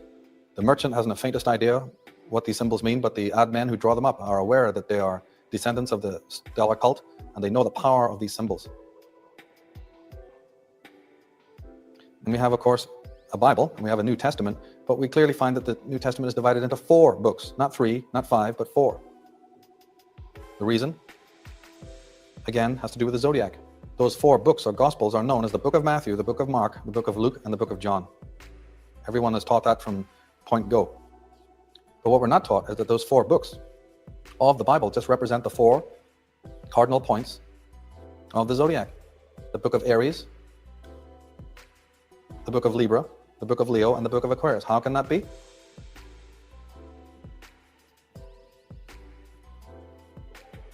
He says that it was not and is still not possible to ascertain when and how those early gospels came into being. Neither original manuscripts, not early references to such manuscripts existed. And even approximate dating is uncertain. Now, Ernest Busenbach, in his book Symbols, Sex, and the Stars, says that not only do the gospel writers fail to offer appropriate evidence to substantiate their claims upon the grounds of reasonable probability, but their numerous discrepancies, contradictions, and omissions, their readiness to accept as facts rumors and legends which they have heard at third and fourth hand, their obvious role as reformers, their desire to promote these doctrines, and their apparent willingness to even invent stories to promote these doctrines is proof that instead of being objective historians, they were decidedly propagandists. Indeed, if any subject other than religion were involved, is it extremely doubtful whether any body of thoughtful men would take their writings of such men seriously. Tony Bushby says that church experts admit to no evidence of the existence of the Gospels for at least a century after the time it is said Jesus Christ was born in a manger. The most ancient literature fails to show any trace of the acquaintance with, nor the use of, the Gospels we know today. It is not possible to find in any writings compiled between the beginning of the 1st century and the middle of the 2nd century any reference to Jesus Christ or the Gospels. So what we're talking about is that the Christians didn't have it until they get to Rome and realize, wait a minute, we can soup this whole story up with the zodiac. We've got to turn back to the stellar cult. They had it all nailed down. Let's just borrow some of their mythologies and, re-script our stuff because it's familiar to all the people of the world. Now, Tony Bushby in Bible Fraud says the Dead Sea Scrolls made no mention of Jesus Christ or the early Christian church. It has long been known that there was information in the Dead Sea Scrolls damning to Christian beliefs, and the church's high-level involvement with interpreting the scrolls fostered a grave element of suspicion. Since the scrolls were found some 6 decades ago, close associates of the Vatican were placed in dominant positions in every phase of the investigation and translation of the scrolls. The priests regulated the flow of information and controlled its release. Now, those who've done their homework with Christianity, who studied Christianity, know that its birthplace was at the Constantine's Council of Nicaea. Okay, so the Council of Nicaea is where everyone who would be the original patriarchs and founders of the Christian religion got together at a place.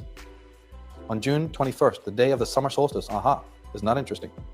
On June 21st, the day of the summer solstice, a total of 2,048 presbyters, deacons, subdeacons, acolytes, and exorcists gathered at Nicaea to decide what Christianity really was, what it should be, and what writings were to be used, and who was to be its God. The Emperor Constantine presided over the council. Dean Millman says of this, nowhere is Christianity less attractive and less authoritative than in these councils of the church. The degeneracy is rapid from the Council of Nicaea in 325 AD to the first of Ephesus in 431 AD, where each party came determined to use every means of haste, maneuver, court, influence, bribery to crush its adversary. Tony Bushby says of it, after a long and bitter debate, a vote was taken, and it was with a majority show of hands that Judas Christus and Rabbi Jesus both became God, 161 votes to 157. A new God was proclaimed and officially ratified by Emperor Constantine. So we have 2 Jesuses. We have Jesus the Christ and his brother Judas, equally being thought of as good candidates for the Messiahship.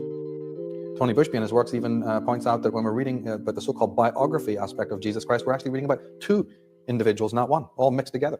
As we saw Madame Blavatsky talking about when we read the early Old Testament, it's 2 deities. We've got a Jehovah and an Elohim, and we've got the gods of different cults, all intermixed. Well, that must account for the reason why we have this wrathful God on one hand, and suddenly we have this very beneficent and benevolent and loving God on the other. Well, we're talking about more than one God. Tony Bushby says that the emperor then instructed the bishop Eusebius to compile a uniform collection of new writings to be bound together as one.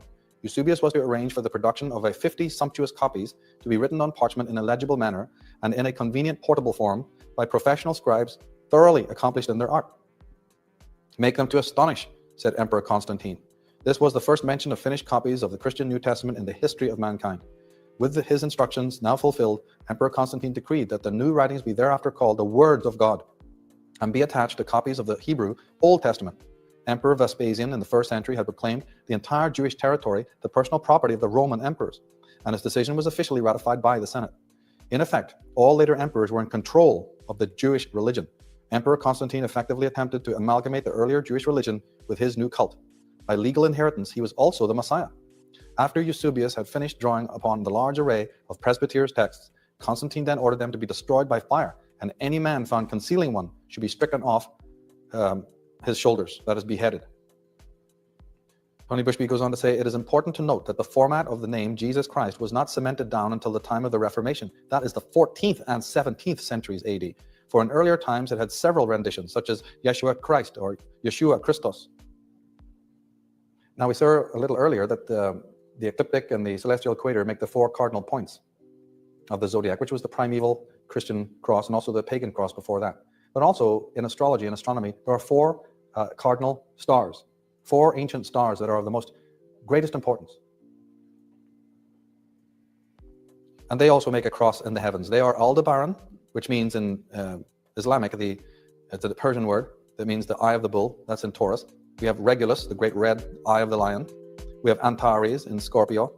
And we have Fomalhaut, that's one of the fishes, in Aquarius. And these 4 great stars are the precursor, the origin of the 4 sons of Horus. Horus, the god of the old world, had 4 sons. And as we've noticed, many corporate logos, there's cars that go by the name of Forester, but of course if you really examine the word Forester, it actually says 4-star. There they are, the sons of Horus. There's Osiris sitting on his throne, the sun god, attended by his 4 sons, representing the cardinal points and also representing the 4 stars. So Osiris is the sun, just like Christ is the sun at the Last Supper, and the 4 cardinal points are there. The ecliptic and celestial equator intersect at 2 hypothetical points. When the sun arrives annually at these cross points, we have the spring and autumnal equinoxes. When the sun moves 90 degrees, that's 3 months from each of these, we have the 2 solstices. This is a very important point to remember. There it is again. The 12 signs of the zodiac, the earth in the middle, the sun that moves slowly along the belt of the 12 signs, and the 4 cardinal points. When the sun reaches the summer solstice in the sign of Cancer and the winter solstice, it's in the opposite sign of Capricorn. These are at the highest and lowest annual declinations of the sun, and it's why on maps we see the tropics of Cancer and the tropic of Capricorn. All that means is that when you look on a globe, you'll see 2 meridians. One is called the Tropic of Cancer, and the other one's called the Tropic of Capricorn. Capricorn is in the south, and the Tropic of Cancer is north of the equator. All they are is the highest rising point of the sun. The sun moves to the highest point of its arc during the year in Cancer, and it moves to its lowest point in the late Sagittarius, moving into Capricorn, and that's why you have the solstices at those points. Solstice just meaning sun standing still. However, what I would like to bring out is that Cancer was known in the ancient days, this is where the summer solstice is, Cancer was known in the ancient days as the gate of birth or life. In fact, it was even believed that souls entered in through the moon or entered through the gate of Cancer to take birth through the female, because of course Cancer is the female water sign. And Capricorn was known as the gate of mortality or the gate of death. So facing Cancer is Capricorn, which is where the souls were meant to leave the terrestrial sphere after their sojourn, what we call life. Tropics of Cancer and the Tropic of Capricorn. And this is one of the reasons, again, in a practical context, that cities like Vatican City, like London, like Washington, use this circular motif in the Pleiades, these beautiful architectural edifices, but you'll always see the gate of the north and the gate of the south. Pall Mall in London is a perfect example of this zodiological motif. Cancer is also very interesting because that's where the bear is. And the movement of the bear through the whole annual cycle makes the symbol of the swastika. You take the little bear and you position it at 4 points and it will make the symbol of, we know, it's the swastika. We know that America is born in July 4th. That's the sign of Cancer. That's why its symbol is the bear of the California flag, is to commemorate Cancer and the northerly sign. Cancer is also very interesting because being the northerly sign, it sits beside Leo, which is also a northerly sign. Leo is the always been signified by the lion, the red lion, the ruddy lion, and the sign of Cancer, which was lunar, ruled by the moon. The most ancient symbol of Cancer was the unicorn, the pale white unicorn. So if you're Cancer, you know that your symbol is the crab. But long before it was the crab, the symbol of the unicorn was the symbol. And that's why you see on royal heraldry, the royal families are all very aware of this. They design their cities this way, they put their throne rooms this way, and even their heraldry shows you the red lion of Leo right beside the unicorn of Cancer, the pale white moon. Now in the story of Jesus, we have, of course, the famous motif of the birthday of Jesus. It's well brought out. It's a famous story, Nativity, that the Son of God is a historical personage, they try to tell us, and that he has a birthday, the Nativity. From Fraser, we find that the custom of celebrating Christ's birth began in Egypt, being derived from the mother goddess cult there, and the Christians there celebrated it on 6th of January. Okay, so the original date of birth of the sun god from ancient times was January 6th. By the 4th century, it had become generally established in the East. The Western Church had never recognized the 6th of January as the true date, and in time, its decision was accepted by the Eastern Church. At Antioch, this change was not introduced until 375 AD. Now, the reason why the fathers transferred the celebration of the 6th of January to the 25th of December was this. It was the custom of the heathen to celebrate on the same 25th of December the birthday of the sun, at which they kindled lights in token of festivity. In these solemnities and festivities, the Christians also took part. Accordingly, when the doctors of the church perceived that the Christians had a leaning to this festival, they took counsel and resolved that the true nativity should be solemnized on that day and the festival of the Epiphany on the 6th of January. Accordingly, along with this custom, the practices prevailed, the kindling of fires until the 6th. Alexander Del Mar, in his fine book, Middle Ages Revisited, says, Sir Isaac Newton, in his Prophecies of Daniel, showed that not only the solar festivals, but all the other principal ones observed by the early church were Roman festivals fitted with new names. There's nothing holy about the Holy Roman Empire. There's nothing holy about Constantine. And sadly, there's nothing holy about modern Christianity that came right out of that. Now, Melito of Sardis, the 2nd century theologian, said that King of Heaven, Prince of Creation, Son of the Eastern Sky, who appeared both to the dead in Hades and to the mortals upon earth, he, the only true Helios, arose for us out of the highest summits of heaven. So wait a minute, I thought that Jesus rose out of the highest summits of heaven. No, Helios did, the King of Heaven, the Sun. Here's a passage. They are all thine, all those who come to thee, great and small, they belong to thee. They who live upon the earth, they all reach thee. Thou art their master, there is none outside thee. Sounds like a lovely biblical passage, doesn't it? But guess what? That's from the Louvre stele, an Egyptian hymn to the sun god of the Egyptians, Osiris. So we've heard about the rising of the sun from the equinox of the spring up through Cancer, the northern sign, and then as it subsides down towards the fall months. That's why it's called fall, because the sun is falling into the cold winter months for another sojourn. That is called the underworld cycle. And as the solar cult became powerful, they wanted to rescript the mythology and make these southern signs be given over to or attributed to the darker powers, to the more what they had as the satanic energy or the evil ones.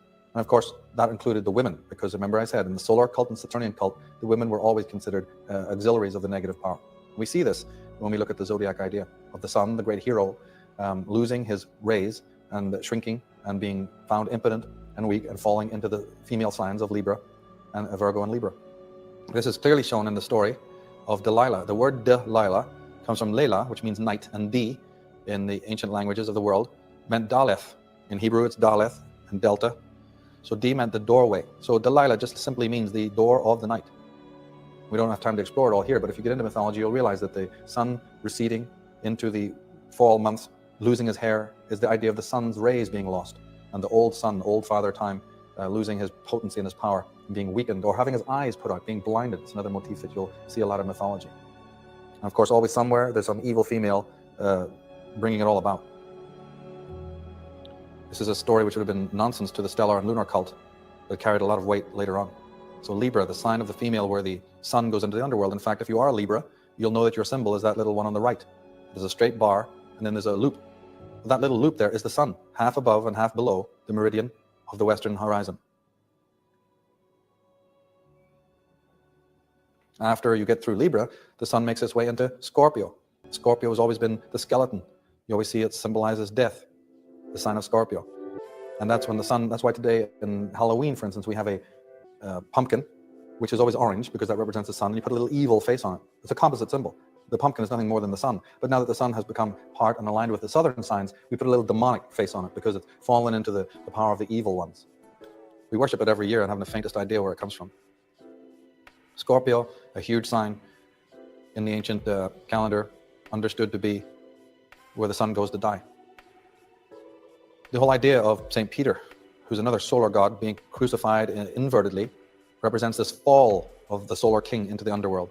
Of course, we understand that the tarot cards commemorate this, the hanged man. We're seeing tarot symbolism in the Bible.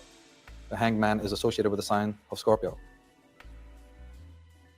We also hear about Odin, literally hanging upside down on the tree of life. As I said a little earlier, we do know that Scorpio is symbolized by the scorpion. But just in the case of Cancer, Cancer's original symbol was not the crab, but the scarabus beetle. They changed it from the Egyptian scarab to the crab. But originally the sign of Cancer was the scarabus beetle, and then before that it was the unicorn, or contemporaneously it was the unicorn. Same thing in Scorpio. Yes, the scorpion rules, but the real symbol of Scorpio is the constellation, which is the biggest one in the sky in the area of Scorpio, and that's Aquila, the eagle. So when we see that the American flag, the American symbol, is Aquila, understand that we're talking Scorpio here. America is under Scorpio, as well as Cancer.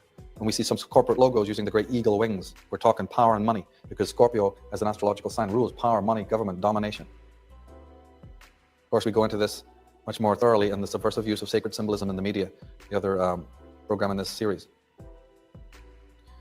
And the number 13, which is always associated with Scorpio, the tarot card, number 13, rules the sign of Scorpio, is found on the dollar bill in numerous times. The 13 arrows, the 13 berries, the 13 leaves, the 13 stripes, the 13 stars, the 13 levels of the pyramid. It has many reasons for this, but one of them is to represent the sign of Scorpio, which is the eagle, Aquila. Just as you go past Scorpio, you come to Sagittarius, or you come to the place between the signs, and you're very close. When you're in Sagittarius, you're very close to what is known as galactic center. Galactic center, the center of the galaxy. The center of the galaxy is in the constellation of Sagittarius, and that is in fact why you have the archer. The archer pulling his bow, that arrow of Sagittarius, was meant to face galactic center like a man shooting at a target. That's why the symbol of Sagittarius was chosen. Originally, he wasn't a horse, it was a dragon. He was half man, half dragon. Later, the image was softened into a horse, the centaur. And the symbol for the center of the galaxy, for galactic center, was known from time immemorial as the Black Sun. And on Bracken House here in London, many other buildings, as a secret society symbol, primarily, you'll see the symbol of the Black Sun. And when you see that symbol, realize that it is referring to the center of the galaxy, not the physical sun.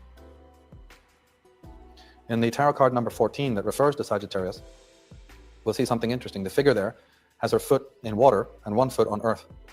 So the card that represents Sagittarius, the sign of Sagittarius, shows a figure with one foot in water and one foot on earth. Now this is, again, symbolic communication. The water sign, Scorpio is a water sign. So the angel is literally having her one foot in the water sign of Scorpio and on the fire sign, the earth sign of Capricorn, because after Sagittarius comes Capricorn. So Sagittarius is in the middle of the water sign of Scorpio and the earth sign of Capricorn. It's just a way that the ancients used to symbolize things. But how did the ancients actually discover this phenomena of the solstices and the equinox? It was a very lengthy process, of course. The ancients used to notice on their sundials that the shadow did something strange as the sun approached these southerly signs. As the sun descended down towards Capricorn, past the celestial equator, past the celestial center, the galactic center, and as it passed into the sign of Capricorn, it would stop. It came to a point around about December 21st, and then it would stop dead in the sky. The ancients noticed this, and for 3 days they noticed that the sun would not move. But on the third day, that's about the 23rd, it would start to move again and resume its northerly course. And for those 3 days were sort of like dark days, or the dead days. And that's why we have the term solstice, because it means solstice, sun standing still. The ancients noticed this. That's why we have Jesus saying, for 3 days I will die and rise again. We hear that when Jesus was born, for various reasons, his family had to run away, and they made flight into Egypt. Now, what we have to discover about this, it concerns also celestial activity. We say that the winter months, the winter solstice is in Capricorn, but the Earth turns. So yes, December, during the day, you can't see the stars. And what you don't realize is that during a day, the planet Earth is moving around the sun. So when the night sky comes upon us at the evening, when we go out to look, we're not going to see the stars of Capricorn. They were out during the day, but we couldn't see them. There's a 180-degree turn that's just happened. So when we go out at night and we look into the night sky, we will actually see the constellations of the opposite sign. Because again, the Earth has turned 180 degrees. So during The evening time at Christmas, during the solstice time, if you go out and look into the heavens at night, you will see the constellations of Cancer and Leo, the northern signs, and vice versa. If you went out on the night of the summer solstice, you would see the constellations of the southerly signs of Capricorn and Aquarius and so on. So we understand that during the solstice, during the period of Christmas, the stars that are in the sky at night are the sign of Cancer, and Cancer was always the symbol of the Holy Mother, the female mother sign. Now, Cancer as a constellation is very interesting because it has the least brightest stars of any of the constellations. And because of that fact, it was known in ancient times as the wilderness. It was literally known as the wilderness because it was so bleak. It does have stars in it, many of them, but they're faint in magnitude. So the ancient astrologers used to call it the wilderness or the desert. That's why we hear so many stories, for instance, about Moses and Joseph and Jesus and all sorts of patriarchs and prophets going through the 40 days in the wilderness. We imagine that somebody going out into the wilderness for 40 days. No, it isn't. It's to do with the sun, which is represented by all these heroes, passing through the sign of the zodiac, Cancer, a very big constellation, for 40 days in the wilderness. So when we realize that the stars of the sign of Cancer are seen at the time of Jesus' birth, we can unravel a great mystery. Because as I said, although the constellations are not bright in Cancer, there's some very important star groupings there. And one of the most important, that's a constellation within Cancer, is known as the cradle or the manger. You can go to an old planisphere and you'll see it right there. There is a constellation in Cancer called the manger. Now, that is why when the sun is descending towards Capricorn and moves into the period we know as Christmas or the summer solstice, and we hear that the sun is born in a manger, born in an inn in the manger, this is a reference to the sun being back of the sign of Cancer. Now, when John the Baptist declares that he is not the true light, but the one who follows him will be the true light, he's identifying himself with the moon and with the lunar cult. He was also the man of the wilderness, a term which implied the night sky. He had his head removed, and he was followed by the solar king. Pickett and Prince in their book Templar Revelation say that the ritual of baptism, as done by the Baptist, has no precedent in Judaism. That's right, but it does in the old lunar cult of old. And John the Baptist, using the water to purify, is identifying himself with the lunar cult, and he's supplanted by the sun king to come. And the moon is related to Cancer, the sign of Cancer. We also read that Jesus was born of a virgin. We looked at this a little earlier. But again, if we go to the chart of the Earth and we find something very interesting, we discover that if the signs, the constellations, the starry groups are reversed at night, then that goes for the ones that are on the eastern and western horizon as well. If the constellations of Cancer are seen in the sign of Capricorn at night during the solstice, then what is seen on the vernal equinox? That means if you look to the east, what star groups are rising there just before morning? The sign of Virgo, which is usually on the western horizon, is seen rising just before sun break on the eastern horizon. And the sign of Virgo was, of course, always known as the Mother of God.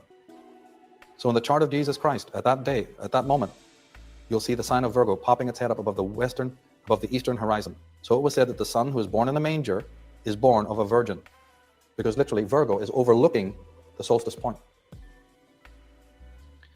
As I said, the following of the bright star in heaven merely referred to the sun that was being followed to the point of the solstice. We also hear at the birth of Jesus that there arrive not only 3 shepherds, but 3 wise men. Well, this can be explained again in the same way, using the same astrotheological reasoning, the same astrotheological device. On the western horizon, if Virgo is rising on the eastern side, then the eastern constellations must be appearing on the western side, and that's exactly what happens. The sign of Taurus, the stars of Taurus, the constellations of Aries and Taurus, are seen on the western horizon. But within Taurus are 3 very important stars. There's many constellations in Taurus, like the Pleiades and Aldebaran, the star Aldebaran. But there's also Orion, the constellation of Orion. And Orion is always distinguished by 3 parallel stars, the 3 stars in the famous belt of Orion. But in ancient days, those 3 stars were referred to literally as the 3 wise men. It's as simple as that. So the 3 wise men who visit Jesus in the manger in Bethlehem are the 3 stars overlooking the western equinox, but again, overlooking the manger or the cradle of the solstice point.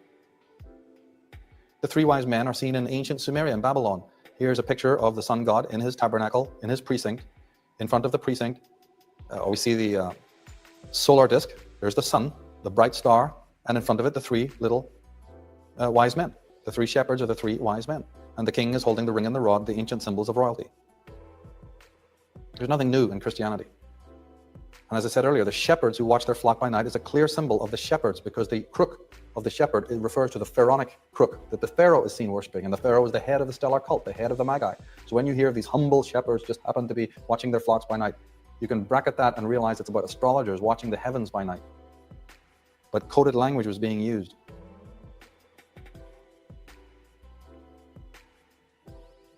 And the good shepherd, just like the pharaoh, is the Christ, seen holding the pharaonic staff, the crook. So there you have it.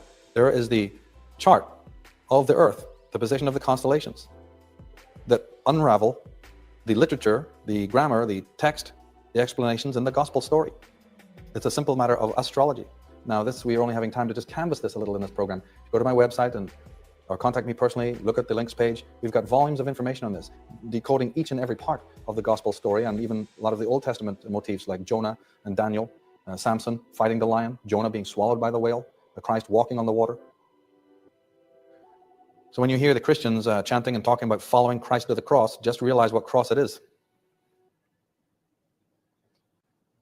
Now, Joseph A. Seiss in his Gospel of the Star says, in the triad of the three great Egyptian gods, each holds a sacred tau or the cross as the symbol of life and immortality. So the fourfold cross is seen here on Ta, the ancient god of the Egyptians.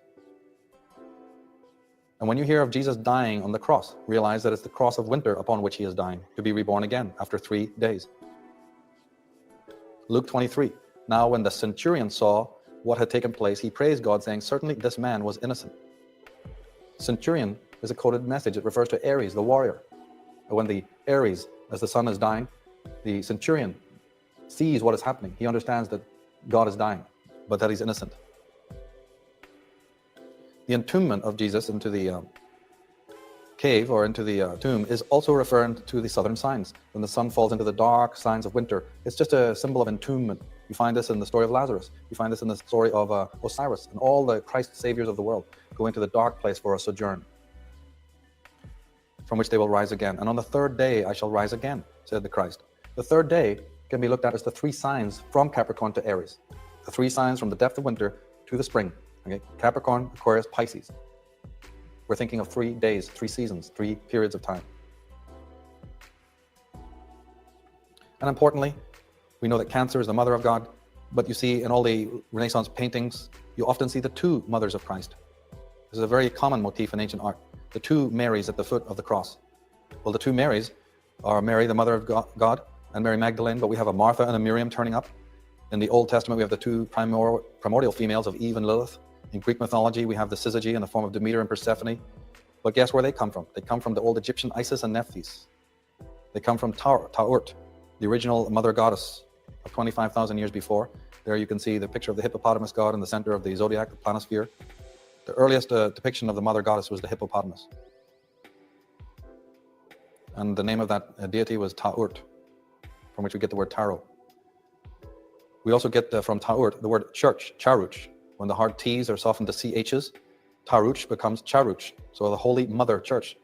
Christians talk about Holy Mother Church. They dress in flowing robes of the female because they know what we're not supposed to know, is that this is a throwback to the ancient goddess cults of the ancient world. And if you suppress that and throw it away completely, that's no good for the psyche. You can't control people. You have to have something they recognize and will yearn towards. That's how subliminal manipulation works. So they know they're a male patriarchy, but they've got to encompass some of the feminine motifs. Well, that's all right. We'll just dress ourselves up as female, build churches with womb-shaped doors, and have the waters of the female as the baptismal fonts, and use all those symbolisms, but nobody knowing where it originally originates. And we'll talk about Holy Mother Church and Virgin Marys, but let nobody ask where it all comes from. The original Virgin Mary was Ta'urt, later as Nuth, later as Isis, then Sophia, and down to Mary, the original heavenly Madonna. There's even talk of the Black Madonna. Of course she's black, because the night sky is dark, is black. It's not that there was a physical black Madonna walking around. The Black Madonna is literally the night sky that gives birth to the sun every year, every morning. In the Far East, we find the Virgin with her little child, Krishna, Rama, and the cow goddess. We have Lord Krishna, who is the prototype of Lord KRISHNA, or Christ.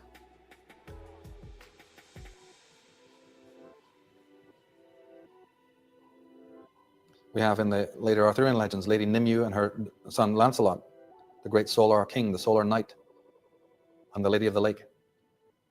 The inscription for Jesus, IHS, which is used on churches and by Christians, actually has nothing to do with Jesus. It comes from Bacchus, In the ancient languages, IHS simply stood for the word Bacchus. There's a tie-in to Orpheus. We think that Orpheus is a Grecian motif that came later than Jesus, but that's not true. Orpheus is a primordial deity. Orphe, Ophion, OPH, represents the serpent. And of course, there's a whole underworld story relating to the great god Orpheus. And Dionysus, there's a tie-in with Jesus and the cult of Dionysus. In Arthurian mythology, one of the most beautiful and poetic of the myths of Arthur is that concerning Sir Tristram, or Tristan, of sorrowful birth. But the word Tristam, or Tristna, comes from Krishna, which goes back to Jesus Christ. There's a connection. They all have evil uncles. They all have followers. They all have a sorrowful birth. There's many motifs that they have in common. There's a tie-in with Jesus and the cult of Zoroaster in Persia, and also the Persians Mithras and Ahura Mazda. Tony Bushby says that the similarities between Christianity and Mithraism in the 5th century were so striking that St. Augustine grudgingly confessed the priests of Mithra worshipped the same deity as he did. But in Egypt, we always find Aten and Ra, the sun gods. We find out from Percy Graves' great book, the world's 16 crucified saviors, a highly suppressed book, to say the least. Percy Graves was a scholar, and he found out that there was in the world at least 16 crucified saviors. All died on crosses, all were born from a virgin, and all came to bring light to the world. We don't have time to go into all the details of the Bible stories, but on the website, on the pages that have to do with astrotheology, you will find the astrological or astrotheological analyses of many of these biblical images of the 3 wise men and the 72 disciples and the marriage of Cana and so on. Now we know that Jesus had the 12 disciples, but we also read in several parts of the Gospels that he had 72 apostles, those who would go about without scrip nor purse. In Luke 10, the Lord appointed 72 others and sent them 2 by 2 ahead of him to every town and place where he was about to go. The 72 apostles. Well, that's all astrology, astronomy, astrotheology. We know about the 12 official signs. The 12 signs of the zodiac are the 12 disciples of Jesus. But there are many other constellations up there. We talk about the sun passing through the zodiological belt. That's a band about 17 degrees wide. And the sun passing on that year after year, that's the zodiac belt. But in and around the zodiac belt, in and around the other main 12 constellations are other constellations, some of them of great importance. They may not be important to us now in solar-centered astrology, but to sidereal astrologers, to the ancient stellar cult, they were equally important. Now these many constellations, and there's about 72 of them, they are known by names and they're worshipped, and they have great symbolism attached to them. And there are 72 of them. Those are the 72 unofficial disciples or unofficial apostles that also serve the Christ or the Son. Now the early church fathers prohibited astrology, and the Council of Toledo banned it forever. Nevertheless, 600 years later, the dates of the Pope's coronation were determined by the zodiac. The church hierarchy employed their own astrologers, and signs of the zodiac appeared all over the church furnishings, tiles, doorways, manuscripts, and baptismal fonts. And we might remember at the turn of the millennium in 1999 to 2000, the Pope John comes out to make his apology, quote unquote, to the Jewish people. Well, he chose Pisces to do it in. It was in March. And if you track all of these different ceremonies that the Pope was involved in, you will find that they have astrological significance in order to strengthen themselves. We find out in Ireland that when the Vatican servants there wanted to give the Pope's chair a clean, and we know that the Pope's chair is the famous chair of St. Peter, which had gathered so much debris over the centuries, so they took it away to refurbish it and give it a good clean. And when they took off all the debris, what do they find on the chair and the seat is a huge zodiac in brass, this incredible zodiac. So they quickly covered it over again because, of course, you don't want anyone to know about that. Holger Kirsten, in the original zodiac, in the original Jesus, says that the Jesus mediated to us by the church is not the true Jesus. That is an artificial construction, assembled from true and false fragments of his biography, from authentic and invalid statements, and based on a great deal of inventiveness on the part of the Christian writers. He says that the religious teaching presented in Paul's epistles is fundamentally different from what research has recognized as being authentic sayings of Jesus. What we know as Christianity today is not the teaching contained in those authentic sayings. It is the theology disseminated by Paul and the doctors of his epistles. That's right, with the Romans paying the bills. Burton L. Mack, in Who Wrote the New Testament, says the writings in the New Testament were not written by eyewitnesses of an overpowering divine presence in the midst of human history. The Christian Bible turns out to be a masterpiece of invention. To be quite frank about it, the Bible is a product of very energetic and successful myth-making on the part of those early Christians. And T.W. Doane, in his book, says the canon of the New Testament is nothing more or less than a copy of the mythological histories of the Hindu savior Krishna, the Buddhist savior Buddha, with a mixture of mythology borrowed from the Persians and other nations. Now we know the birth of Jesus we've looked at, but we also hear a very specific detail. Christ dies at age 33. Well, the answer to that is again concerning the precession of the equinoxes. The sun passes backwards through the zodiac, remember, and moves through each of the 30 degrees in approximately 1 month of 30 days. So, on a daily routine, it takes 30 days to move through one sign. It comes into a sign at the first degree and is completely out of the sign by the 33rd degree. That is why Jesus, the Son of God, was said to have died at 33. It is also why there are 33 degrees within Masonry. Freemasons are the descendants of the stellar cult. So we have Jesus, our Father who art in heaven, referring himself to the sun, to Venus, to the morning star. The sun is 3 degrees in the sky. A sign is 30 degrees. In order to move 30 degrees, but to completely leave it, it's about 33 degrees. Let us understand also that when the sun god falls, he falls into the female signs. And although the Christians did a lot of heavy-duty work to denigrate that, the idea was that the sun is born in the Virgin, and he dies and goes back to the Virgin, to the mother. That is the night sky. Forever he is encompassed in the body, the womb of the night sky. So at this stage of our program, it is not outside the bounds of reason, after what we've been showing, that we have to understand that the Gospels are not a biography. The Bible was and is nothing more, nothing less than an astrotheological story, a sidereal myth. I believe that the writers of the Bible knew that. They had no intention of ever presenting it as anything else. And they would have been astounded that modern generations would actually think that it was a biography. Because if you were actually trying to create a biography, you would have done a much better job than the one that we have coming down to us. Even with all the machinations and throwing away and burning of other books, you still would have made it look more officially like a biography if that had been your intention. But the allegorists of the ancient world knew that everyone knows that this is a fable, a story. They would have not been able to even comprehend how this literally would have been taken so literally, and that the real, pure, beautiful, intriguing, and mysterious meaning of it would just have been thrown out with the trash. This can be confirmed because if one substitutes the words zodiac and constellations for the following terms, the scriptures will begin to reveal their secret meanings. What terms? You can take a lot of them. Tabernacle, New Jerusalem, Nazareth, Bethlehem, Hall of Judges, Kingdom of God, Tent of God, Flocks by night, aeons or ages, seasons, oracles, citadel. So he or she entered into the tabernacle. We have the 7 churches, the Mount of Olives, Mount of Glory, City of David, Celestial City, Heaven, Throne of the Elect, Abode of the Most High, the Labyrinth, the Most Holy Place, Mercy Seat. Whenever you meet or encounter these strange, cryptic, untranslatable terms in the Bible, just in your mind, substitute the word constellations or zodiac and see what happens. You might be amazed. Now, the dramatis personae of the Old Testament are not biographical characters. Abraham, Jacob, Moses, Solomon, David, Samson, Joseph, Daniel, Jesus, and all the other patriarchs originally symbolized alignments and conjunctions between the planets and the luminaries. Their many wives, their sons and daughters simply represent degrees and minutes of zodiacal arc. So that's right. When we read about these patriarchs and their wives and their many sons and daughters, let us understand that this is another coding system. Everybody's running around trying to find how to break the code of the Bible, and yet these most important codes, nobody pays the slightest attention to. These patriarchs, nobody's ever found any history of them, that they ever even existed. And we're not going to be able to decode this Bible until we understand how it works. So when you hear about Abraham coming unto the Pharaoh, or Moses appearing to the Pharaoh or any king, I'm just giving you one example here, the kings of the world were always represented by the sun or by Jupiter. The rabbis and the Semitic people really preferred Saturn, as we saw. So when the Saturnian patriarch, Moses, David, Abraham, Solomon, comes to the Pharaoh, as an example, we're talking about a conjunction of some kind, an aspect between the planets Saturn and Jupiter. The amount of daughters and sons they have are minutes and degrees of arc. So this whole thing can be decoded. There's scholars who are working on this right now to decode the whole of the Old Testament.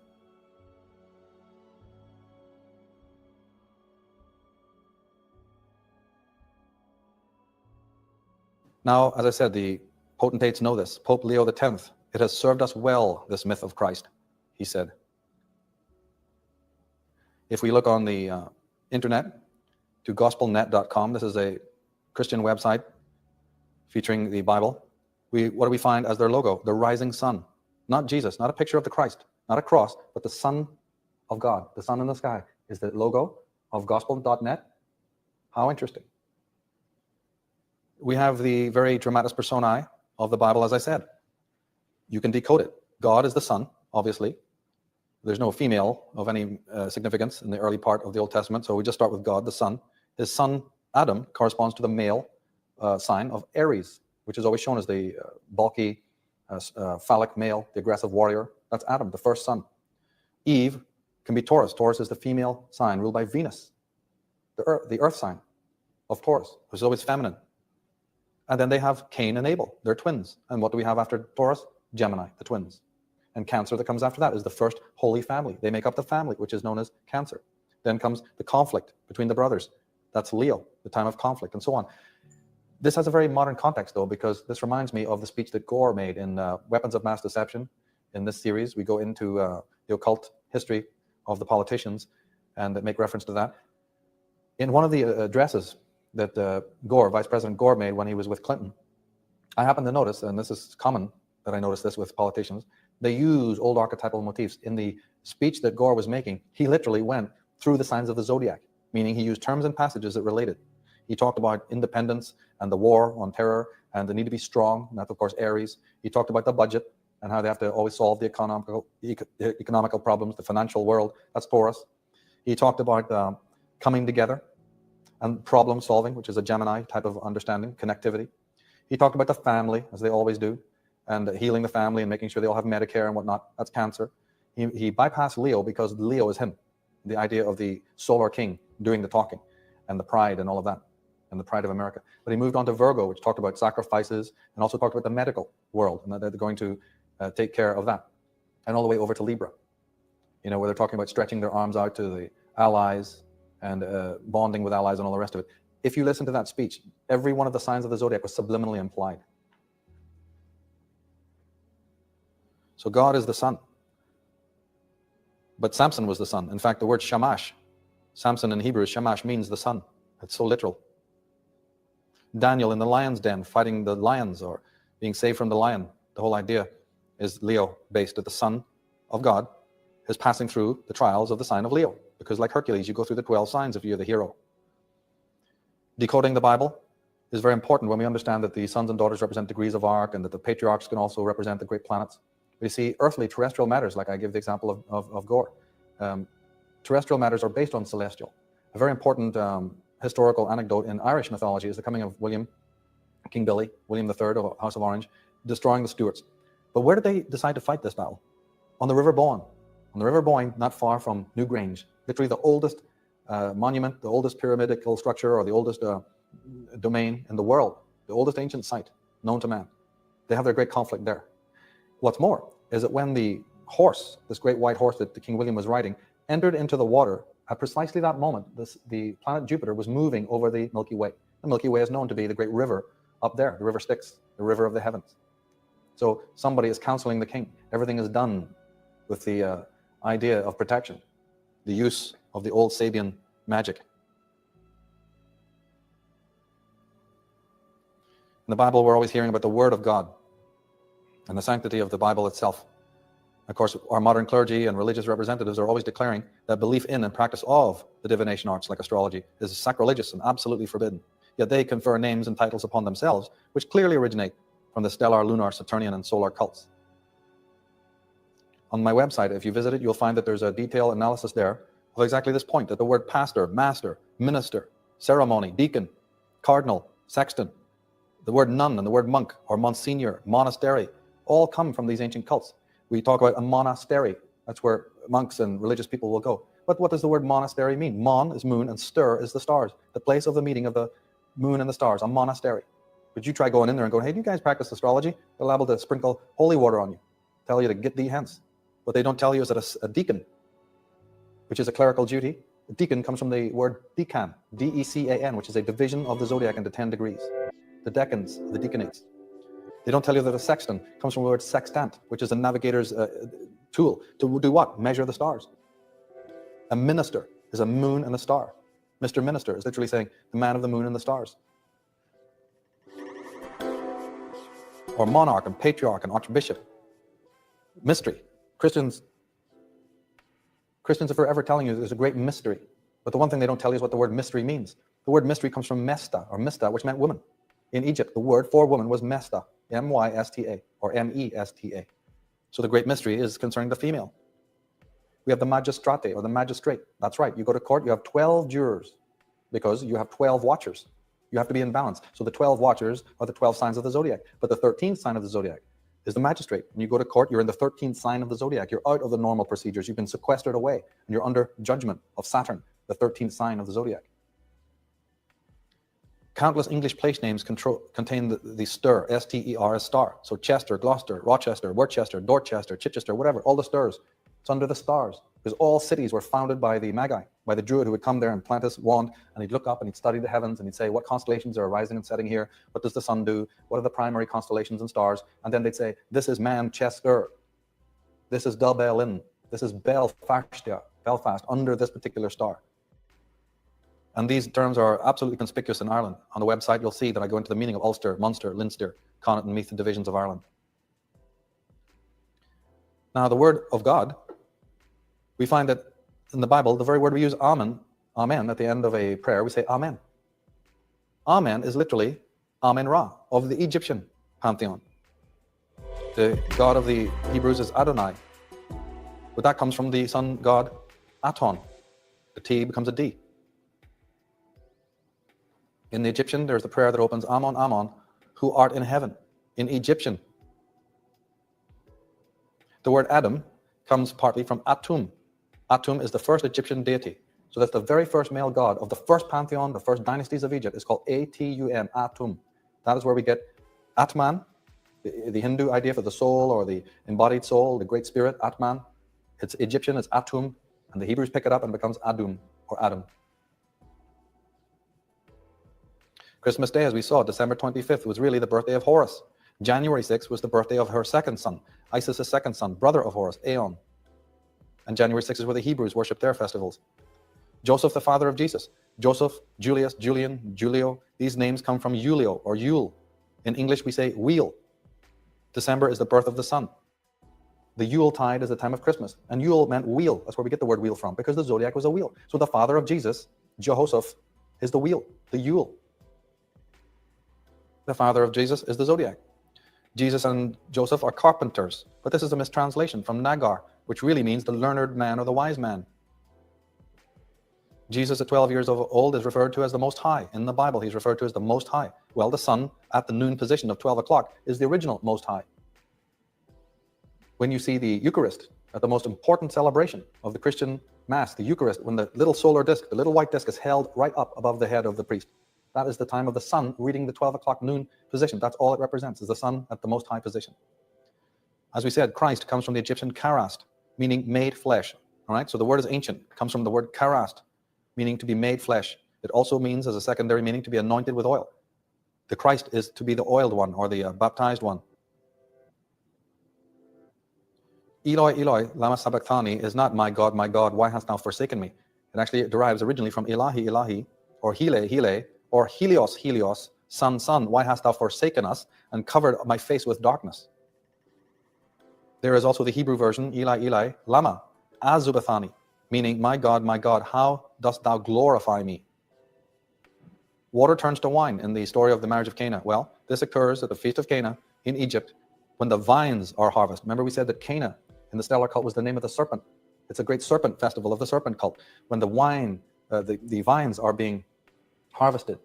And of course, if you take the vines, how do vines get to be vines? From the water of the Nile and from the rains that have fallen. So the Egyptians used to say that the grapes, or the wine, the water transferred into wine. It's as simple as that. And the master of the harvest would always raise a chalice of the wine to his lips, the new wine, to taste it. And if it was good, he would exclaim, behold, it is finished. Just like we hear Jesus saying on the cross, behold, it is done, or it is finished. But these terms come from way before Christianity. Now, the 4-day ceremony around the resurrection of Jesus was based on the raising of Osiris by Isis. Osiris was killed on a Friday after the spring equinox and raised on the sun day. But it was done with Osiris and Isis before. Lazarus comes from the Egyptian La Asuras.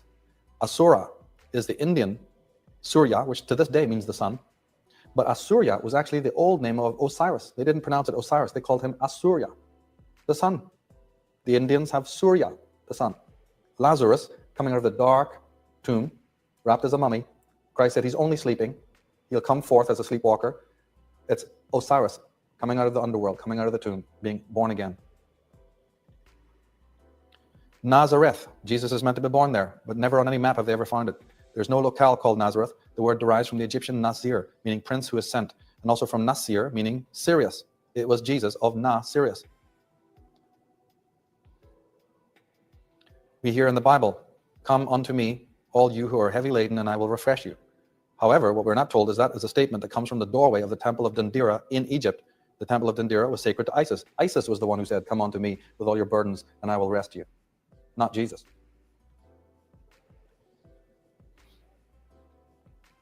We talked about the stellar and the lunar cult, but what about the Saturnian cult, the worshippers of the planet Saturn? We mentioned that their god was El, E-L. And that's why we find this term, this prefix or this suffix, so common in words that have to do with religion. We have a tempel, a circle, a gospel, a disciple, an apostle, an evangelist, or Elohim. If you were some bigwig in the Saturnian cult, you were known as an elder or an elite, because you had the light of Saturn. Saturn was being nice to you, and he had enlightened you, and now you would be called an elite. Or you were one of the elect.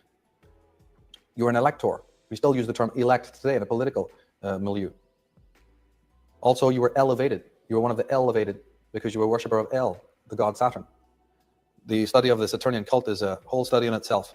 The women specifically were remonstrated with and said that they should listen and pay attention to their god Saturn. So Saturn has rings, so earrings were put in the ears to commemorate that you were Saturn worshipper. You were married under your god Saturn in the Saturn cult, so you wore the wedding ring.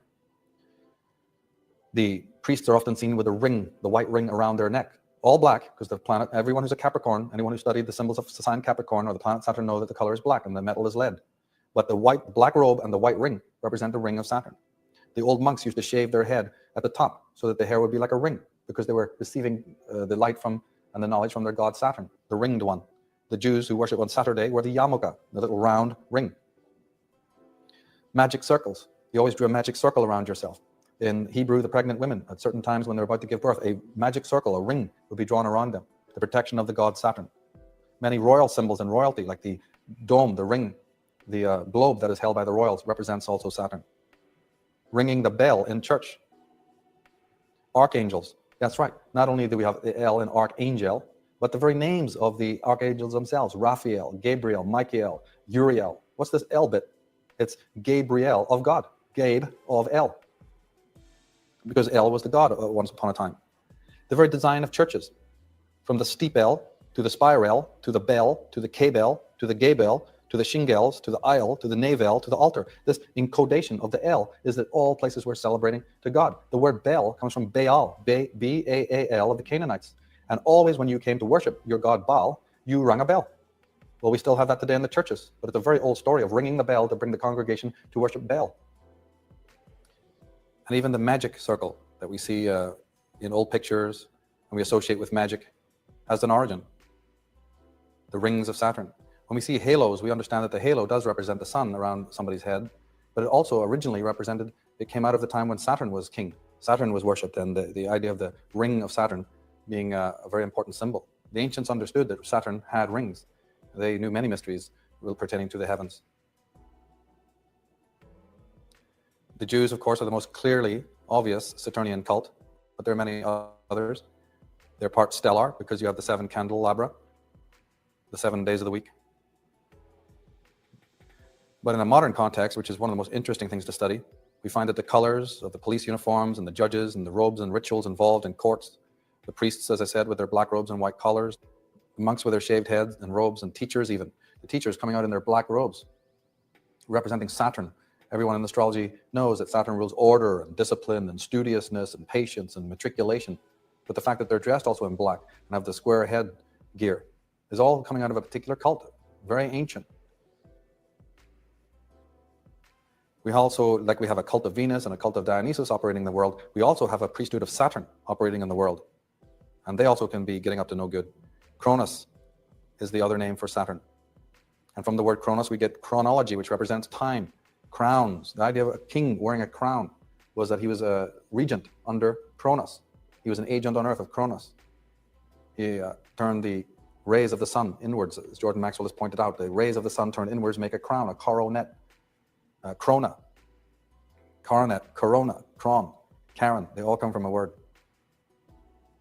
Each of these deities has many symbols attached to it. Now, in a modern context, we find that these strange assassination type happenings and other bizarrities happening on Earth, like we went into in Weapons of Mass Deception behind the New World Order, the importance of ritual, satanic ritual, that the politicians and secret societies are involving themselves in. One stark example that involved the symbolism associated with Saturn was the Heaven's Gate. Remember earlier we were talking about the Heaven's Gates, literally the northern gate of birth and the southern gate of death. Well, that's what these people were referring to. The death gate is Saturn, Capricorn.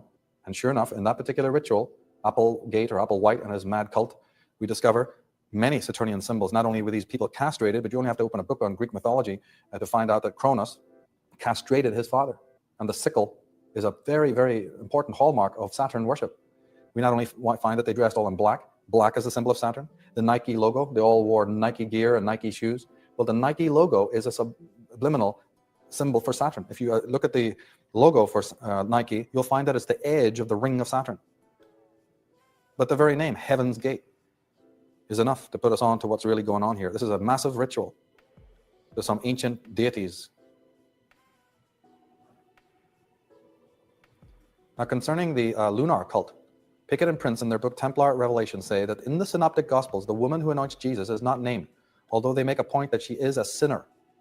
Mary of Bethany, who did the anointing, was known by the rabbis as Mary Lucifer, Mary the Lightbringer. So right there, we've got a dichotomy. Yes, we know from the stories and the movies and whatnot, and from Sunday school and everything else, that this sinner, all the disciples hated her guts and didn't know why Jesus was hanging around with her. But then we have in the rabbi tradition, oh no, she's Lucifer, the Lady Lightbringer. And then we do, even in the Bible, have her mysteriously initiating or anointing Jesus. So which is true? What is going on here? Well, what's going on here is revealed when we analyze the word sinner. Those who have looked at my astrotheology page on the website, who've checked into this, know that the word sinner doesn't mean anything negative at all. In this program, we've been talking about how one cult supplanted the others, and one cult becomes the hegemony over another. Well, in that process, the previous cult, together with all of its customs, its traditions, and its belief systems, are considered or thought to be negative. All right? They're demonized by the next cult that comes into power or into ascendancy. The word sinner comes from the word Sin, S-I-N, which was the earliest known name of the moon goddess. She was known as Min, and he was also in Babylon known as a male, Sin, S-I-N. So when you hear the prophets of old, and we hear them remonstrating, saying, get thee hence, go and sin no more, get this woman away, she's a sinner. It does not have anything to mean. It doesn't have anything to do with moral or karmic rectitude or imperfection. It simply means this is a female of the lunar cult. So when you hear them say, go and sin no more, all they're saying is go and sin no more, don't go and worship sin anymore. Worship the sun, that's all holy, but don't be worshiping the moon. And if you do, you're a sinner. So Eric Newman, the German scholar, says that a favored symbol of the matriarchal sphere is the moon in its relationship to the night and to the great mother, or the night sky, an expression of her essential spirit. As I said earlier, the lunar cult was symbolized by the scarabus beetle of Egypt and the unicorn, the white pale unicorn of the moon, and the northerly sign of Cancer. The scarabus beetle motif comes from Khepra, the Egyptian god of the scarabus beetle, whose sign was when the sun passes to its highest point through Cancer up into Leo, its royal house. Khepra, the god of Egypt. All the lunar cult were distinguished because they'd wear the horns, the lunar horns. Same as the Native American Indians who count time by the many moons. Well, their shaman would wear the lunar horns. And we see Michelangelo, Moses, who, by the way, was the leader in ancient times of the lunar cult, is seen in the sculpture with the lunar horns. It's always perplexed art historians and the Christians. Why is Moses seen with the horns? What could it possibly mean? It means what Michelangelo, being a member of secret societies, understood. And that is that he is the king or the leader of the lunar cult. And he worshipped on Mount Sinai. Sinai was the mountain on which you worship the moon. And this, because, of course, you have to go high on the mountain to have your observatories and your shrines when you worship the constellations in the heavens. That's why mountains and hills were considered sacred. Moses means from the water. That's all it means. The priestess draws Moses from the water. Now, Moses also meant the initiator, the one who initiated with water. On Islamic flags to this day, we'll see the crescent moon. And even though it's patriarchal and as fundamentalistic as they may be, their symbols show you where they originally came from. The star and the moon that's on their turrets and their minarets and on their symbols and their flags show you that they originated, like Christianity, from the stellar and the lunar cult. The symbol we use today for money, the so-called dollar bill sign, is a very, very ancient motif coming out from 10,000 years and before, from the time of Egypt. The god, as I said, the color of money was the three colors of the sun, the moon, and the earth. But silver is more predominant than gold. So most of the coins of the world were silver, and most of the money and the coins of the world were dedicated to the moon, because moon is silver, moon is white. And if they're dedicated to the moon, they're obviously dedicated to the goddess of the moon. And the most famous goddess of the moon was Isis. And if you shrink her name to the name of Isis, ISIS, if you compact those together, you will get the American dollar sign. Money, M-O-N-E-Y, mon, for the moon. The Virgin Mary is always described as having 12 stars in her hair, 12 stars around her head, crowned with 12 stars, and standing on the crescent moon. What could it possibly mean? The Statue of Liberty, the very symbol of America, is Egyptian, comes from Lady Semiramis, or also from Sechet, the Egyptian goddess. So the females of the lunar cult were once the keepers of the gnosis. They understood the mystery of the fauna and the flora, and they were the high initiators. Particularly coming down to us is the Holy Grail motif. The Holy Grail motif, which is picked up in the Christians with the Eucharist and the drinking of the wine. And here's the bread, which is my body, and the wine, which is my blood. But of course, what we're not told is that bread is sacred to the female cult, because the 4 ingredients that come to make up bread, yeast, grain, water, and wheat, are all female earth symbols. And the blood of the red wine is very clearly the female menstrual blood. In the tarot, we have the suit of cups and the ace of cups, all representing this motif of the chalice as being connected to knowledge. But as time passed and these cults supplant each other, the lunar cult and its representatives become demonic. As the elucidation says, that and the kingdom became dead and desert, for they lost the voices of the wells and of the damsels that were therein. In Divination of the Goddess, we talk very much in that program, in this series, about how women were the keepers of being, where men were more about the keepers of doing, and how women have lost that, which is partly why the world is in the state that it's in. And that in order to even be able to work in society and operate today, the females have to lose their femininity, just as men have lost it, and become more masculinized, and the consequences of that for both the sexes and for the world. Now, as I said, the word mystery comes from the word for woman. It derives from mesta, and also from mass, M-A-S. So when you hear about the Christians holding their mass, it's an entirely female rite and ritual coming out of Egypt, the mass. It also gives the mess, M-E-S-S, is an Egyptian word, as in the Catholic Mass. It originally was the circular wafer representing the ovum. So when you see the priest putting that little round white wafer into the believer's mouth, that represents the wafer, which represents the female ovum. So that by you taking it into your body, you will become feminized. He's already dressed in robes of a female, standing in Holy Mother Church with a chalice in one hand, offering you bread with the other. It's all a feminine matriarchal symbol coming from the lunar cult. The word secret comes from the word secretion, implying again the female mysteries, the biology of the female. When we are given a blessing, what we're not told is that comes from Blotzen, which means in Teutonic, in Germanic, bleeding. Female again, feminine. Now the tears are oblique references to the divine menstruum. Okay, so the falling of tears of the Jew, and if you look at tarot card number 18, you'll see that the moon goddess is weeping tears. Isis, of course, wept tears for Osiris. Well, the tears are oblique references to the divine menstruum, called the Ku, K-H-U, by the Egyptians. It was the tears which Isis cried over her lost consort Osiris. In alchemical writings, this menstruum was known as the star fire, or even the wise blood. It also is the Sang Grail of the Arthurian legends, carried by 3 maidens. In the Orthodox canon, it appears obliquely as the red wine of the Christian Eucharist. We hear in the Bible that Mary Magdalene is the harlot, but what we don't read is that again is a mistranslation. The word harlot comes originally from Herodulai, but Herodulai means the sacred or beloved one. Ah, is that a change? Harlot comes from Herodulai, meaning she is the sacred one, the beloved one, my beloved one.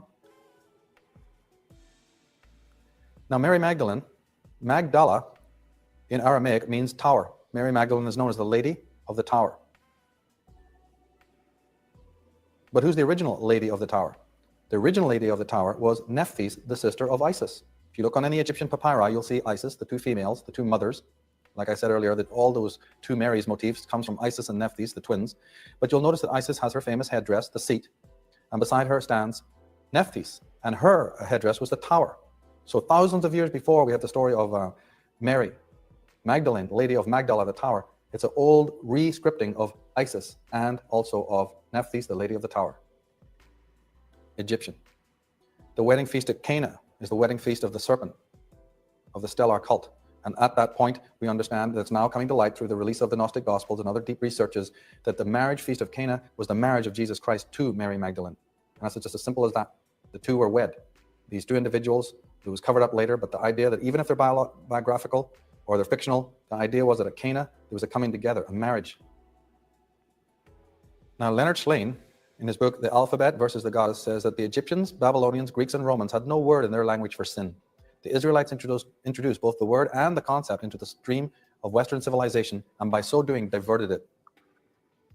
One of the most important female goddess traditions, concepts, was Sophia, called the goddess of wisdom. The word Sophia means wisdom. And Caitlin Matthews lets us know how important Sophia was to the Christians. She says, it was Rudolf Bultmann, was it not, the German biblical scholar, who cited certain passages in the Gospels as interpolations of Sophia herself, put into the mouth of Christ. The most powerful cult that rules the world from the Grecian times onwards, and possibly even from the 18th dynasty of Egypt onwards, is the solar cult. This is the dominant power through all the ages of the modern, even though, of course, the solar cult has appropriated many of the symbols, as we've seen, of the lunar and the Saturnian and the stellar cult. The solar cult and the paradigm of thinking that goes with that is the one that is in prominence or is in ascendancy in the modern world. As Schwaller de Lubitsch wrote, the priesthood, and he means the priesthood of Saturn and the sun, is always will be abusive. One of the main fallacies of Occidental religions is that which espouses that man begins as a sinner and gets to the light by means of conversion, involving any number of physical intermediaries. In my book, Introduction to the Tarot's Major Arcana, I say that to the Gnostics and Sophists, this philosophy holds no currency. The Gnostics did not convert sinners, they awakened, they are ready. Erich Fromm, talking of the Old Testament, says, the document that most powerfully exemplifies an extremely male patriarchal attitude is the Old Testament. It is not surprising that the subject of productiveness, the creation itself, also finds an extreme male solution in its pages. The reason why the Old Testament exhibits such a one-sided male character is that as the primary text of the Jewish monotheism, it represents a male victory over female deities, over the matriarchal remnants in the social structures. The Old Testament is the triumphal hymn of the victorious male religion, a song of victory commemorating the destruction of all traces of matriarchy in religion and society. Leonard Shlain says that about 1500 BC, there were hundreds of goddess-based sects enveloping the Mediterranean basin. By the 5th century AD, they had almost been completely eradicated. By then, women were also prohibited from conducting a single major Western sacrament. The oldest temple of the Western world, the Pantheon, is actually dedicated to the female goddess. Lewis Mumford, historian and philosopher, sociologist, says that out of the early Neolithic complex, a different kind of social organization arose, no longer democratic, that is based on neighborly intimacy, customary usage and consent, but authoritarian, centrally directed, under the control of a dominant minority, no longer confined to a limited territory, but deliberately going out of bounds to seize raw materials and enslave helpless men, to exercise control and exact tribute. This new culture was dedicated not just to the enhancement of life, but to the expansion of collective power. By perfecting new instruments of coercion, the rulers of this society had, by the 3rd millennium BC, organized industrial and military power on a scale that was never to be surpassed until our time. Erich Fromm goes on to say, the thought that the male can create living beings by himself, with his mouth, through his word, or out of his spirit, is the most unnatural fantasy conceivable. It denies all experience, all reality, every natural condition. It disregards all the laws of nature in order to attain the one goal of presenting the male as the perfect being per se, who possesses the ability life appears to have denied him, the ability to give birth. The first act of creation is the birth of light. Light is always and everywhere a symbol of the male principle. Those who have checked out my astrotheology pages on the website will understand what he means by this. And we go into a description of how light is connected to the male, and how light is also used as the weapon. Intellectual light, psychological light, and also physical light is used in this weaponry, this arsenal of weaponry against the feminine principle. And the feminine principle is not something in women only. It's a principle, a mode of thought, of consciousness of the male as well. We're not talking about male and female here only. We're talking about masculine and feminine, two polarities of even one individual. The Judeo-Christian paradigm comes in to subvert this, to control it, to mess it up. And the atrocity that they've created to create this inner scission, this inner schizophrenia. When we're in this kind of state, it leaves us open to any kind of power dynamics and manipulation. Don't we remember that in the 10 Commandments, in the Old Testament, the Jews are considered the chosen people? Well, they haven't built any pyramids or anything. They're not being honored by God because of their great genius. They're not being honored by God because of their great power inherently. They're being honored by Jehovah, by God, by the big Father, big Daddy in the sky, because of one thing and one thing only, their obedience. They've been given a Decalogue, they've been given a 10 Commandments, and because they're so obedient to that, they are considered the chosen people. Leonard Shlain, in Alphabet versus the Goddess, says that monotheism does not mirror human society. First, humans are first and foremost social animals. A deity who was alone, not by choice, but because there were no other companions for him, was a concept without parallel in human society. The God of the Israelites did not have a wife, a son, a daughter, or a mother. So there you have it. All you need is the masculine principle. Samson, Solomon, David, Abraham, Jesus, the whole list goes on. It's the whole concept of the Sun King. He's alone, he creates by himself. And all are his obedient children. The Israelites are obedient. So today, in our crazy, war-torn world of stress and frustration, if we are obedient to Big Daddy, to Big Father, we will be the chosen ones. It works in ancient times, it works now. And these political leaders, as we saw in other presentations, other programs in this series, they know how to manipulate this. They know how to understand it. They want something for giving us protection. And what they want is our obedience. And the more obedient we are, the more humble we are, the more selfless we are, the more likely we'll fall in line, then we will be sure to receive smiles from them. What is the attitude of the slave? What is the master-slave dynamic? It's very simple. The slave knows that the master can completely destroy him. Here's what you call your master, your leaders. These are people who can decimate you, take your very life away. So just in the act of your destruction, we say, don't kill me, I'll be your slave. So the slave and master relationship is born. But you see, the master always sees in the eyes of the servant and the slave the deep hatred that's there. And so eventually the master comes to hate himself because he knows that the whole dynamic, the whole relationship is built on violence and sadism. So not immediately, but over time, even the masters, the leaders, these sadists of the world, by being worshipped, but by being adored in hatred, not out of love, come to despise and hate themselves. Well, what do you think is going to happen in society and culture when these leaders need to vicariously process that hatred? In Weapons of Mass Deception, Behind the New World Order, we talk about this and how the sadist, if he can make his ambiance filled with violence and terror and war and upheaval and filled with enemies, then his own sadism is less apparent. And also another adjunct to that is that they're going to need to process this. It's vital for this inner toxicity to become processed. So the slave is responsible for the horrors that his master does. There's a connection here, a relationship. This is what we're left with when we understand how these cults have worked and what religion is really doing. Now, M. Hester Harding, one of the greatest psychologists the world has ever known, in her book Women's Mysteries says, the rise of masculine power and of patriarchal society probably started when man began to accumulate personal as over against communal property and found that his personal strength and prowess could increase his personal possessions. Okay, so the muscular strength, the muscular power is mentioned here. This change in secular power coincided with the rise of the sun worship under a male priesthood. Sun worship was usually introduced and established by an edict of the military dictator, as happened in Babylon and Egypt, and probably other countries as well. Eric Newman, in his masterpiece, The Origin and Evolution of Consciousness, says, the correlation of consciousness with masculinity culminates in the development of science, as an attempt by the masculine spirit to emancipate itself from the power of the unconscious. We call this path ascent, because we experience consciousness and the world of light as being above us, and the unconscious and darkness as below, still under the spell of the primitive symbolism which associates the upright posture of the human figure with the development of the head and the rest of the higher centers of consciousness.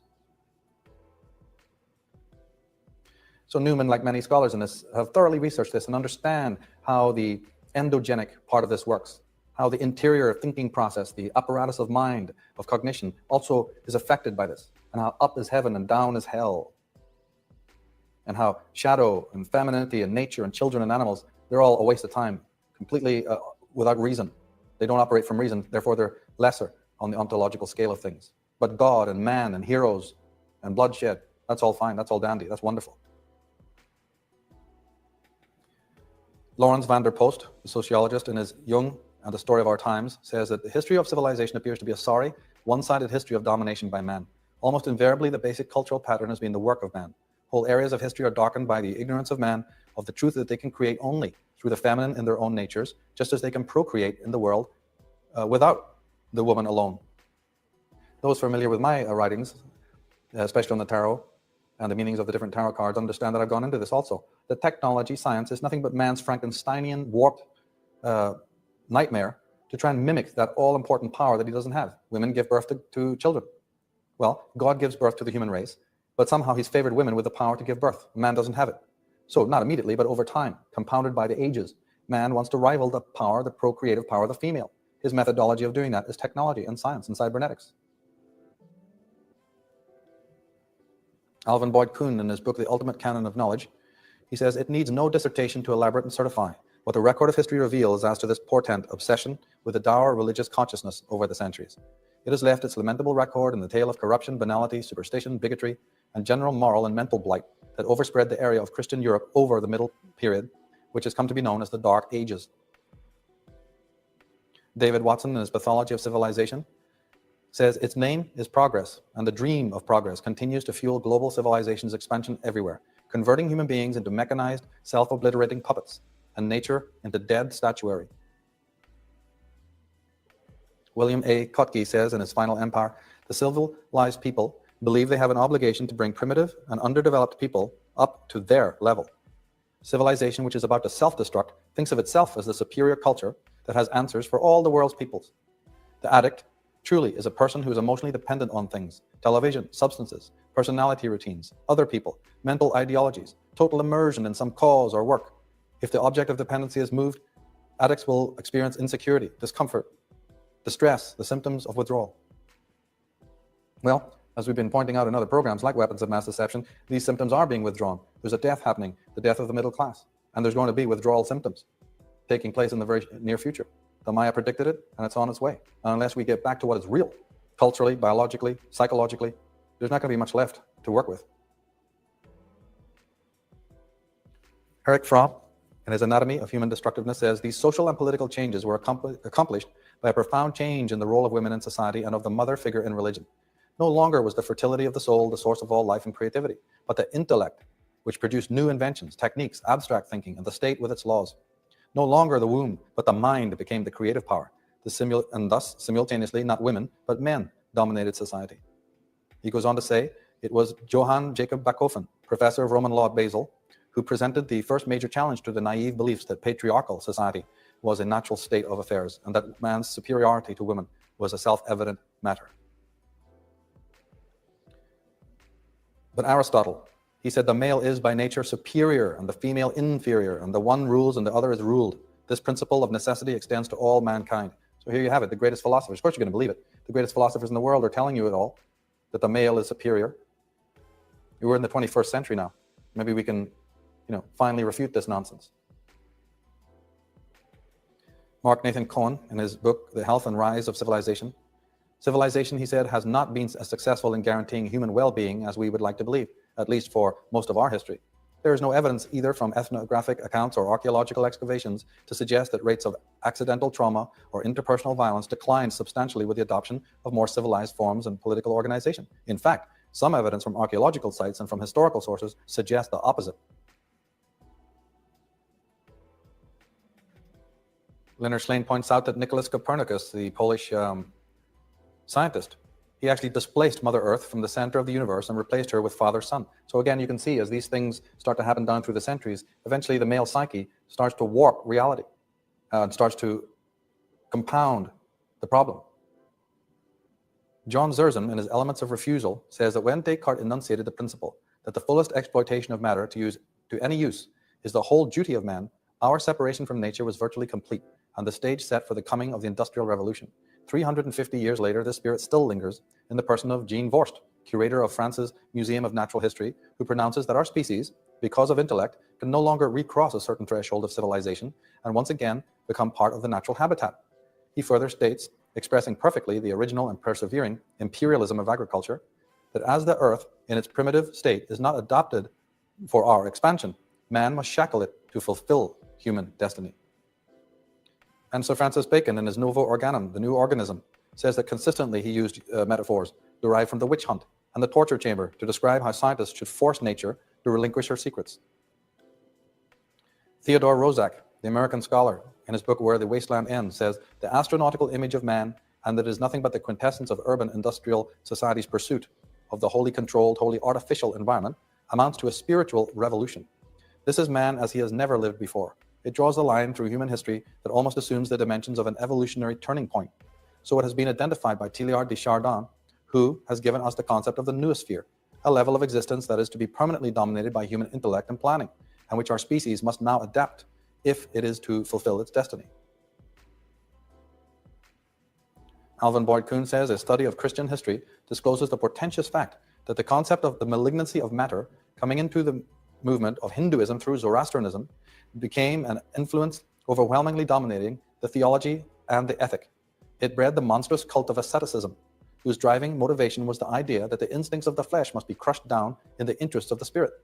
The tragic consequence of this staggering default of insight are incalculable, but in all conscience overwhelming to any intelligence that discerns it. It lay the Christian mind open to the obsession of a psychological influence that has been nothing less than devastating to sanity, inflicting upon the psyche a trauma that has produced morbidity and crushed to a degree the natural instincts for human happiness. But that's what this whole blitzkrieg on the human psyche was meant to do, to suppress the feminine, to alienate you from the earth, to think that God is up in the cloud somewhere, and he's also wrathful. He's also an all-stern father figure who's judging your every move, to get you to be so schizoid, pathological, and existentially deranged that you wouldn't even be able to fashion your own destiny, your own thoughts. Erich Fromm, in his Anatomy of Human Destructiveness, says, the deep need of man not to feel lost and lonely in the world had, of course, been previously satisfied by the concept of a God who had created this world and was concerned with each and every creature. But for many of those for whom God was dethroned, the need for a godlike figure did not disappear. Some proclaimed a new God, evolution, and worshipped Darwin as his prophet. I added this because I want to make it stressed that just because you maybe have put aside one lie, like you don't believe in God, or say, for instance, you are not very religious, be aware that it's not just as simple as that. You may have other deities that you worship in exactly the same way, which also engender this pathogenic type of thinking pattern. Material thinking in general, the worship of money, of power, all does the same thing. Mark Brownstein says, where religion brought hate and called it the search for divine love, science brings death and calls it the quest for eternal life. I write that the expulsion from Eden meant the loss of the symbiotic connection with nature and the universal order, the scission between the microcosm and the microcosm, between psychic energy and physical energy. So it's poetic, I know, but we can think of that expulsion, that falling out of paradise of Eden, as literally being disconnected from the earth. Ergo, the return to the earth and the return to the philosophy and the ordinances, to be more obedient to the laws and the inherent subtle ordinances and principles and laws of nature, of the earth, will signal the apple being put back on the tree of life, and also the return of sanity to the mind of man.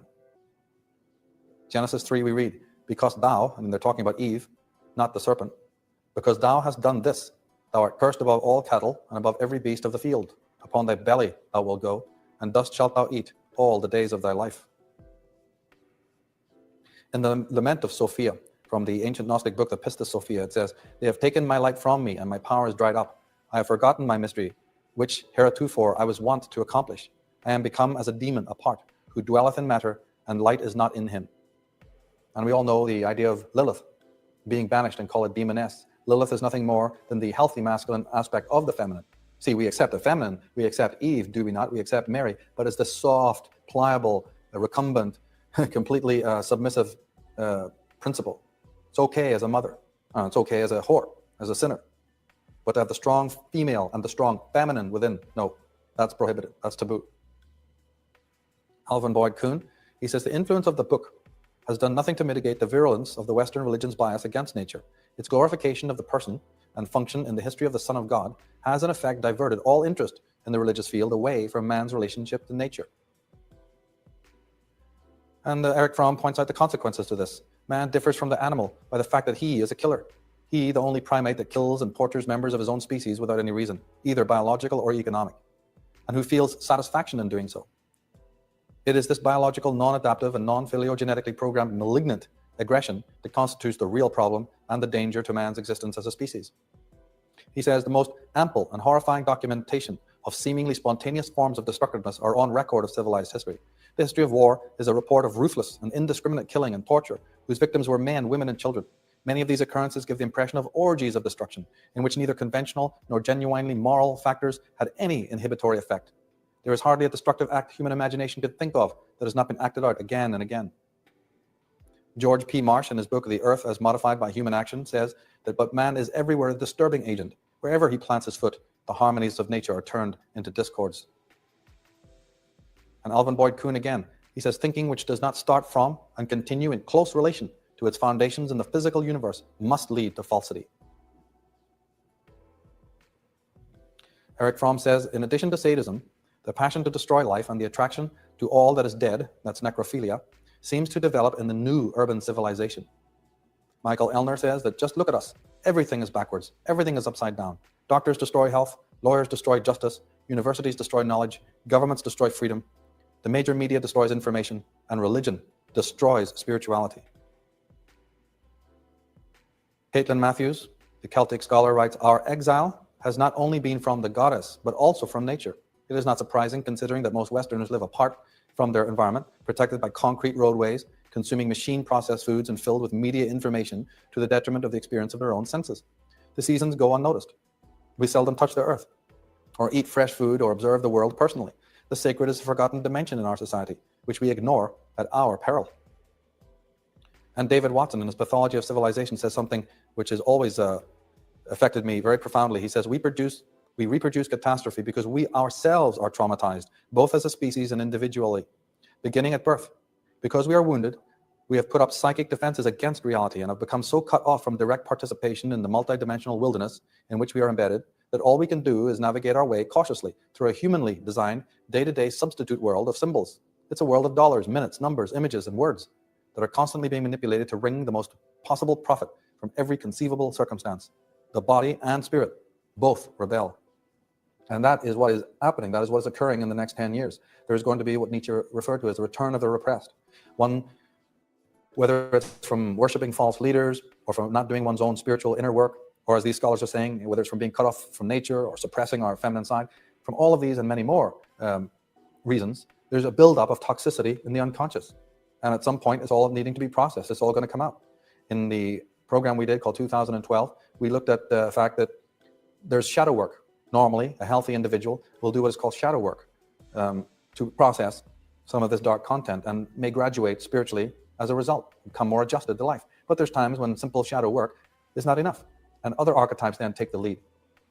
And that those archetypes are, again, the Great Father, the all-powerful masculine archetype that leads its derelict children in the direction that it wants to go, which creates enemies and wants to destroy those enemies.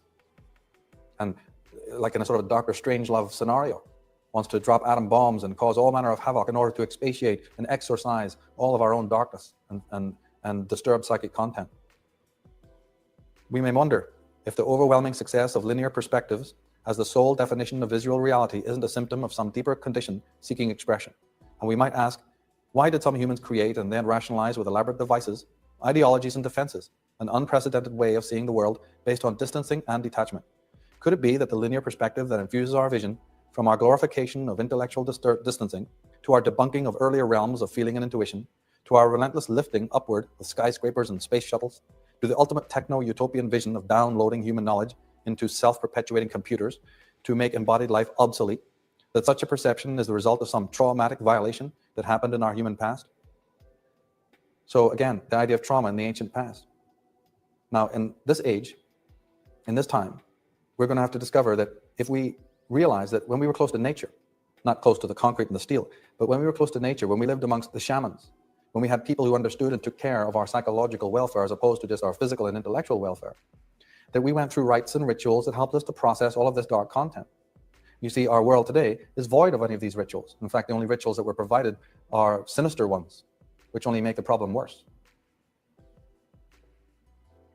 Bradley A.T. Pask, in his book Rape, the book Rape and Ritual, says, depreciation and loathing of women, her body, and by extension the feminine, has been expressed repeatedly by our intellectual and psychological forefathers. In the Gospel of Thomas, St. Peter is meant to say, let Mary leave us, for women are not worthy of life. And Tertullian, the church father, patriarch, says, woman, you are the gateway of the devil, because of you, the Son of God had to die. Well, that's very peculiar, isn't it? Because 5 minutes later, they're setting up in the Christian church the image of Virgin Mary, the sacred mother of Jesus. But then you turn to passages where Jesus is rebuking his mother, going, get thee behind me, I have no mother. I mean, which is it? You know, we've got so much contradiction here, we can't make up our minds. In Techniques of Persuasion, the scholar J.A.C. Brown writes that thus the tendency of religions to suppress the natural expressions of the sexual drive would seem to indicate a subconscious awareness of the fact that when normal outlets are allowed, sublimation into religious feeling is less likely to occur. One cannot help but notice the predominant role played by unmarried women in the Christian church, or the visible loss of enthusiasm for religious interests on the part of happily married women. Many have noticed the common use in devotional works of sexual symbolism, and the tendency to express religious feeling in erotic imagery, even to the extent of describing what in another context would be taken as an account of sexual orgasm. Eric Newman says that for a while, the specific achievement of the male world lies in the development of the masculine consciousness and the rational mind. The female psyche is in far greater degree dependent on the productivity of the unconscious. So what is the scholar telling us? He's saying that the feminine, what we call the feminine principle, is aligned with or commensurate with the unconscious part of us, and that consciousness is the ego waking consciousness. But as scholars like and scientists like Bruce Lipton have pointed out, we are motivated entirely by the unconscious. Consciousness makes up only the smallest quotient of our psyche. So if we suppress the unconscious, not working with it, we're already in a schizoid state from that point on. Carl Jung, in Approaching the Unconscious, says that modern man does not understand how much his rationalism, quote unquote, has put him at the mercy of the psychic underworld. He's freed himself from superstition, or so he believes, but in the process, he has lost his spiritual values to a positively dangerous degree. His moral and spiritual tradition has disintegrated, and he is now paying the price for his breakup in a worldwide disorientation and disassociation. But that's all right. The pharmaceutical industry is run by the cult of Dionysus. They'll help. They've got answers. All you need is medication, pharmaceuticals, designer drugs. They'll take care of it. Now, Cellist Glendenning, in his book, My Name is Cellist and I'm Recovering from Western Civilization, says that Terry Kellogg emphasized the fact that abusive behaviors, whether we direct them towards ourselves or other people or other species, are not natural to human beings. People enact such behaviors because something unnatural has happened to them and they become deranged. That's right. We are basically schizoid. We're deranged. And we are going to either project our sadism on others, or masochistically, we introject the violence and the horror and the frustration and tensions that we feel. Loosely, they say that women tend to introject their self-hate or their world hate, and men tend to project it. This, of course, is because men are allowed to box each other and play competitive sports down through the centuries. So they're more likely to do it in an external way. It's considered less taboo. Whereas women have been prevented from that. So their tendency is to overeat and beat on their children and whatnot, and get into all other manner of dysfunctions. But the same root exists. It's the same origin to all these dysfunctions, regardless of whether it's introjected or projected. The problem is the same. Now, J.A.C. Brown, in his Techniques of Persuasion, lets us understand something about the nature of religion. He says that at a Calvinist revival meeting around the year 1800, in the meeting which followed in 1801, 20,000 men, women, and children assembled outdoors and listened to the doctrine of hellfire and eternal damnation for the unrepentant. Almost immediately, excitement broke out. Some ran about shrieking in agony or rolled on the ground for hours at a time. Others rushed into the surrounding forest crying, "Lost, lost," at the full pitch of their voices. Convulsive jerking movements began amongst many and spread like a contagion throughout the congregation and elsewhere. Groups of men and women went through the process known as treeing the devil, where they crawled around on all fours, barking and snarling at each other for long periods of time. Another phenomenon was the so-called frog hopping, when both men and women occupied themselves by frenziedly leapfrogging over each other. As might be expected, many in the final phases of the meeting went into trance or had visual hallucination and ended up by taking part in sexual excesses. He says in 18th century France, in a convent, one nun began to mew like a cat until presently the whole community was mewing day after day until stopped by the threats of the local militia, and the biting mania which spread through the convents of Germany, Holland, and Italy. In the latter case, powerful excitement manifested itself not only in biting, but in indecent exposure, tearing their hair out by the roots, and group howling and gnashing of teeth. He has a statement in his book from Martin Luther. Martin Luther writes, "When my heart is cold and I cannot pray as I should, I scourge myself with the thought of the impiety and ingratitude of my enemies, the Pope and his accomplices and vermin, so that my heart swells with righteousness and hatred, and I can say with warmth and vehemence, Holy be thy name, thy kingdom come, thy will be done. And the hotter I grow, the more ardent do my prayers become." St. Augustine wrote, "Meanwhile my sins were being multiplied, and my concubine being torn from my side as a hindrance to my marriage. My heart which clave unto her was torn and wounded and bleeding. To thee be praise, glory to thee, fountain of mercies. I was becoming more miserable, and thou nearer." Because Augustine was thinking of getting married, and his mother told him that can't be, and he, of course, had to abstain. And here we read that he's getting closer to God as he's getting sadder and more miserable at his sexual repression. Now, the New England preacher John Edwards said that the God that holds you over the pit of hell, much as we hold a spider or some loathsome insect over the fire, abhors you and is dreadfully provoked. His wrath towards you burns like fire. Edwards was saying, as innocent as children seem to us, if they are out of Christ, they are not so in God's sight, but are young vipers, and are infinitely more hateful than vipers, and are in the most miserable condition. And sure enough, this kind of mania and repression coming out in a projected form as sexual degeneracy, criminality, and utter sadism is a well-known motif when we look into the pages of history, whether it's the atrocities of kings or sadist maniacs like Vlad the Impaler and Countess Elizabeth Bathory, or Gilles de Rais or Stalin, or modern maniacs. As Niccolo Machiavelli said, since love and fear can hardly exist together, if we must choose between them, it is far safer to be feared than loved. Well, that's right. Everything is on its head now. Everything is twisted around now. Everything is inside out now. Sure.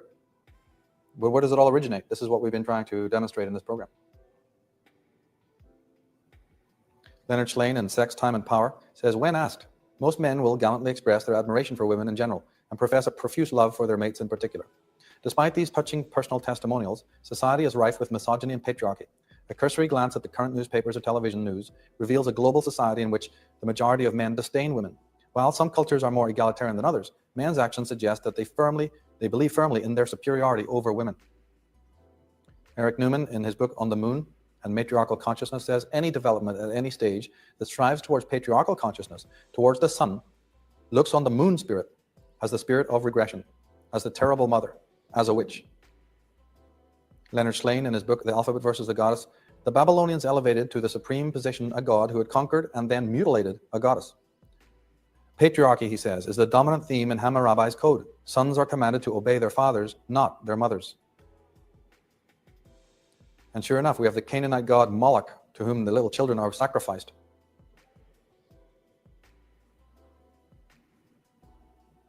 Now, in Christianity, we've been saying that we have a lot of pagan motifs. But one of the most beloved symbols is in Christianity is, of course, that of the Christmas tree. But the Christmas tree comes out of the pagan past also. In those days, it was known as Yggdrasil, or the world tree, that had its roots in the earth and its branches in the heavens. It was the tree between heaven and earth, or the polar axis.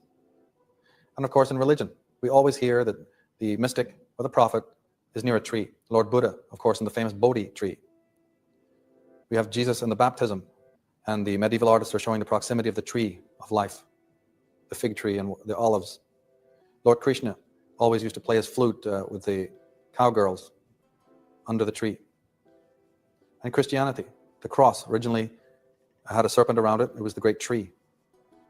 Moses sets up his brazen serpent, the tree of life and the serpent, primordial Christian symbol. And of course, the crucifix upon which Jesus is crossed was known as the tree of Golgotha.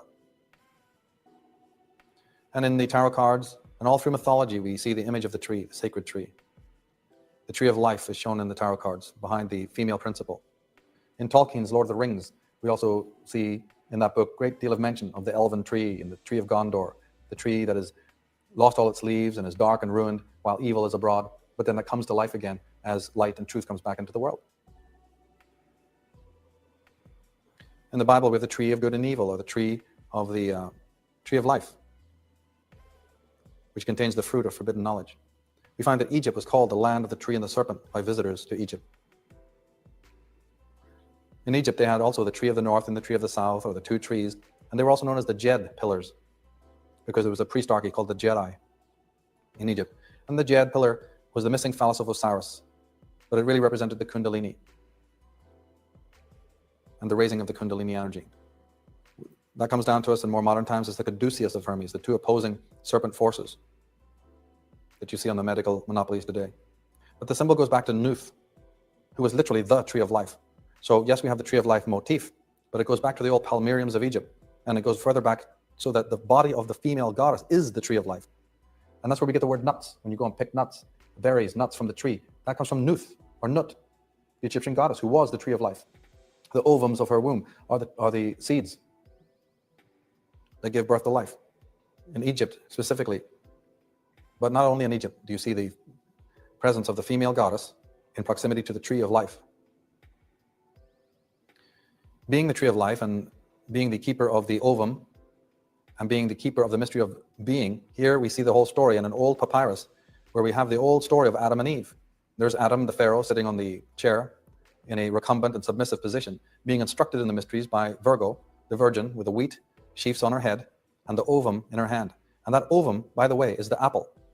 In ancient times, it was known that the apple from the forbidden tree of life, the apple was always known as the ovum of the female. And the little wriggling serpent that comes to tempt or to eat the apple or to bite into the apple was nothing more than the spermatozoon. The male sperm, which looks like a little wriggling snake or serpent, was in proximity to the ovum.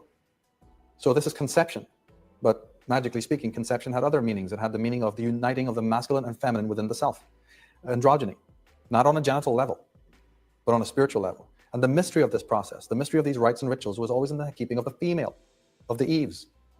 So in the Egyptian papyrus, we have the Adam and Eve story of Eve being the priest initiator, priestess initiator, offering the ovum to the female, to the male in the original Eucharist.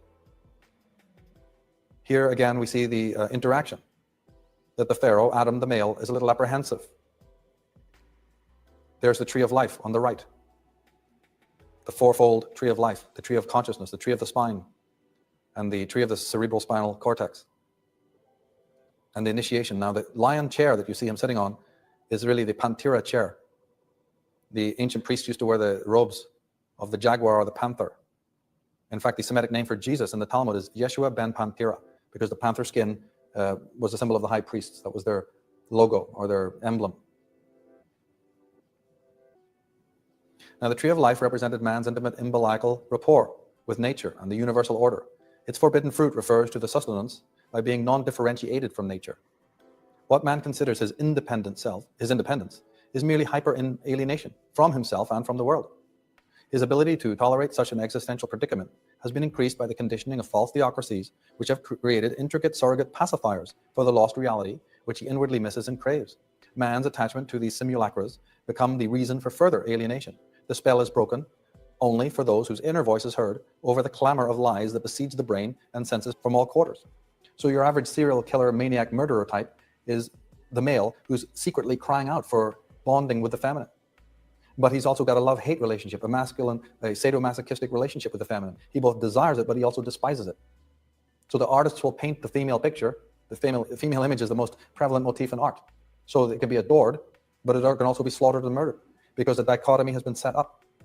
We have an ambivalent connection, not only to external females, where those who want to project this crime and violence, it comes out on external females, but the violence is already happening morally. The violence is already happening in an introjected way within the self to one's own feminine principle. And psychologists understand this. We can observe this in the ones around us. And we can also examine and notice all the reinforcements, all the ways in which culture and our parents and our peers and our priests and our politicians are emphasizing this and engendering this dichotomy within.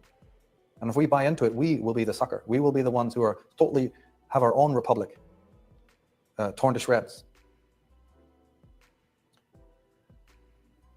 The Son of God, as the sun above us in the heavens. Jordan Maxwell, in Ancient Belief System, says, if one also replaces the word sun, S-O-N, with the word sun, S-U-N, wherever the former is found in the Bible, it will be discovered that every single verse fits the literal sun and not a man. In fact, the verses make better sense. That's right. Every time you see the word Son of God or the word Jesus, just in your mind, put there the word S-U-N and think of the sun, and suddenly the Bible will come alive. And every passage not only fits, but makes better sense than if it was a biography. And that is how the mythographers who've painted the image of Jesus are showing you. The rays of the sun, the red cross of the equinox, standing on the clouds, haloed with the sun and the cross of the zodiac, the light of the world. Behold, he cometh with clouds, says Revelation 1. Yes, the sun does come with clouds. The Christians to this day in the churches raise their arms, and the old symbol of the Ka. Open any book on Egyptian mythology and look, and you'll see the gods raising their arms, and that is known as the Ka, the K-A, when you raise your arms like that to symbolize the soul. But just on the most primitive level, just observe the artwork. Just look at the imagery that is being shown to you. The Christ haloed with light. Our Father who art in heaven. We end our prayers with Amen, which literally meant the Son God. The words of Jesus in Revelation 22, I am the root and offspring of David and the bright and morning star.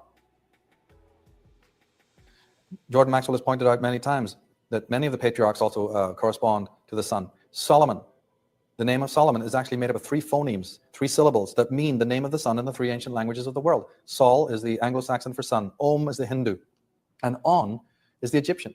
Now, the Egyptians had a city of light in the north called Heliopolis, that the Greeks call Heliopolis, city of the sun. But before the Greeks got there and changed the name, that city was called in Egypt On, O-N, the city of light. So when we turn a light on, when we say get on with it, get a move on, we're saying get light on it. On literally means the light. So Solomon is nothing but the sun. There's no biographical character. You're not going to find him. You're not going to dig him up. He doesn't exist. Solomon, like Jesus Christ, is the sun. And everything that you're reading about that Solomon is getting involved in is not a biography of a man, but a mythology of a sun. Same thing for Hercules and many of the other gods of the ancient world. Now, the name that is given to Jesus Christ at his birth is Emmanuel, but that is the same thing. That comes from Omonael, Om, On, and El. They don't even hide it. The Renaissance artists drew on this canon. Above the cross of Jesus, you have the sun and the moon, pagan motifs. The INRI that is above his head just represents in Latin, or in Hebrew, by the way, the letters of the elements. I am, Rurik, Ibishah, and one other. These are the 4 names of the elements: fire, water, air, and earth. The beginning letters are INRI. Now, Jesus is identified with the sun when you see him with a crown of thorns. The ancients understood that the sun had a crown of thorns, and that when you turn the thorns in, you make a crown. Kings would have their crowns. Jesus would have his crown of thorns. The symbolism is enough to put us onto the right track if we become sane and understand what we're seeing here. And again, the origin of a lot of it is Egypt, not just the 18th dynasty of Akhenaton, but many ages before that. Here we have Ra, Horus, the sun god, with a solar disk above his head. Now, Mustafa Gadalla has shown, the great Egyptian scholar, has shown that Jesus Christ, I mean, we've been saying all along in this show that he is not a historical or biographical character, but an interesting adjunct to this is that Mustafa Gadalla, the Egyptian historian, has shown that there is an approximation of Jesus the Christ. He most clearly resembles the pharaonic dynasty from the 18th dynasty of Egypt. That is Akhenaton and his son, the Tutankhamun. If you read this man's magnificent work, you're going to see that even though 3,000 years elapsed, when the Hebrews in Rome were thinking about who to pattern their hero on, they thought of Simon Magus, yes. They thought of Judas Crestus, yes. But they also thought of Akhenaton, the old pharaoh, and his dynasty and the cult of the sun. The first monotheistic cult of Egypt is what they patterned their modern Jesus Christ on. Fascinating work. Now, in the Vajra Sanyahi Samhita, we read that the Brahman, that's their god, Brahman, is the light of the sun. And in Hebrew, they took the Brahman and made it Abraham. Abraham, you just change the letter around, becomes the Brahman. And Brahman's consort was Saraswati. Well, wasn't Abraham's consort Sarah? But remember, they don't exist. Brahman is the sun. In the Atharva Veda, we read a passage that says, the sun set in motion by the gods shines unsurpassed yonder. From it came the Brahma power, the supreme Brahman, all of the gods, and what makes them immortal. So the ancient Vedic texts also had personified deities like Krishna and Arjuna and Vishnu and Brahma, but they were under no doubt about it, that they were just personifications of the sun. Just analogies, just simulacras. In the Shatapatha Brahmana, we read that first was Brahman born in the east. From the horizon, the gracious one appears in splendor. He illumines the forms of this world, the deepest, the highest. He is the cradle of what is and what is not. Father of the luminaries, begetter of the treasure, he entered many formed into the spaces of the air. They glorify him with hymns of praise, making the youth that is Brahman increased by Brahman. Brahman brought forth the gods, Brahman created the world. Nothing more than solar cult. In fact, in the Temple of Solomon, the old Jewish rabbis would wait until the spring equinox, they pass over, and then would go to the eastern door to blow their ram's horn. The ram's horn, of course, relates to Aries. They go to the eastern door because they were worshiping the rising of the sun at the east. To this day, the Islamic people will bow towards the east, reverencing Mecca, but really reverencing the eastern horizon, the sunrise. The Manichaeans, a 3rd century Christian sect, we have a statement from them. The Christ, or the Christ, is the glorious intelligence, which the Persians called Mithras. His residence is the sun. Now, the word Christ means the anointed. Anointing was the ancient custom throughout the East by pouring aromatic oils on persons as a token of honor. It was also employed in consecrating the priest, prophets, and kinds, and the places and instruments appointed for worship. That's the New American Encyclopedia, talking about the Christ. In ancient Palestine tradition, it would seem kings, political and military chiefs, village heads, and in fact any claimants to high office were anointed, and thence called the anointed ones. Some, after anointing, then became called the Lord. Very applicable to anyone who held office in the ancient world. The pharaohs were always anointed. Today you can go to the east and see the lingam of Shiva being anointed with holy oil by the women, and also anointed with milk. Tony Bushby says, Origen, Epiphanes, and Julius the emperor all clearly reveal that the John the Baptist, Judas, and Jesus' cousin was a Christ figure, but made no reference to Jesus himself attaining that status. Bishop Theodoret, writing in the 5th century, provided further confirmation that Jesus was not one of the Christ personalities, although many others of his time were. The son of Poseidon, the Medus, was called the Christ, and the priests of Apollo were known as the Christus. In fact, the word Christo and its derivations all appeared in every ancient religious system, and showed the original Christo concept was believed to be the personal and invisible mediator and guide between God and everything spiritual in man. The Christ concept has been an ancient religious tradition continually suppressed by the Catholic Church through the centuries. Jordan Maxwell pointed out once that the company Crisco oil, why are they calling their product that? Because they know what we don't know, is that the old word Christ meant the anointing with oil. Just as simple as that. Now, according to Bishop Epiphanes, the Christ is the spiritual self within each person. There finally the truth. Bishop Epiphanes has it down. We understand that the whole thing is an external carnival facsimile simulacra of man's inner religion, his own inner God, the temple within, as Jesus Christ was saying. Man is his own God. Man is his own initiator and salvation. But you want to take that away from man and make it external. Now, the personality of Jesus Christ, as known to modern Christians, is based on several messianic rebel figures of the Holy Land, but particularly on Simon Magus, Judas the Galilean, Yeshua ben Panthera, none of whom had anything to do with literally being from God. The Semitic sect, known as the Essenes, anointed their leaders, who were known henceforth as the Star. The older nephew of Jesus, John the Baptist, and his twin brother Judas were anointed rulers of the Essenes. Their particular order was at Bethlehem, where he and they were reported to have been born. And the astrological references in this are very clear. But let us turn now to something more sane. What is the message and the myth and the man? We have this incredible story. What can really be gleaned from it? We've understood all its distortions. We've understood something about its origins. But can anything be gleaned from this? Or must the whole thing be cast aside? Are we meant to be atheists and skeptics and just learn how to debunk and rebut? Or perhaps can any fool do that? Perhaps it's easy to take away, but the art is in that we have to replace something of equal beauty or greater beauty and more pristine for that which we take away. That is an act of construction. Deconstruction is very important. In fact, it's an essential part of spiritual growth, to be able to deconstruct and let go and have a catabolic action to our development. But then, once we've done that, the time comes to salvage and to develop and to plant new seeds and to gain new wisdom.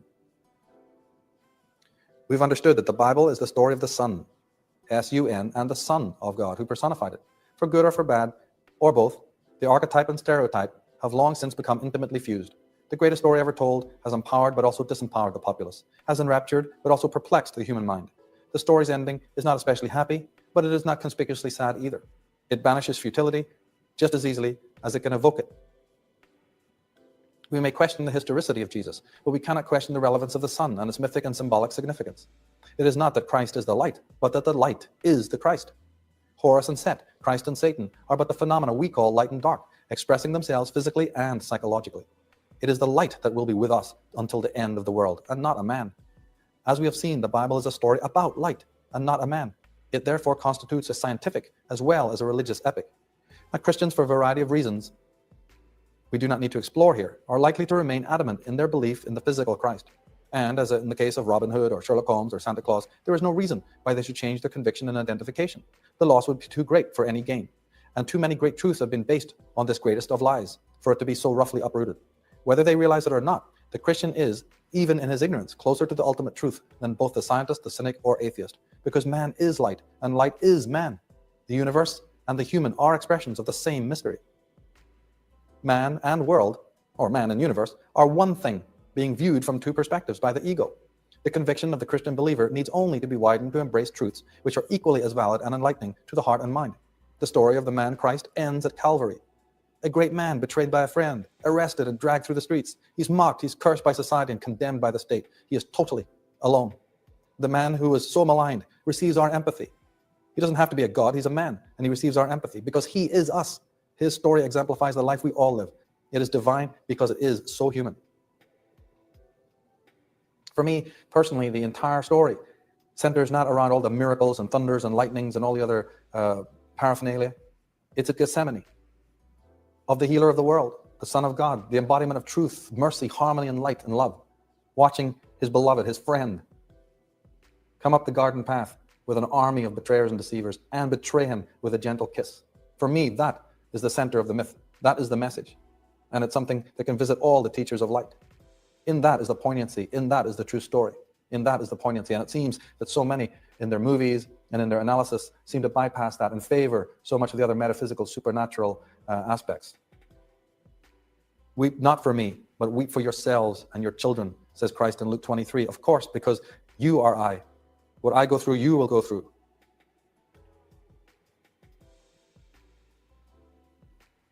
How can we forget that in the last days of the man's so-called existence, at the Last Supper, he's telling Peter, the man whom he would later give the keys to create what we know as the Catholic Church, the foundation, Petra, the rock upon which my church will stand.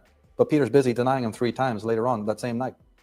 Judas, his own cousin, some of the scriptures are saying, for 30 pieces of silver, betraying the Son of God, betraying his brother, betraying his enlightener. The scene at Calvary, the tragedy of a great man being hung between 2 thieves in front of his betrayers, is so inherently emotive and so patently human in tone that we often forget to understand how our emotional empathy occludes its greater existential meaning. The man whose life brings him to such a seemingly pathetic fate is not in pain at the end. He is neither regretful or alone. He is not suffering the needs no one and needs no one's help. He has arrived at this place because it is the inevitable end of the life he has hitherto been leading. So the mystery of this Christ is that if you want to live as an authentic man, if you want to live a moral way, if you want to be a mediator for the divine to the earth, you better realize you're going to have to deal with aloneness, loneliness, betrayal, and the rest of it. But the difference is the authentic man knows that ahead of time. The authentic man understands that the cup he will have to have put in front of him, but he's okay with it. He's not in lament. Our emotions should be, quite rightly, horrified by all of this, but he is walking the road that he is meant to walk. Now, the ending is formidably tragic only for us, the witnesses, the spectators who, for a second, get to see an event which encapsulated the life and existential ardor of an authentic man. And I mean that in the full Germanic philosophical sense. It is we, not he, who balk at the futility and recoil at its insanity. He is present and is as accepting of his fate as were the Cathars of Montsegur, who walked on their own feet into the flames of the bonfires lit by their enemies, as those who rode with Crazy Horse on the plains of America. In that 1 minute of life before their death, such men were already living a deeper and greater life than most achieved during the long years allotted to them. When we read Christ saying in Luke 23, Father, forgive them, for they know not what they do, could we perhaps take the liberty and say that he really meant, Father, forgive them, for they know not how they live? When you're not living in an authentic way, you inherit the perdition of the world. And in my other work, I talk about the fact that, again, not only does Christ represent the sun, but he also represents the concept of the self-initiator and the fact that we have an inner zodiac, as Carl Jung said. As we all know, science began with the stars, and mankind discovered in them the dominance of the unconscious, the gods, as well as the curious psychological qualities of the zodiac, a complete projected theory of human character. That's right, an inner zodiac. In divination and the goddess tradition, we go into that thoroughly, that the idea of Christ with 12 disciples is a whole other dimension to this story, the fact that we're an inner zodiac.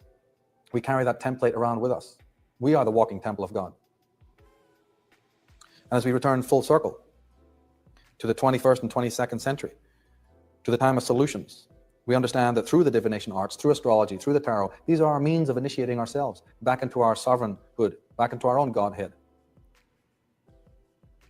As the Egyptians knew, though, the day is coming, says Aesculapius, when the world will know nothing of the faith of the Egyptians. Our land will stand desolate, tombs and the dead will be its only witnesses. O Egypt, nothing but fables will tell of thy faith, and no posterity will believe them. How right he was. We would be in the time when all of these connections would be forgotten. The Egyptians talked of the inner zodiac, that man was his own light unto himself. Richard Tarnas, PhD, says that psychology textbooks of future generations will look back on the modern psychologists working without the aid of astrology as being like the medieval astronomers working without the aid of the telescope.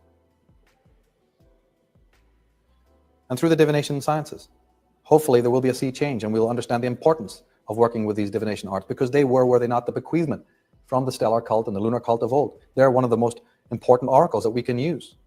Once they're used correctly, once they're used appropriately and with love and reverence, once we understand their innate laws and work with them properly and sanely, not just to bolster our egos and solve our little domestic disputes, but to understand them also as rites of passage, as barometers and as compass points to help us navigate the seas of time and the sea of karma and the sea of fate.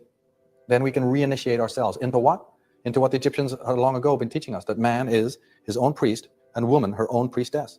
When tutored aright, when we understand what our fate and our destiny is, then we understand we need no intermediary. We don't need to look at any edifice, and we'll understand what horrors the world has suffered because we have actually done that. We've disassociated ourselves from our own power, and we've reaped the wind as a result. When man realizes that he was, as the humanists and the Renaissance masters understood, Adam Kadmon, the anthropos, the center of the universe, when he is in harmony, when he works on himself and balances his own republic, when his own city-state of intellect and emotions and biology, his inner house, his inner temple is in harmony, then perhaps at that point we can have, like the Druids of old and the Arthurian knights of old, we can have the perfect political state, the perfect unison socially. But mystics, Gnostics, I would be amiss if I sat here and said that social cohesion and political harmony could ever come into being in this world at any time if the inner state of man was in chaos. This is simply not the case. In Acts 7, we read, the Most High dwells not in temples made with hands. In 1 Corinthians, you are the temple of God, for the temple of God is holy, which temple you are. In John 14, the works I do, you can do, and greater. Well, why are we not being told this by the clergy who are meant to represent this Christ, this force? If he is telling his disciples, what I can do, you can do also, and more.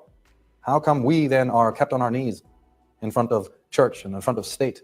How come we're not being instructed in our own power, our own independence, our own individuality?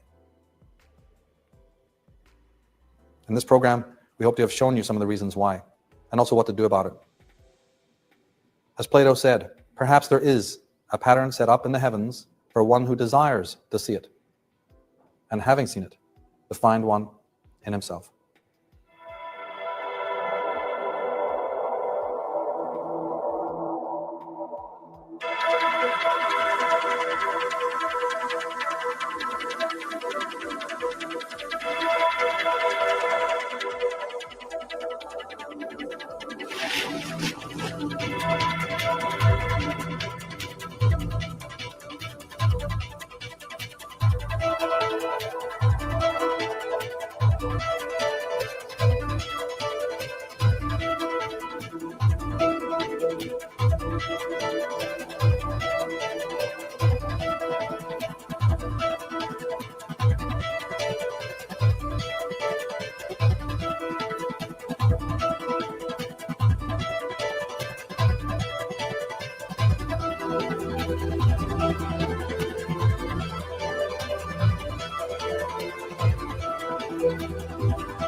We have seen this new millennia open, as so many before, with war and bloodshed, mass fear, confusion, and needless mortality. As long as we tolerate psychotics and megalomaniacs to govern a herd of sheep-like automatons and ride roughshod over our sovereign rights, we can hardly expect anything else. As our materialistic and hyper-driven technocratic age rises to its critical mass, and as the nightmares of Orwell, Kafka, and the Marquis de Sade combine to become realities in the policies of despotic presidents and leaders, we may find it beneficial to pay attention to what the competent prophets and seers of today are saying. For though they may have their heads in the clouds, their heads are safer and saner than those in the mud. As Oscar Wilde said, we are all in the gutter, but some are staring up at the stars. Some that stare for long enough do not see the gutter any longer, only the miracles and beauty that permeate all creation. The fragrance of a rose is special, and so is the fragrance of truth. But the greatest fragrance exudes from the greatest of roses, that of freedom. This bouquet, like that of humanity, has been lost to us for quite some time now. The garden in which the roses of freedom once grew has long been overgrown with the rank weeds of oppression, injustice, impoverishment, and psychic incarceration. As the end date of 2012 approaches, our chances may look bleak for most, for those who only see the gutter that they inhabit. But the future is what one makes it. The future is in our hands, as too will be the deathless rose of freedom, once we understand that it is not going to be planted, grown, or given by anyone or anything other than ourselves. The rose of freedom grows in the soil of intelligence and is brought forth with patience, attention, and love. Its fragrance is all the more precious because we know that it is the gift that we have given to ourselves. As Oscar Wilde implied, we can, from the gutters we inhabit, keep in alignment with the stars, those exalted embodiments of freedom and wisdom, those magical white cities in the perfumed wilderness of the night, those jewels in the shimmering sable vestment of the sky queen Nuth. Those who have from this earth observatory really paid attention to the miracles above their heads and to those all about them know that the men and women who crave and abuse wealth, beauty, sexuality, intelligence, or power are not truly powerful and know nothing of the true magic of life. Such observers eventually realize that true magic is not even the action or operation of a hyperactive mind over inert matter, but quite the reverse. For the fact is that though every glass of water we drink is changed by our drinking, we are also, in that same instant, changed forever by that simple act. As I mentioned in the introduction of this program, it is presumptuous and wholly erroneous for us to imagine that the humanism that was the reality in the previous golden ages is in effect in our times. Though it certainly exists as a vivid reality within certain exceptional individuals, it is the most definitely not in evidence in the collective ambiance. However, the philosopher's cardinal purpose is to make the world ready for that rebirthing of the great and sublime humanism. Though it may not be now, the time will come for it to return, to come again from the dark place to which it was banished, back into the light of men's hearts and minds, back into the streets of the world. Despite all the resistance, manipulation, and malign artifice, and despite the cold vigilance of the all-seeing eye of the adversary, its countenance will, one day, shine amongst us again. The rebirth of humanity will be more resplendent than the rising of the sun itself on the equinox of the world. And when we finally gaze again upon its bright visage and bathe in its warmth, it will be time to remember those masters who labored like Hephaestus in the deep lightless places, seeking to free us from the dark satanic mills which now flourish. It will be time to wonder at the labors of such beings, those endowed with a humanism which would shame Prometheus himself. Though in their time, their endowments may sometimes seem more like a curse than a blessing to them, they will ultimately prove their own reward. Their work of sparking in us remembrance and curiosity will one day become the conflagration of joy in the eyes of each as they stand and witness the triumphant return of a mighty, majestic, and everlasting humanity. Though the life of today's everyman is defined by forgetfulness of being and obliviousness of the miracle of existence, the time will inevitably come again for the alternative kind of life, one in which man and nature are again blissfully wedded. The ancient Egyptians symbolized this by the figurative love embrace between their sky goddess Nuth and her consort, the earth god Jeb, and the Hindu sages with the image of Shiva and Shakti in ecstatic unification. The alchemists of later ages also pursued the state of final biunity that they named the Hieros Gamos, or chemical wedding. This strange, inexplicable state of nucleated consciousness is the ultimate goal of all religion, magic, yoga, and science. The great Gnostics, alchemists, and magicians knew, however, that such a state would remain elusive to any seeker until he or she had first experienced what might be described as a chemical divorce. That is, a separation from all that is fallacious and unsustainable, spiritually, mentally, emotionally, and physically. This divorce is commensurate with the death of ignorance, and if an entity should be fortunate enough to survive its vagaries, they may be deemed ready to move on to their final transcendence. Humanity is presently experiencing such a period of chemical divorce and going through what the Maya shamans describe as the time of reckoning or of revealing, in which the Bible refers to as an apocalypse. If humanity survives the subsequent vagaries of this phase, it may go on forth to its own chemical wedding. The death of personal and collective ignorance may indeed lead to the creation of a new Eden, a new Jerusalem. Should such a day come, or should we each personally experience our own true chemical wedding, our guests will be none other than the sun, the moon, and the evening star. There, at our own marriage feast of Cana, will be the 12 disciples and the 72 apostles, the lion and the unicorn, the centaur with his bow, the lady with the scales, the the hermit with his lantern, and the Blessed Virgin herself. Yes, there they will all be, in radiant procession, bestowing upon us their ancient music and ethereal blessing.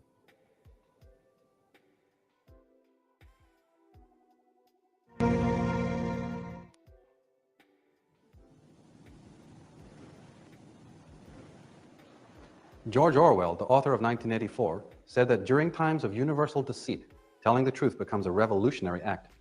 He echoes the words of the Greek hero Tiresias, who told Oedipus, "It is but sorrow to be wise, when wisdom profits not." Today we do find ourselves living in strange times, when truth is at a premium, and when lies are heaped upon lies until every one of truth is dismissed, ostracized, and very often condemned. Nevertheless, during the course of this program, we will be presenting truth in a very pure form, by exposing for you the deep, dark, occult roots of government, religion, and big business. If you find yourself reacting strongly against our endeavor, I can only suggest that you watch with great interest not only our program, but your own emotional and mental reactions to the information presented. I ask this because I believe that there is as much to learn from watching your own reactions to what we present here, as there is from the content itself. Every program in this Origins and Oracles series is primarily dedicated to introducing you to yourself, and not to merely providing information about alternative subjects for the sullied palate of the intellect. Though it may come as something of a surprise, it can be proved beyond a shadow of a doubt that the social, educational, religious, and political leviathans, which we habitually take for granted and serve, are not in turn serving, protecting, or empowering us. In fact, in many cases, they operate in accordance with occult designs, largely unknown to the well-meaning and hardworking individuals serving within their hierarchies. Regardless of the nominal and relative good that they do, these edifices demonstrate time and again that they are not serving the best interests of humanity or of the planet. Their publicity-shy architects consider themselves an overclass of specially endowed Olympians and utopians, whose duty it is to suppress, control, impoverish, and, if necessary, destroy their recalcitrant subjects. Those subordinate persons or nations whose agendas and outlooks coincide with those of the overlords may experience relative prosperity and privilege, whereas those individuals or nations whose philosophies or attitudes differ will see misrepresentation, scandal, subjugation, and even annihilation. As the Russian writer Leo Tolstoy so perceptively wrote, government is an association of men who do violence to the rest of us. The history of these despotic machinations goes back a long way, to the dawn of civilization and beyond. At the conclusion of this presentation, I will be revealing how these strange events of today's world have their roots in the ancient past. However, in the beginning, I will keep things more topical and current, and introduce some evidence to explain not only the most recent world tragedies, but those which past ages have borne witness to. But we need also to keep in mind the role of modern media and the means by which the ordinary, exhausted, overworked, and often cynical individual receives their information about the political and social world.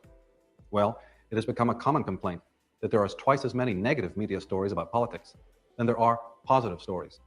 First, this is a strange pull, since we may ask, which story is all good or all bad? And why do we desire stories to be either or? And why so black or white? And more importantly, it is said that the negative stories prevent people from exercising their voting power by souring their confidence in the system, making them skeptical and apathetic. Given that this critique is true, there may be little that can be done to remedy the situation. If the so-called negative reporting is accurate, which I believe it often is, then we can argue that even though it may turn people off politics, at least the facts and the truth is out in the open. Are we being told to be cynical about so-called negative coverage because it is actually serving us by providing needed insight into the political debauch of a rotten and corrupt system? On the other hand, if the negative reporting is false reporting, then it has done its damage anyway, and it is unlikely that the consequences can ever be reversed.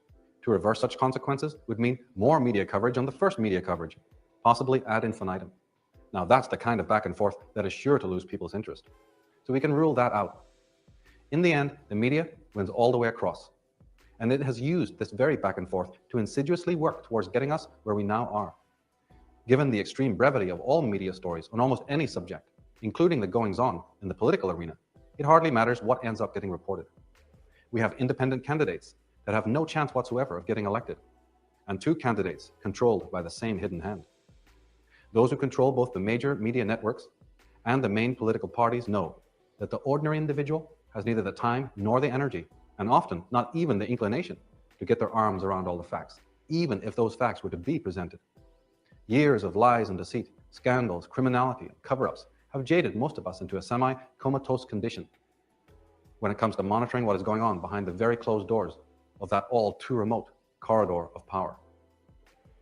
And it is also known by those in true power what the reaction would be from most of the world if the whole truth was accessible in the public domain. When we hear politicians, spin doctors, and media reporters using phrases such as "the stage is set," or "the race is on," or "now for the highlights," or "now for our next story," etc., we should reflect that these are terms not taken from the dramatic and sporting world for no reason. It is all what Orwell called the doublespeak, and what Lieutenant Colonel James Bogreitz aptly calls bushlip. Every so-called commentator that is seen on television is an expert in it. They give us examples of it every night. The logic is supposed to be, people are jaded with what they see on TV, so they don't vote. If only they would spend more time getting involved and seeking out the news, then they would get out and vote. Okay, what I hear is that I'm turned off by what I see, and as a result, don't vote. But if I watch more of the circus and get more jaded, then I'm likely to vote. Great logic. The fact is that people are not voting because they can see what is going on and have learned something of the manner in which they're being duped. Their decision to opt out of the political circus is voicing their opinion. And if this describes you, then know that you have done the right thing. Giving up banging your head against a labyrinth designed to entrap you is a sane move and does not in any way mean, as the media are trying to insinuate, that you have given up caring for the fate of society or of the world. No, you have just given up falling for their gross deceptions and for their one-party designer politics, and are getting ready to do old things in new ways. However, knowing what not to do is only part of the process, for it may not mean that you know as yet what you should do. This program is designed to assist you to know what you can do for your own welfare and for society, after discovering what kind of charlatanism, opportunism, and tyranny exist in the made-for-TV pseudo-democratic systems that are put before us by the imperious masters of the game. It is the mission of this program to prove that we have never had in this world a system of true democracy, and have never actually experienced what it is that this term is officially touted to mean. However, we have had plenty of experience of what the term unofficially means.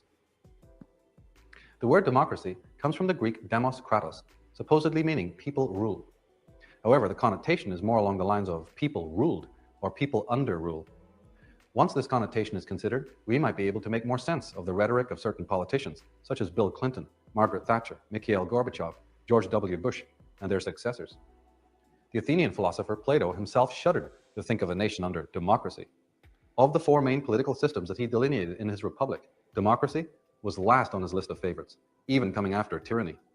So when we hear today the leaders vaunting the benefits of democracy, perhaps we need to read between the lines and come to understand how this Orwellian doublespeak works, and how it serves to lead us away from the actual truth, and how it compels us to doubt the evidence which derives from our own daily experience as disempowered underclasses, subject to the worst kind of brainwashing and manipulation that any civilization has ever had the misfortune to endure. Semantics aside, it remains an indisputable fact that we are now on the verge of experiencing a global plutocracy, better known as the New World Order, in which the fragile and endowed freedoms disappear, in which corporations and private superbanks finance and control government, and where a few privileged and depraved men decide whether a nation prospers or crumbles into chaos forever.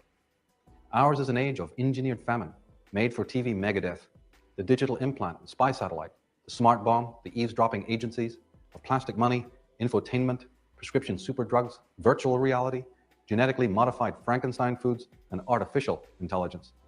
It is the age of delinquent, illiterate teens and overworked, underpaid, pleasure-addicted adults, an age of hedonism, narcissism, corruption, and above all, historical amnesia, hurtling towards a frightening apocalypse. One entire form of civilization is demonstrably on its way out, and the accepted idioms which have been taken for granted by our forebears are no more. As each year passes, we become more and more distant from the traditions and mores of the past. To paraphrase the great Scottish psychologist R.D. Laing, time is moving so fast that the only time we get to see the present is when it is already disappearing.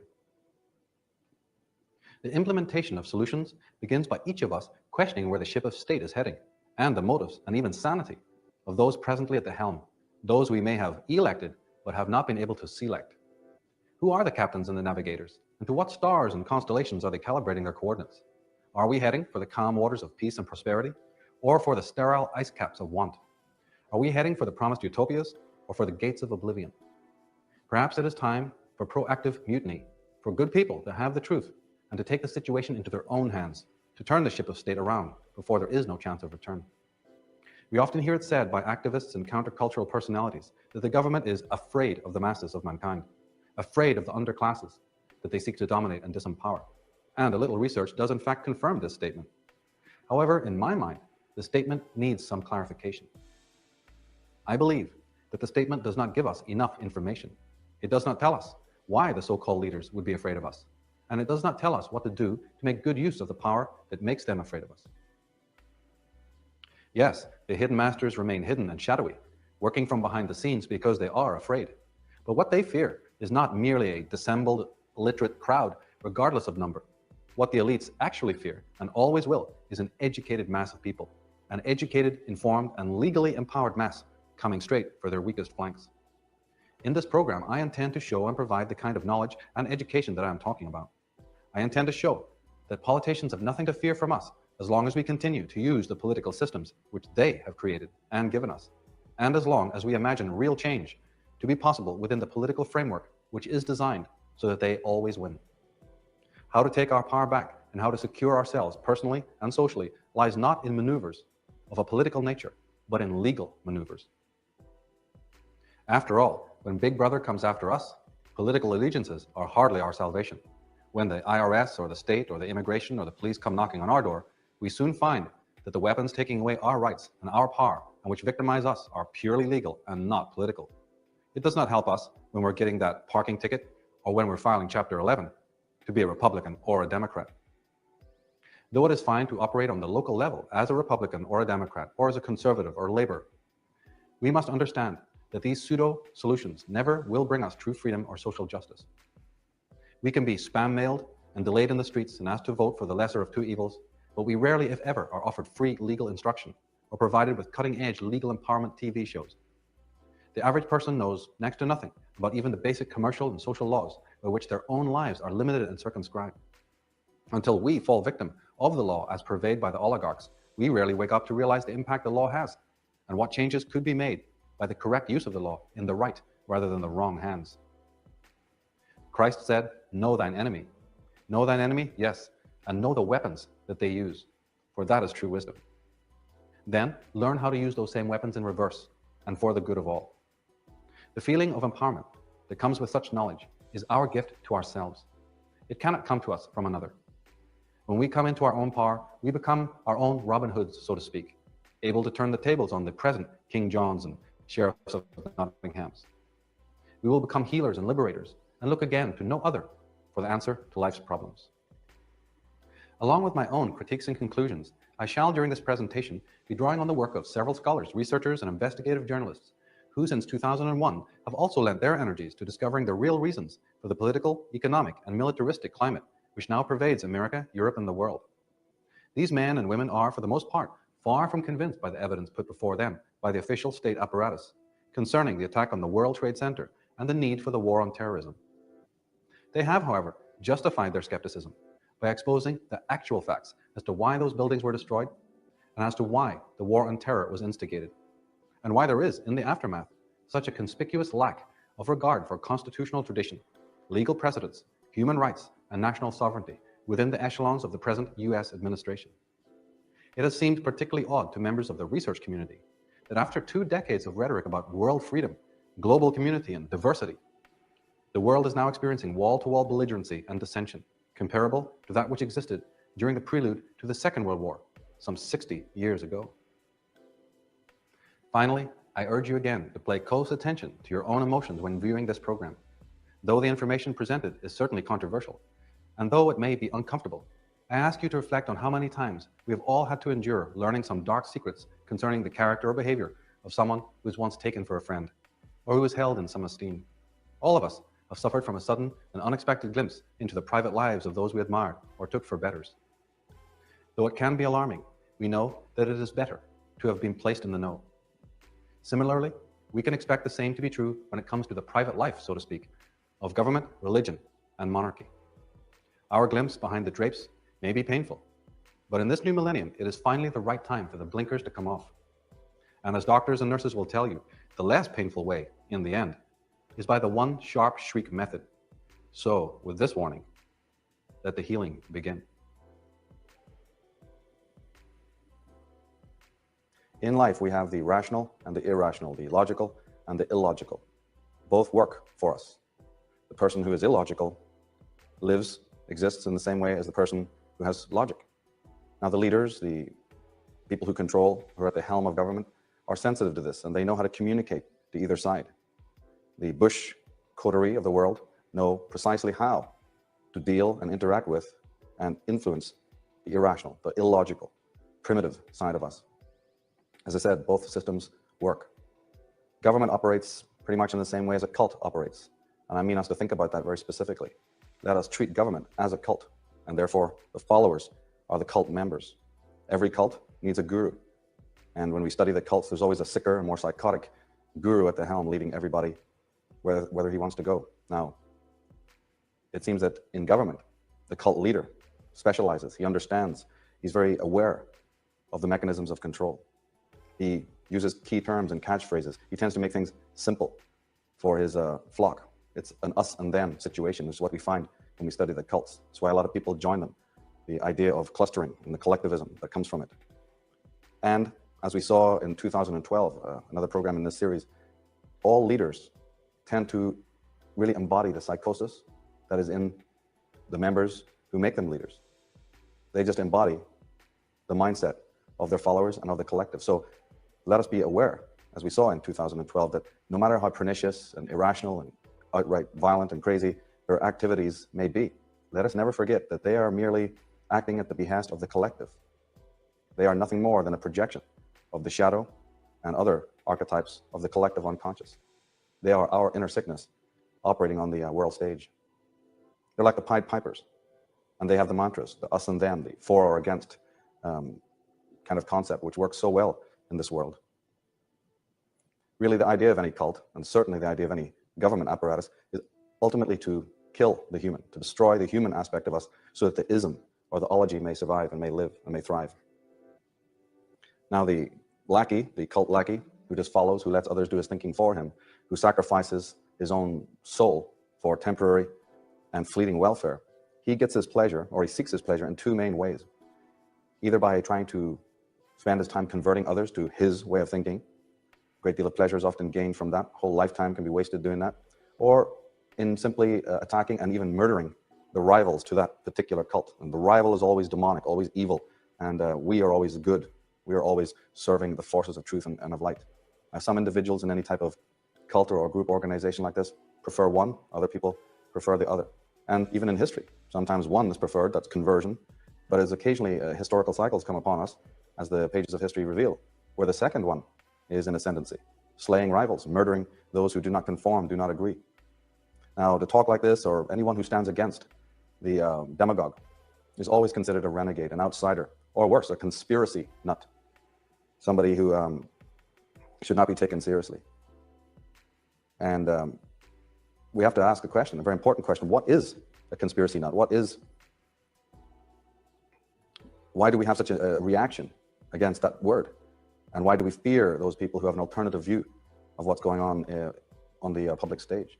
Now, if you turn to any sociological dictionary and look up the word conspiracy or conspiracy theory, it will say that a conspiracy theory is only invalid or preposterous if two things are happening. One, if that conspiracy theory is being overzealously advocated, sort of in a fervent or irrational manner. And secondly, if it's based on very thin facts.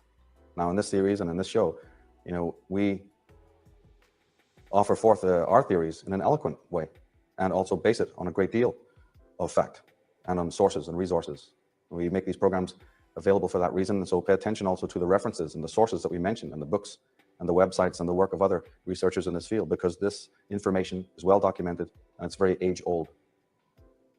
And I have to also, when we're talking about the theme of conspiracy, another very important element here is that a lot of you who are already versed in these matters and have a great deal of care and love for humanity and for your neighbors are often wanted to try and share the information with those around you, starting perhaps with your family, your friends, and your neighbors, and then maybe taking it out even to the wider society. I know that a lot of you even call in to various radio stations and even television programs. Since I've been in America, I've been observing this. But unfortunately, what I've also observed is a tendency for lack of eloquence. If you try to broadcast or communicate or proselytize this information, but not in an eloquent way, you are certainly going to be snubbed by those experts who are expert at doing that, who work in sound bites, who know exactly how to rebut you. So first of all, you should never get up in anybody's face or cause any kind of conflict or tantrums about this, period. You should never do that. You should only talk to those who are willing to listen. But most importantly is that you should do it eloquently, because that is your ultimate weapon. Because the conspiracy that you're trying to reveal is very old. It's an ancient and complex mystery. It took a long time for its mechanism to come into being. And therefore, you need to be conversant with the facts, the subjects that you're relating to, so that you will not either do injustice to the subject and not burn yourself out and become jaded and frustrated about what you're trying to do. Now, that what you are trying to do, whether it's the awakening of humanity, if you're serious about it, and all the changes that you want to make will happen, they will occur.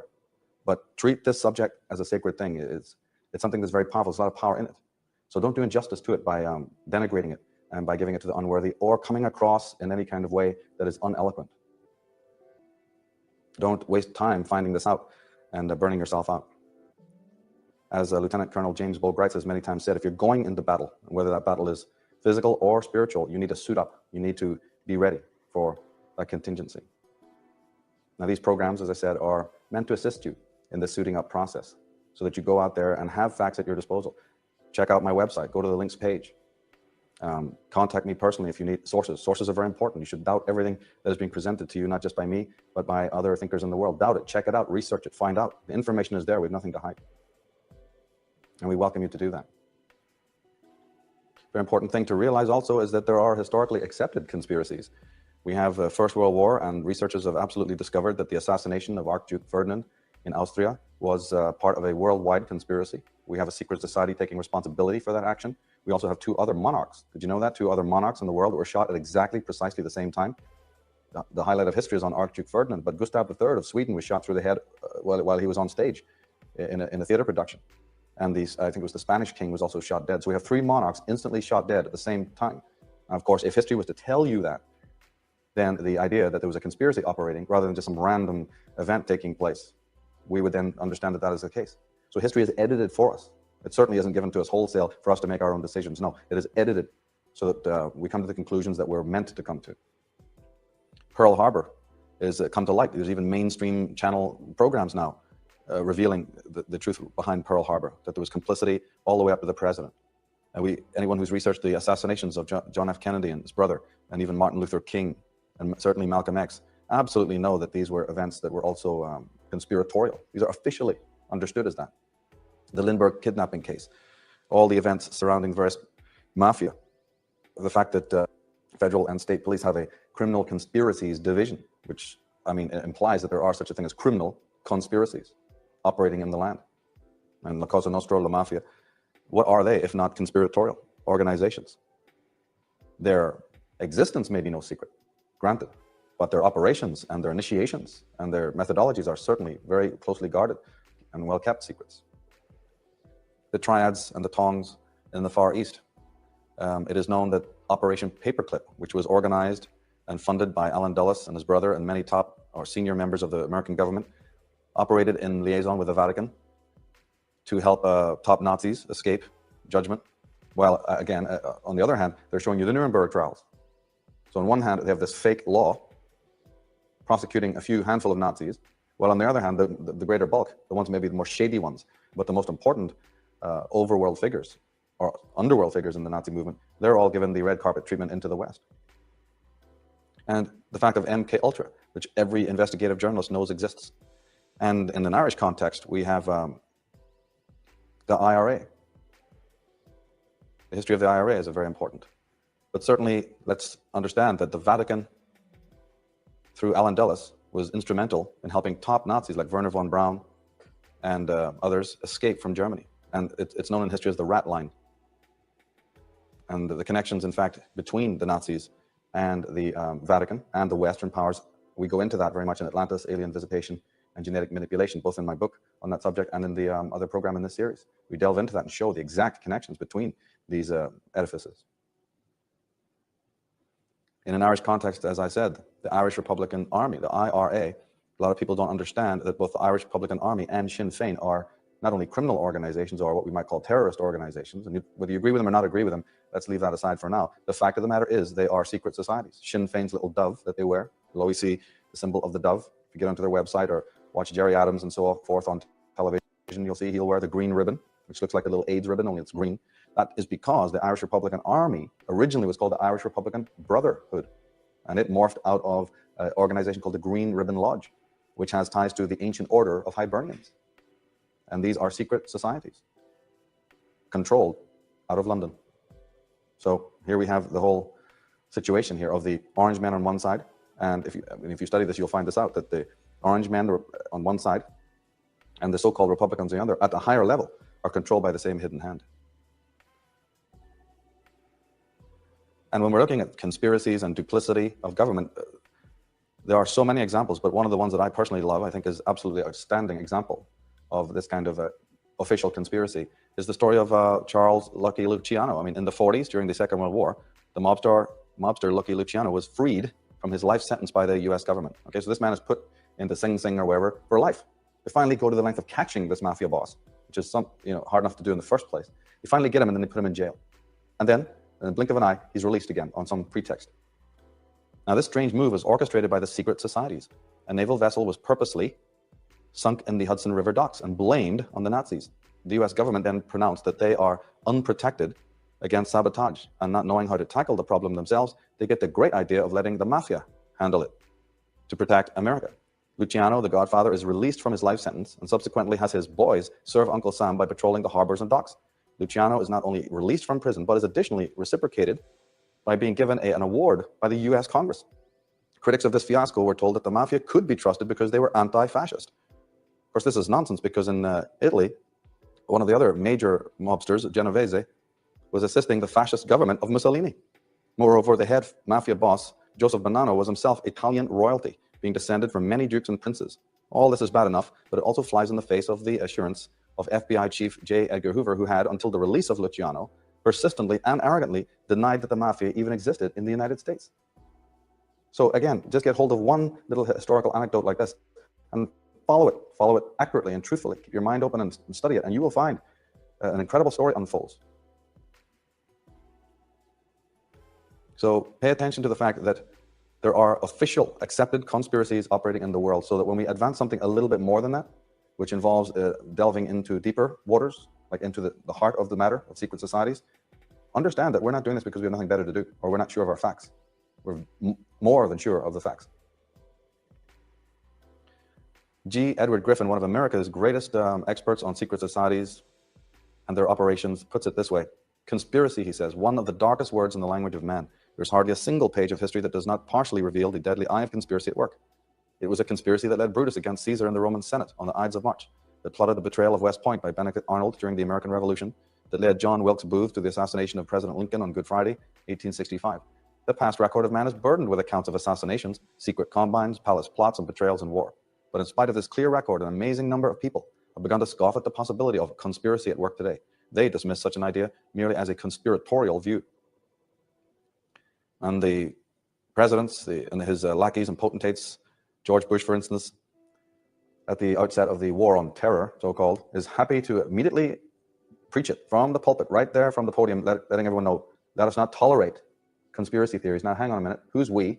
And why are you making this statement? Is this not a democracy where people are free to question every single thing that they're told, especially on a media that's pumping out disinformation like never before? Isn't the benefit of a democracy that absolutely a person can research and believe what they want? But I like John Judge, who's a conspiracy researcher, alternative historian. John Judge, he responds like this. He says, I don't mind being called a conspiracy theorist by those who don't mind being called coincidence theorists. And of course, people rebutting you in the street is one thing. We can understand that. You can either, as I said, buy into it or just leave it alone. But who is it that really is the rebutter? Who is the official, what is the official source that denies any of these facts? It's what we call the media.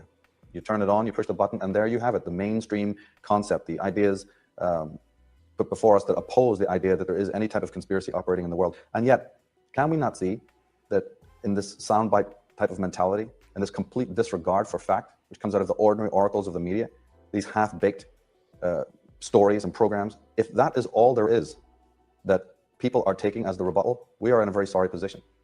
The person who needs to countermand, or the onus is on them to disprove conspiracy, absolutely, that's fine. Let them do it. But if they're basing their rebuttal, if they're basing their opposition and their adversity on what comes across the regular media, well then, they're simply not going to win, because the facts are documented, written down.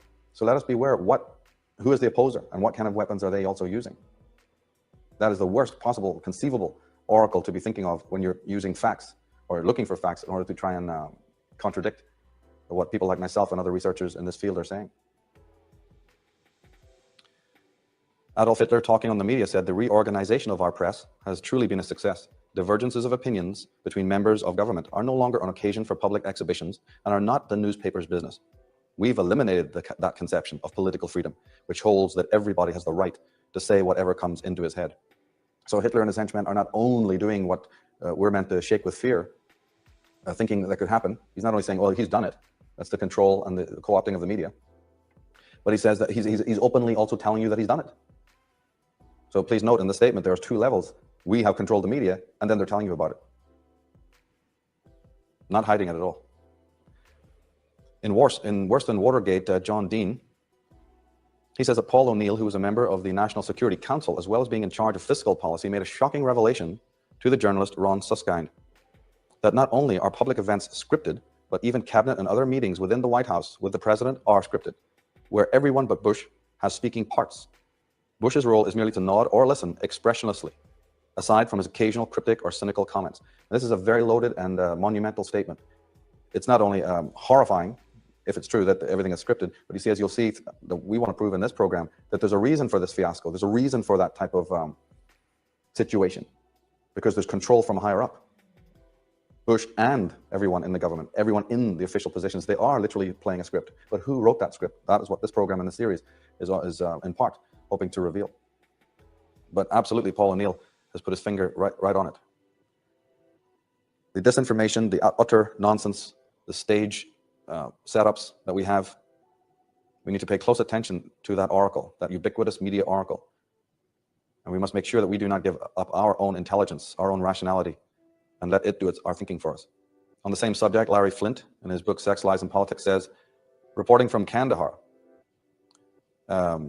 Geraldo was meant to be reporting from Kandahar. He walked the hallowed ground where Americans had died. He said the Lord's Prayer and got all choked up. But later, however, we found out that he was in Tora Bora, hundreds of miles away from the incident he was reporting on. Now, Meera Srinivasan, in the magazine India Currents, says that America has always fought wars outside its territories, miles away, and it was soldiers who risked their lives.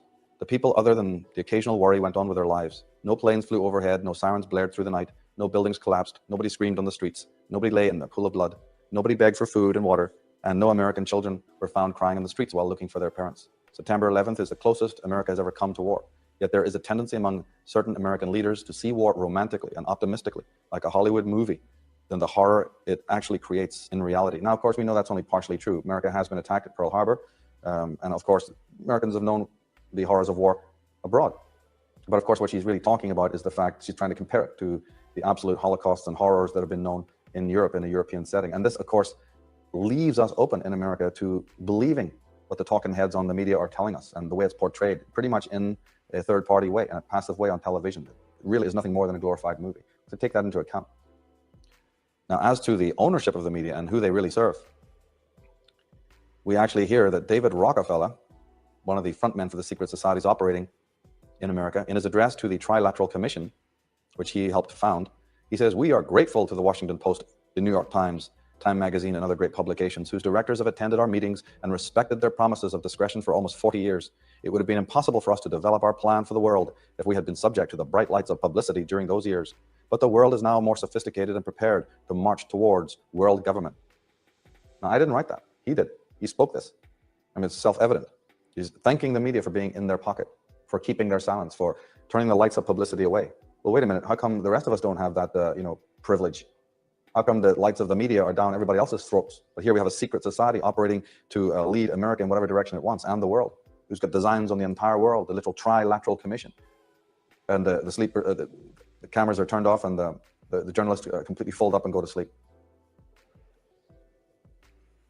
I would refer to the media that we have coming over the mainstream as by saying it's like we know nothing and we're proud of it type of media. We know nothing and we're proud of it.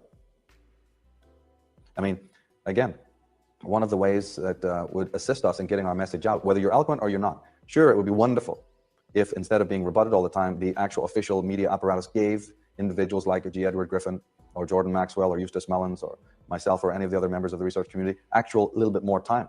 If they were really democratic and egalitarian, then perhaps they would give us more time to be able to explain in a more coherent way what we stand for. That's never going to happen. We absolutely know that. They're never going to get up on their hind legs and go tell us all about it.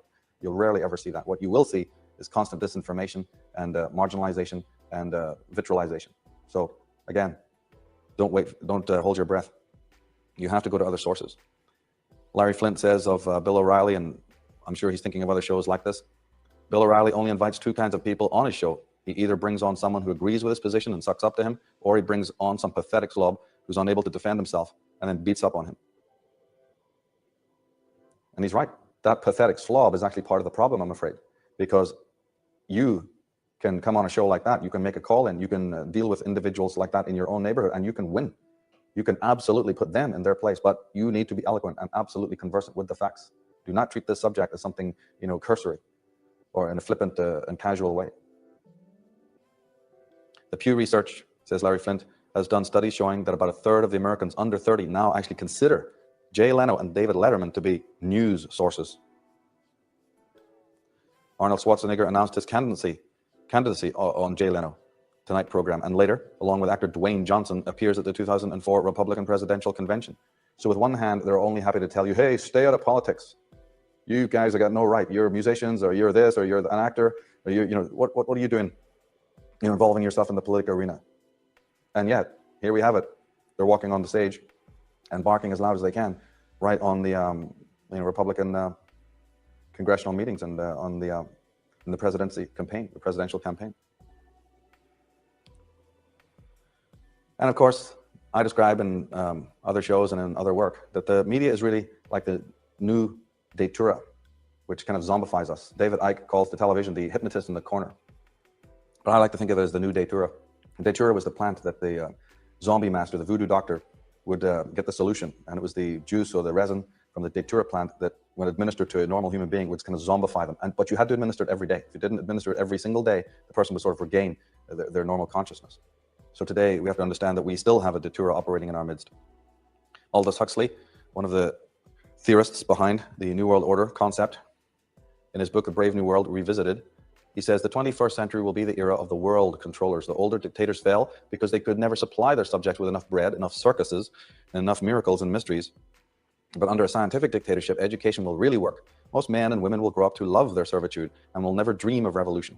There seems to be no good reason why a thoroughly scientific dictatorship should ever be overthrown. Well, that's really good to know.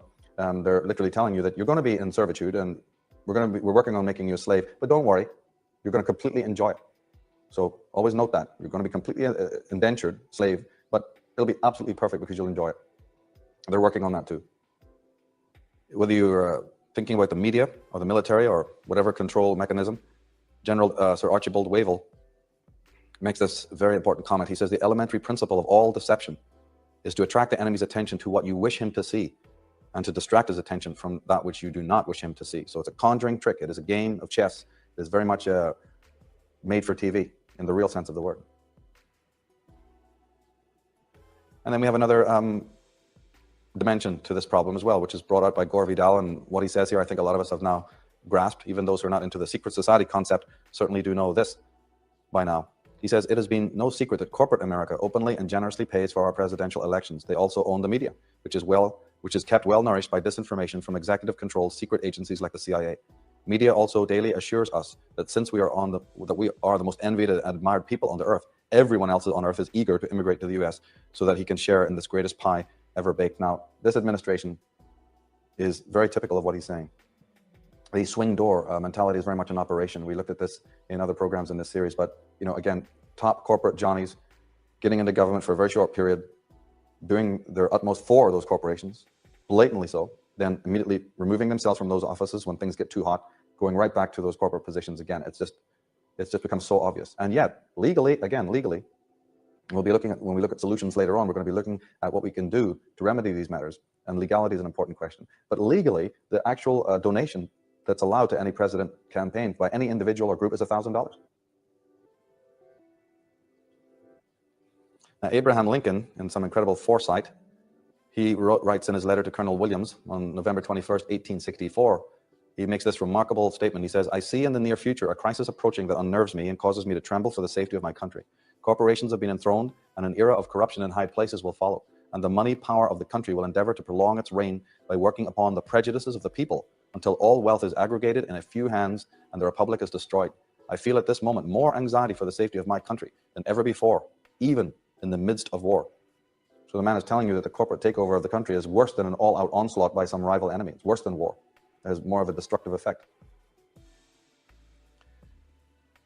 As I said, the powers that be are skilled at being able to communicate to the illogical sides of us and the irrational, the basic drives, the limbic drives and so on. They're steering the ship of state. And they don't just come out of Harvard or, and suddenly jump into that job. You're not just handed the reins of the state and say, okay, control everybody, work the ship of government. Whether it's a democracy, a timarchy, an oligarchy, a plutocracy, or a democracy, or even a tyranny, there are operating manuals. There's codes, there's tools, there's ways to do it that work, and you have to stick to those. And one of the ways that is used, specifically in a democracy, is the use of what we call talismanic words and terms.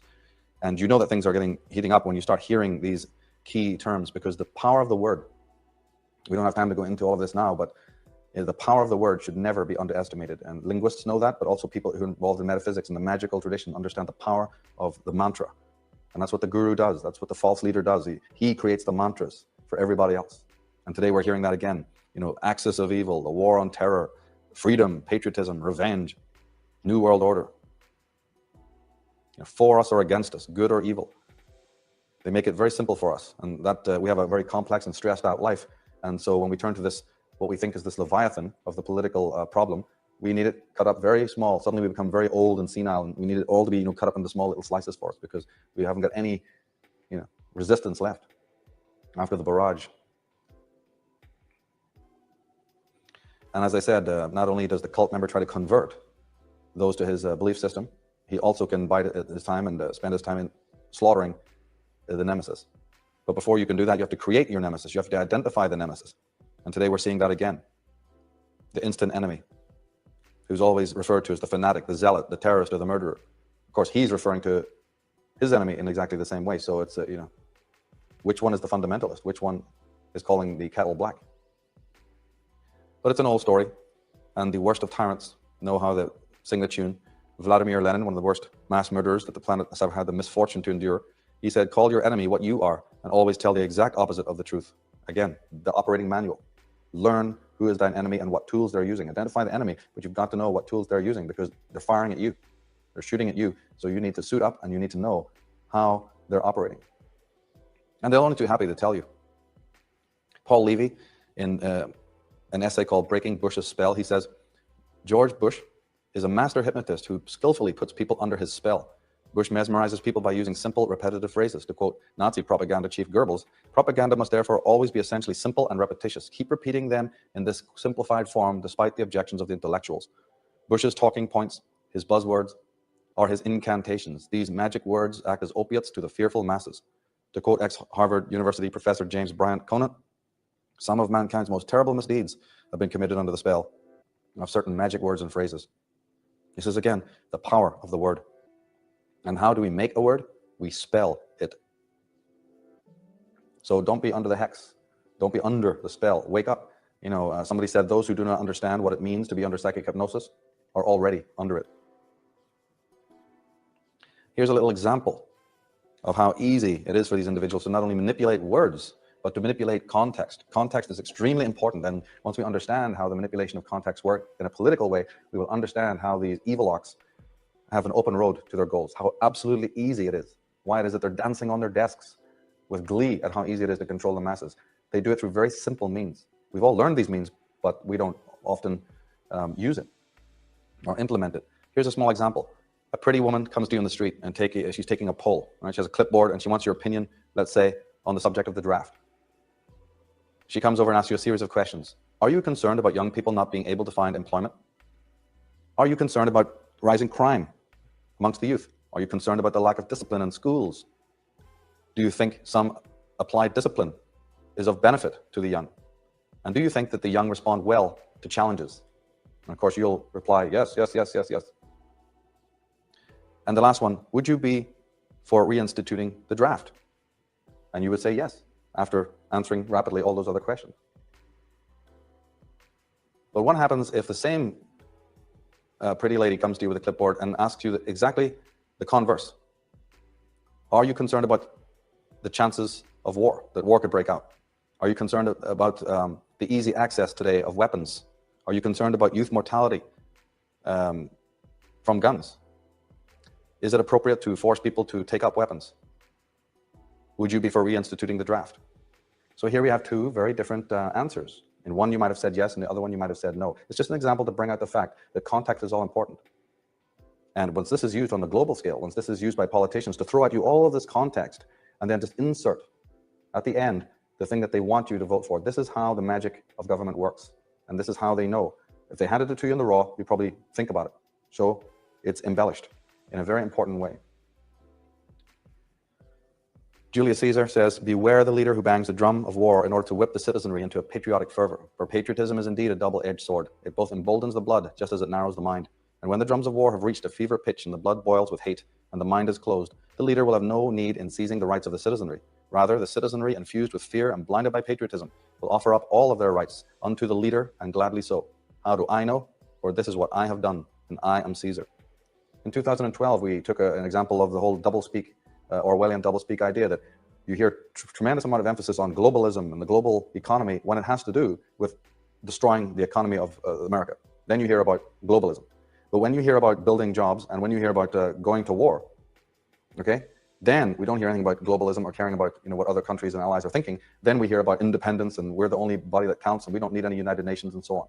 So the twisting of context, the right things are being said, but they may be being said in a mirror-like way, being twisted. Ernest Hemingway, the great author, he says the first panacea of mismanaged nation is inflation of the currency, and the second is war. Both bring a temporary prosperity and both bring a permanent ruin, but both are the refuge of political and economic opportunists. And perhaps he used very strong words, but what is it not Victor Hugo who said that patriotism is the last refuge of the scoundrel? So we had better know what the facts actually are, because the leaders, they have no interest in actually what the facts are. As George Bush himself said, I never apologize for the United States of America, never. I don't care what the facts are.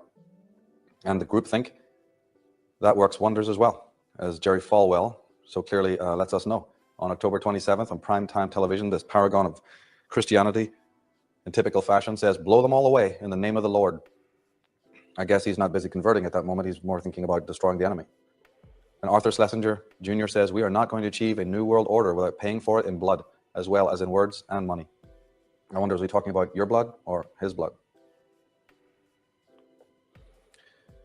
Now, the whole problem or subject of the media was encapsulated very, very beautifully and also powerfully by John Swinton. He, at the annual dinner of the American Press Association in 1914, this major journalist, John Swinton, had this to say.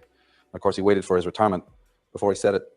There is no such thing as an independent press in America. Not a man among you dares to utter his honest opinion. Were you to utter it, you know that it would never appear in print. I am paid to keep my honest opinion out of the newspaper for which I write. Were I to permit a single edition of the newspaper for which I write to contain an honest opinion, my occupation would be gone in less than 24 hours. The man who would be foolish enough to write his honest opinion would soon be walking the streets in search of another job. It is the duty of the New York journalist to lie, distort, to destroy, to revile, to toady at the feet of mammon, to sell his country and his race for his daily bread, or what amounts to the same, for his salary. We are tools and vessels of the rich. That's the international bankers and their affiliates, such as the CFR. Behind the scenes, we are marionettes. These men pull the strings and we dance. Our time, our talents, our lives, our capacities, we are all property of these men. We are intellectual prostitutes. Catherine Graham, the publisher, the late publisher of the Washington Post, at a speech made at CIA headquarters, no less, in 1988, says something fascinating. She says, we live in a dirty and dangerous world. There are some things the general public does not need to know and shouldn't. I believe democracy flourishes when the government can take legitimate steps to keep its secrets, and when the press can decide whether to print what it knows. So there you have it. There you have it. Nobody is hiding anything. This lady's definition of democracy, first of all, she's telling you that the world is an ugly and horrible place. Poor woman doesn't realize that the work that she does and the lies that they disseminate make the world an ugly and a dirty place. But secondly, she's actually defining democracy for you. The democracy means you'll be told what we want you to hear. And if we want to hold something back and keep it secret, we'll do it. We're not serving you. You have no rights. And in other programs in this series, we've looked into this. We've understood that the democracy, the very word, which is meant to openly mean people rule, the rule of the people, more clearly, if you really think about it, means the people under rule, or people ruled. And of course, let's be even wary of so-called members of the opposition and how much they, even well-meaning individuals, try to reveal. One thing that very much interested me was Michael Moore, when he was being interviewed on the Charlie Rose show in the summer of 2004. And he was asked repeatedly and clearly by Charlie Rose, what were the real reasons for Bush's alarmingly aggressive tactics and why so many liberties and rights were being flagrantly disregarded? But Moore answered back in the same manner every time he was asked the same question. And his reply was, I don't know. So here's the man with all the millions, with publishing deals and very important movies and budgets for movies. And here we all are anticipating that finally somebody's speaking up. And with all that clout and all that money and all that limelight and all that attention and all that freedom, when he's actually asked for the real reasons as to why this is happening, and I think Charlie Rose must have asked him half a dozen times, he absolutely there on that show said, I haven't the faintest idea, don't ask me, I don't know. So here we have it. If it is mainstream, it is not going to be sufficient. We're not going to get our answers from there. So what is the answer? What do? We go to the alternative sources. If you contact me, I will give you a list of all the books that I have listed and mentioned during the course of this show and also of this series, because there are many independent scholars and thinkers and speakers and journalists who are very well educated and very well rehearsed and understand how this game works. This is not something on the fringe of society. And you can be free to use my own website, links page, as a resource.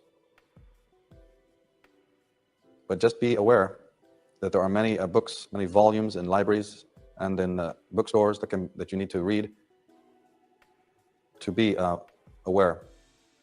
Other independent journalists who expose what's going on behind the scenes, like Alex Jones from Infowar.com, who's also made some fine DVDs. Gore Vidal says, almost predicting, he says, what will the next 4 years bring? With luck, total gridlock. The two houses of Congress are evenly split. Presidential adventurism will be at a minimum. But with bad luck and adventures, Chancellor Cheney will be ruling. A former Secretary of Defense, he has said that too little money now goes to the Pentagon, even though last year it received 51% of the discretionary budget. Expect a small war or two in order to keep military appropriations flowing. There will also be tax relief for the very rich. But bad scenario or good scenario, we shall see very little of the charming simian George W. Bush. The military, that's Cheney and Powell et al., will be calling the tune. And the whole nation will be on constant alert. For James Baker has already warned us, terrorism is everywhere on earth. We cannot be too vigilant. Now, this book was written prior to the statement comes from years before the attack and years before the declaration of war. So again, the independent journalists, independent researchers, those little bit, yes, maybe beneath the radar of the mainstream media, is a very good resource to be getting involved with, because there's answers there. But one of the other problems of the media is simply demographic. A best-selling book, let's take Michael Moore's Stupid White Men, that bestseller on the bestseller list will reach approximately 1 million people, those who bother to buy or read it. However, the average hit mainstream TV, sitcom, or show reaches 20 million people. So there's your predicament right there. Just a very different, in that people don't read or don't have access or don't have time to sit and read. They have time to sit and be passive and get it from the mainstream. This is also one of the problems that we have to deal with. And there's an answer. Pick up a camera, go and do it for yourself. Amy Goodman, supporting that concept, she says people are hungry for unfiltered real-time coverage from real people's perspectives. So hungry that during the Battle of Seattle, there were more hits on the brand new website indiemedia.org than on CNN.com. And perhaps even this whole fetish now with real TV, which of course is a complete contradiction in terms. Please understand that everything that comes over the TV is not real. But anyway, the fact that we have this concept now could be a sort of a prelude. As unhealthy and degenerate as it appears to be, it perhaps could be a move in the right direction to this idea that we ourselves take the power into our own hands using this simple technology of digital cameras and the internet and so on. Now, another dimension of the way that the control operates is also of a symbolic nature. Not only words and terms and phrases are used in a sort of covert or subliminal, subversive way, but also images, the very images that come across the television that we see on billboards and so on, and even in the political arena, they're used to very great effect. And of course, there's just it's almost humorous in many ways, as we can see in this photograph of George Bush at the time he was reading the goat story or listening to the goat story while the attacks on the World Trade Center were going on. You know, the fact that he's holding the book upside down, you know, the lack of realism is actually there for the eye to see. But there is also something more being said in a lot of this. The goat story. Well, occultists know all about the goat. The goat is not what Satanists and other people understand by the goat, although that's fairly valid. But the goat is also Baphomet. Baphomet is the secret society icon or emblem or tutelary deity associated with some of the most powerful secret societies in the world. We'll be looking at them a little later. Illuminati, Freemasons, Knights of Columbus, Rosicrucians, and so on. So we have the goat story. This is being subliminally told to you. The goat is very important. Here we have a statue of George Washington in Washington, D.C., and it was donated by the French, but you see the president striking the same pose as the Knights of the Knight Templar deity. In the very picture of the president with his reversed book, if you look above his head, you'll see the preamble to the U.S. Constitution right behind his head, and then on the left you see the Statue of Liberty. And we're being told something here. We're being told about reversals, all right. The book that's being held upside down is called America. So the title of the book that's being held upside down with the president sitting behind, and behind him is the U.S. Constitution and Liberty, and the book is being held upside down. So there's symbolism being involved here. I wish it was merely stupidity. That would be bad enough. But unfortunately, if you do your homework, you're going to find that there's a whole other level of coding involved in what these powers, the way they operate. It's also part of the pact that they're involved in. You see, as we'll see later on, and as we've seen in my work on Atlantis, there's a sort of a pact, almost like a ritualistic pact involved in the transactions between all of the groups in the world, in the hierarchy also. They exist with certain unspoken rules. We need to also be aware of what they are. And one of them is this form of symbolic communication. And of course, you need to be symbolically literate. And you must have pattern recognition, what Jordan Maxwell refers to as pattern recognition, in order to be able to grasp it and see it, and also protect yourself from it. But of course, on a much more fundamental and grassroots level, there's just simply the vetoing of freedom, and there is also the sequestering of the truth. Gore Vidal in the book Dreaming War says, President Bush personally asked Senate Majority Leader Tom Daschle to limit the congressional investigation into the events of September 11th. Congressional and White House sources told CNN the request was made at a private meeting with congressional leaders. So let's not tolerate wild conspiracy theories. Okay, granted, but can we just then at least have the facts? Can we just have the benefit? I mean, is it too much to ask to have an open investigation by anybody that might want to look into these matters? No, I'm afraid you can't. That's also going to be illegal. Gore Vidal goes on to say the media was assigned its familiar task of inciting public opinion against Osama bin Laden, still not the proven mastermind. These media blitzes often resemble the magician's classic gesture of distraction. As you watch the rippling bright colors of his silk handkerchief in one hand, he's planting the rabbit in your pocket with the other. That's absolutely right. Only the rabbit that we're being planted with is the New World Order, global plutocracy. And of course, duplicity. Of course, we don't want facts. Of course, they don't want investigations because the lies are so, you're knee deep in lies. We were told that Iraq was making nuclear weapons. We were told that they had stockpiles of weapons of mass destruction. If they did, which they didn't, but if they did, many countries in the world certainly do. They came from London. They came from the United States. We were told, however, that Saddam Hussein was involved in the 9/11 attack. We were told that Iraq was hosting al-Qaeda terrorists. Yeah, well, they are now. Now, of course, they are after the debacle. Of course, they're hosting terrorists now. We're told that U.S. troops would be welcomed as the liberators. We would be told that Iraq could pay for its own reconstruction and that the war would make the U.S. and the world safer. Basically, the rhetoric from the Bush clan or the Bush cabal is coming down from their own forefathers. Senator Prescott Bush, he said, you claim everything, you explain nothing, and you deny everything. And we'll be hearing more about Prescott Bush a little bit later. On October 4th and 5th, the U.S. weapons inspector to Iraq, along with Bush, Cheney, and Rumsfeld, candidly admitted, all right, so they all admitted that there were no weapons of mass destruction in Iraq, and that Saddam had no way to even create them or use them after the first invasion of 1990. They also admitted that Saddam had no connection with al-Qaeda. This clearly shows that Iraq's invasion served other purposes and was a needed but unsustainable distraction from the Bush connection with Osama bin Laden. What about the costs of war? So far, Congress appropriated approximately $56 billion in April 2003, another $72 billion in November 2003, and currently is in the process of appropriating an additional $25 billion, which was requested by the Bush administration in May 2004. The total amounts to over $150 billion, but will be higher as the Bush administration requests further spending later this year. Now, I have this to say. What would happen if George W. Bush personally himself went to each and every person in his own country and asked us all for $25,000, because that's what it would make, every human being in this country donating to him and his cause, his kitty, $25,000. How successful do you think he'd be to have individuals then backing it? All right? So when it's not groupthink, but it's personal think, we suddenly see the horror of the dichotomy. We wouldn't even have the $25,000 to give, most of us, and most of us wouldn't even want to give it. So how much do we imagine that he would joyously and readily be given? And yet this is approximately the amount per person that makes the present budget. So the story of that, again, is also the complicity that we all have in this. Yes, you are for or against them. Because if you do not exercise your choice in some very coherent way, you are in fact complicit to the aggression, the violence, and the mass murder. We are complicit in it, morally speaking. And of course, what is the result of all of this? There's another currency that we have to think about, and that is the concept of control and fear. The wars and the rumors of wars, because the large doses of fear and confusion make excellent business, especially for the pharmaceutical monopolies. The consumption of antidepressants, for instance, rose dramatically after the attack on the World Trade Center. And as the ancient emperors like Emperor Caligula and the great thinkers on the concept of tyranny and democracy and state control said, let them hate us as long as they fear us. Machiavelli saying the same thing. Since love and fear can hardly exist together, if we must choose between them, it is far safer to be feared than loved. So just remember that when you're thinking about those who have got the reins of power and some of the mechanisms that they use. It's very complex. Sun Tzu, Machiavelli, Plato, they're all telling us to rule the masses, to keep everyone obeying the crack of the whip is some doing.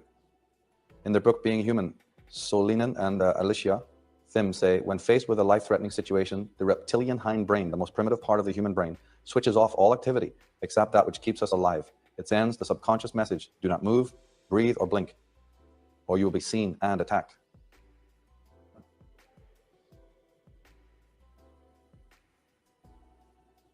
So through their anxiety, through the leaking of negative toxicity, the buildup of aggression and fear and sadistic impulses, not only does the leader help us vicariously process this, but they also are happy to have us in an anxious and pent-up and passive-aggressive state. So much easier to control, to dupe, to dumb down. But why are we also trying to sell something we don't have? Democracy cannot be imposed on a nation or a country from without. I mean, this should be self-evident. It can only and must only come from within as a natural part of the evolution of that culture. Under no circumstances can it be imposed from without, especially by force. President Mubarak said that he has never seen anti-American feeling being as strong as it is today throughout the world. Now, Prince Saud al-Faisal, the foreign minister of Saudi Arabia, said that Saddam Hussein was not a cause of the chaos and repression in Iraq. He was more a symptom of it, of the previous decades of chaos and repression. Moreover, during his oppressive reign, he managed to keep at bay all the foment and extremism that was rampant in previous times. Prince al-Faisal had warned the US and the world of the consequences of removing Saddam without a very coherent post-war plan. An irony of ironies, I mean, this should have been so apparent, I don't know how anyone missed this one. Saudi Arabia, the neighbor of Iraq, the country being protected by the death of American soldiers, whose kings and princes, ministers and magnates are favored guests of the United States, is, guess what? Not a democracy. Does their treatment of women in Saudi Arabia look like it's a democracy to you? So I don't get it. How can we be backing one country and multi-countries that are far from democracies and saying we're building it in a country next door? And of course, more importantly, how can we sell what we have not got? The right to trial by jury has likewise been limited by Bush and company, which now has countless suspects locked up in global US gulag waiting trial. If there ever should be a trial, not by jury of their peers, but by a military tribunal. Over 600 of those vanished men and a few boys penned up for months are foreign detainees incarcerated in Camp Delta at Guantanamo Bay, the world's worst prison, as one journalist called it. Prisoners are often beaten, tightly chained for hours, fed on nauseating scraps, and otherwise tortured physically and psychologically. The Muslims are forced to watch prostitutes caress themselves, and all detainees tormented with disinformation and incessant threats. There are also death chambers in the compound, so that anyone found guilty can be executed quickly right nearby. That's from Mark Crispin Miller in his book, Cruel and Unusual. Larry Flint in Sex, Lies and Politics says that roughly 660 people from 40 different countries, including some teenagers, have been held without being charged and without access to attorneys. Because the Guantanamo naval base land is leased from Cuba, the legal status of these people is murky, to say the least. Because they are non-US citizens held in non-US territory, the president and his circle have maintained that the US courts have no jurisdiction. A spokesman for Amnesty International told Reuters news agency that America's treatment of detainees is, in our view, a human rights scandal that violates international law and damages US claims to be a country upholding the rule of law. In 1998, UNSCOM's chief Scott Ritter declared that Iraq had been disarmed to a level unprecedented in modern history. But also we should take into consideration the fact that countries like Israel, which receives $5 billion per year from the US, has over 400 nuclear warheads. However, Israel has never allowed weapons inspectors to ever enter the country. And they're certainly not going to be ready to give up their arms at any point in the future. David Icke says that according to the United Nations, there's been a 700% rise in cancer rates in Iraq between 1991 and 1994. Iraqi people have lost some 1 million children to bombing, hunger, and disease caused by sanctions since 1991. This is a country in which babies are being born with unbelievable deformities because of the radioactive material contained in the bombs. Cancer rates have soared, and Iraq has developed the world's highest rate of childhood leukemia. Some 70% of Iraqi women are now anemic. Thomas Nagy says that over the last 2 years, I've discovered documents of the Defense Intelligence Agency, the DIA, proving beyond a doubt that contrary to the Geneva Convention, the US government intentionally used sanctions against Iraq to degrade the country's water supply after the Gulf War. The United States knew the cost that civilian Iraqis, mostly children, would pay, and it went ahead anyway. The primary document, Iraqi Water Treatment Vulnerabilities, is dated January 22nd, 1991. It spells out how sanctions will prevent Iraq from supplying clean water to its citizens. This document can be found on the Pentagon's website. As these documents illustrate, the United States knew sanctions had the capacity to devastate the water treatment system of Iraq. It knew what the consequences would be: increased outbreaks of disease and high rates of child mortality. And it was more concerned about the public relations nightmare for Washington than the actual nightmare that the sanctions created for innocent Iraqis. At this point, I'd like to point out that in Atlantis Alien Visitation and Genetic Manipulation, we advocate a theory for the reason why Iraq was devastated, which is a little bit less to do with oil, and why this kind of mortality, and why even the museums were looted and robbed. There's another occult paradigm going on, and that's why there's this flagrant death toll and mortality and bloodletting. There's also another occult reason for that.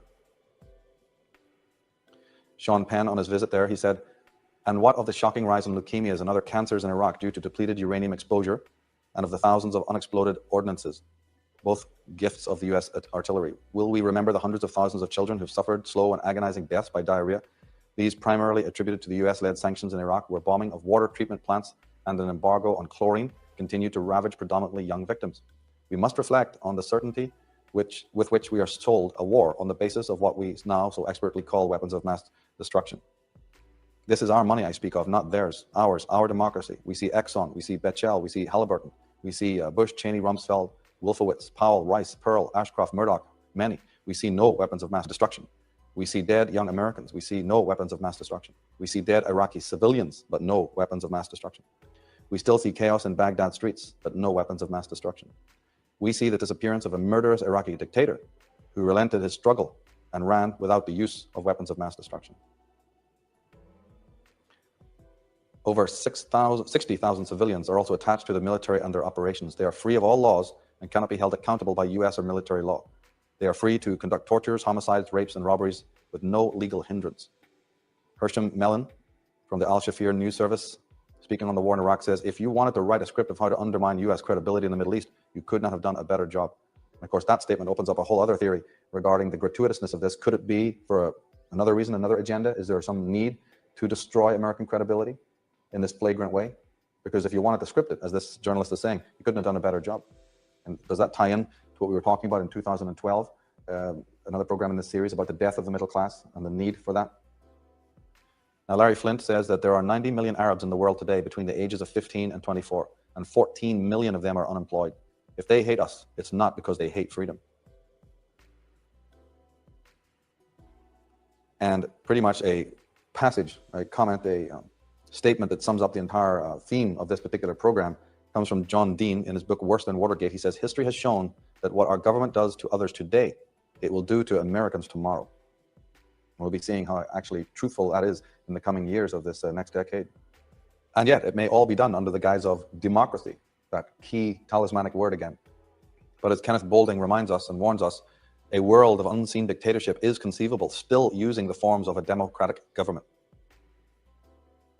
Of course it is. It's been going on unabated for generations.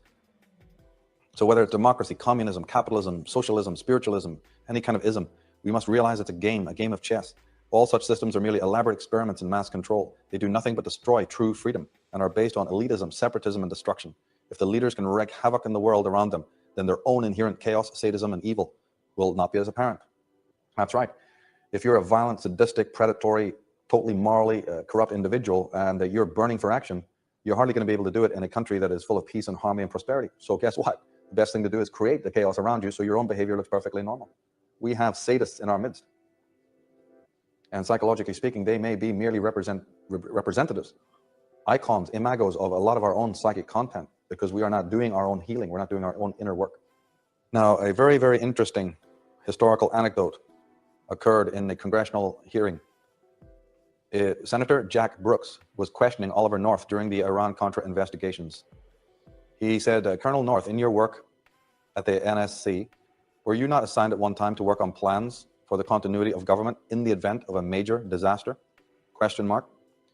But the congressman was interrupted by the chairman, who said to him, I believe that question touches upon highly classified and sensitive area, so may I request that you do not touch upon that, sir. But the chairman, Brooks, responded, I was particularly concerned, Chairman, because I had read that there had been a plan developed at the time at the same agency, a contingency plan, in the event of an emergency that would suspend the American Constitution. I was deeply concerned about it. The chairman said, may I respectfully request that that matter not be touched upon at this stage.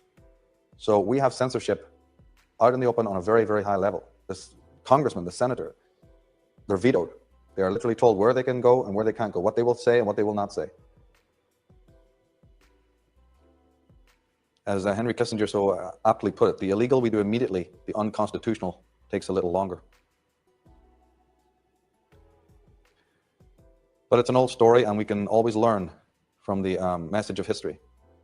Marcus Tullius Cicero, in the early BC, 106 BC, said, a nation can survive its fools and even the ambitious, but it cannot survive treason from within. An enemy at the gates is less formidable, for he is known and he carries his banners openly. But the traitor moves amongst those within the gates freely, his sly whispers rustling through all the galleries, heard in every hall of government itself. For the traitor appears not a traitor. He speaks in the accents familiar to his victims. He wears their face and their garment, and he appeals to the baseness that lies deep in the hearts of all men. He rots the soul of a nation. He works secretly and unknown in the night to undermine the pillars of a city. He infects the body politic so that it can no longer resist. A murderer is less to be feared.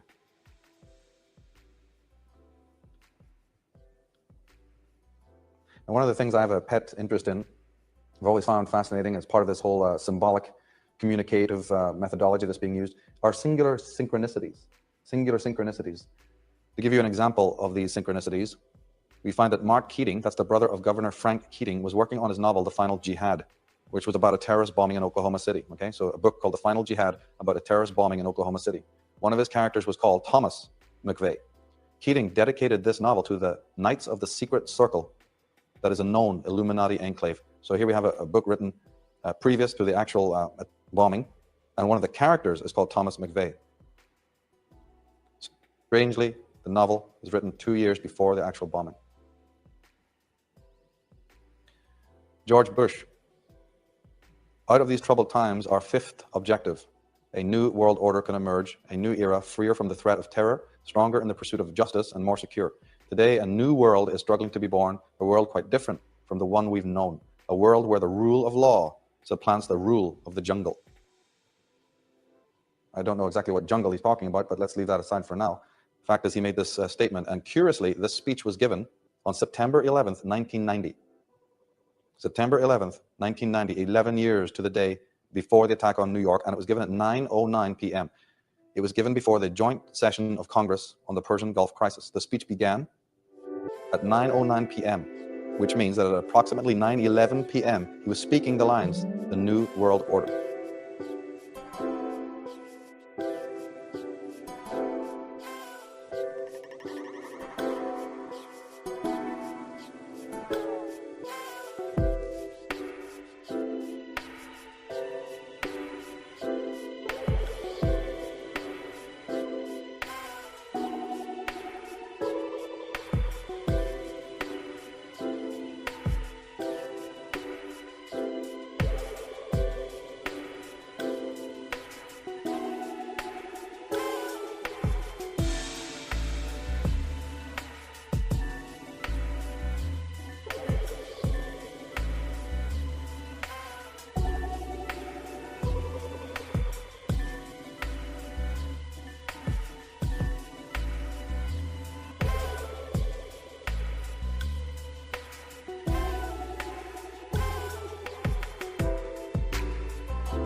So, and in Clinton's speech on the phrase at 666th word, the 666th phrase, it said, and sacrifices will have to be made.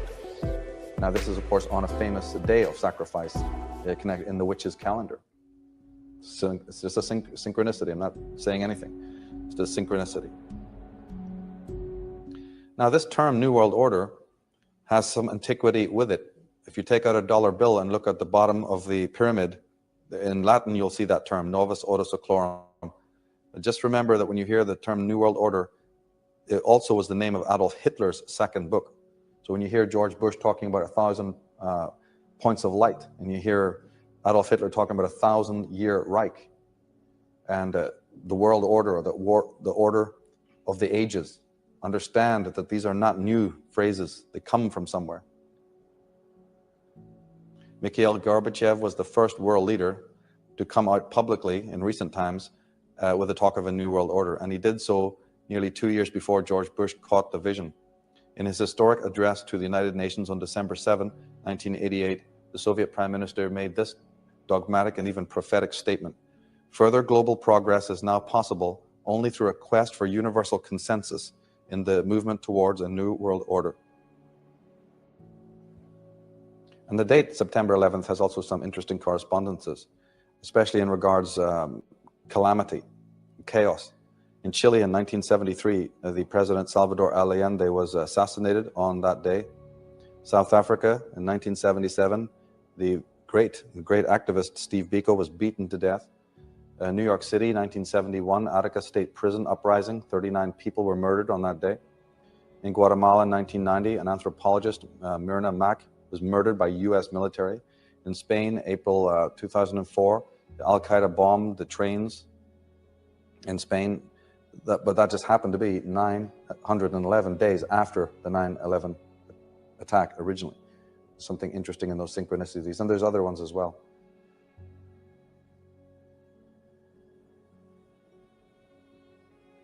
And in the research community, we never cease to speak about the importance of history. I've said many times that yes, sure, we may be granted, we do understand that the subject of history that's taught to us in textbooks and classrooms is a really boring subject. But we'd like to advocate for those who are not aware of this, that the subject of how history has been manipulated is one of the most fascinating subjects that one could ever want to study. And there's a lot to be learned and gleaned from the past. Let's take a few pages from history to see if this is true and if there's any relevance to our times today. We find something very interesting unfolding, especially when it comes to designer chaos, especially when it comes to orchestrating calamity, travesty, upheaval in the world in order to further a particular agenda. In the 10th of August, AD 64, Emperor Nero burns Rome to the ground. This is his own city, just to implicate the Christians with whom he's got a beef. On February 15th, 1898, William McKinley's navy blasted its own ships in Havana Harbor to incite war with the Spaniards.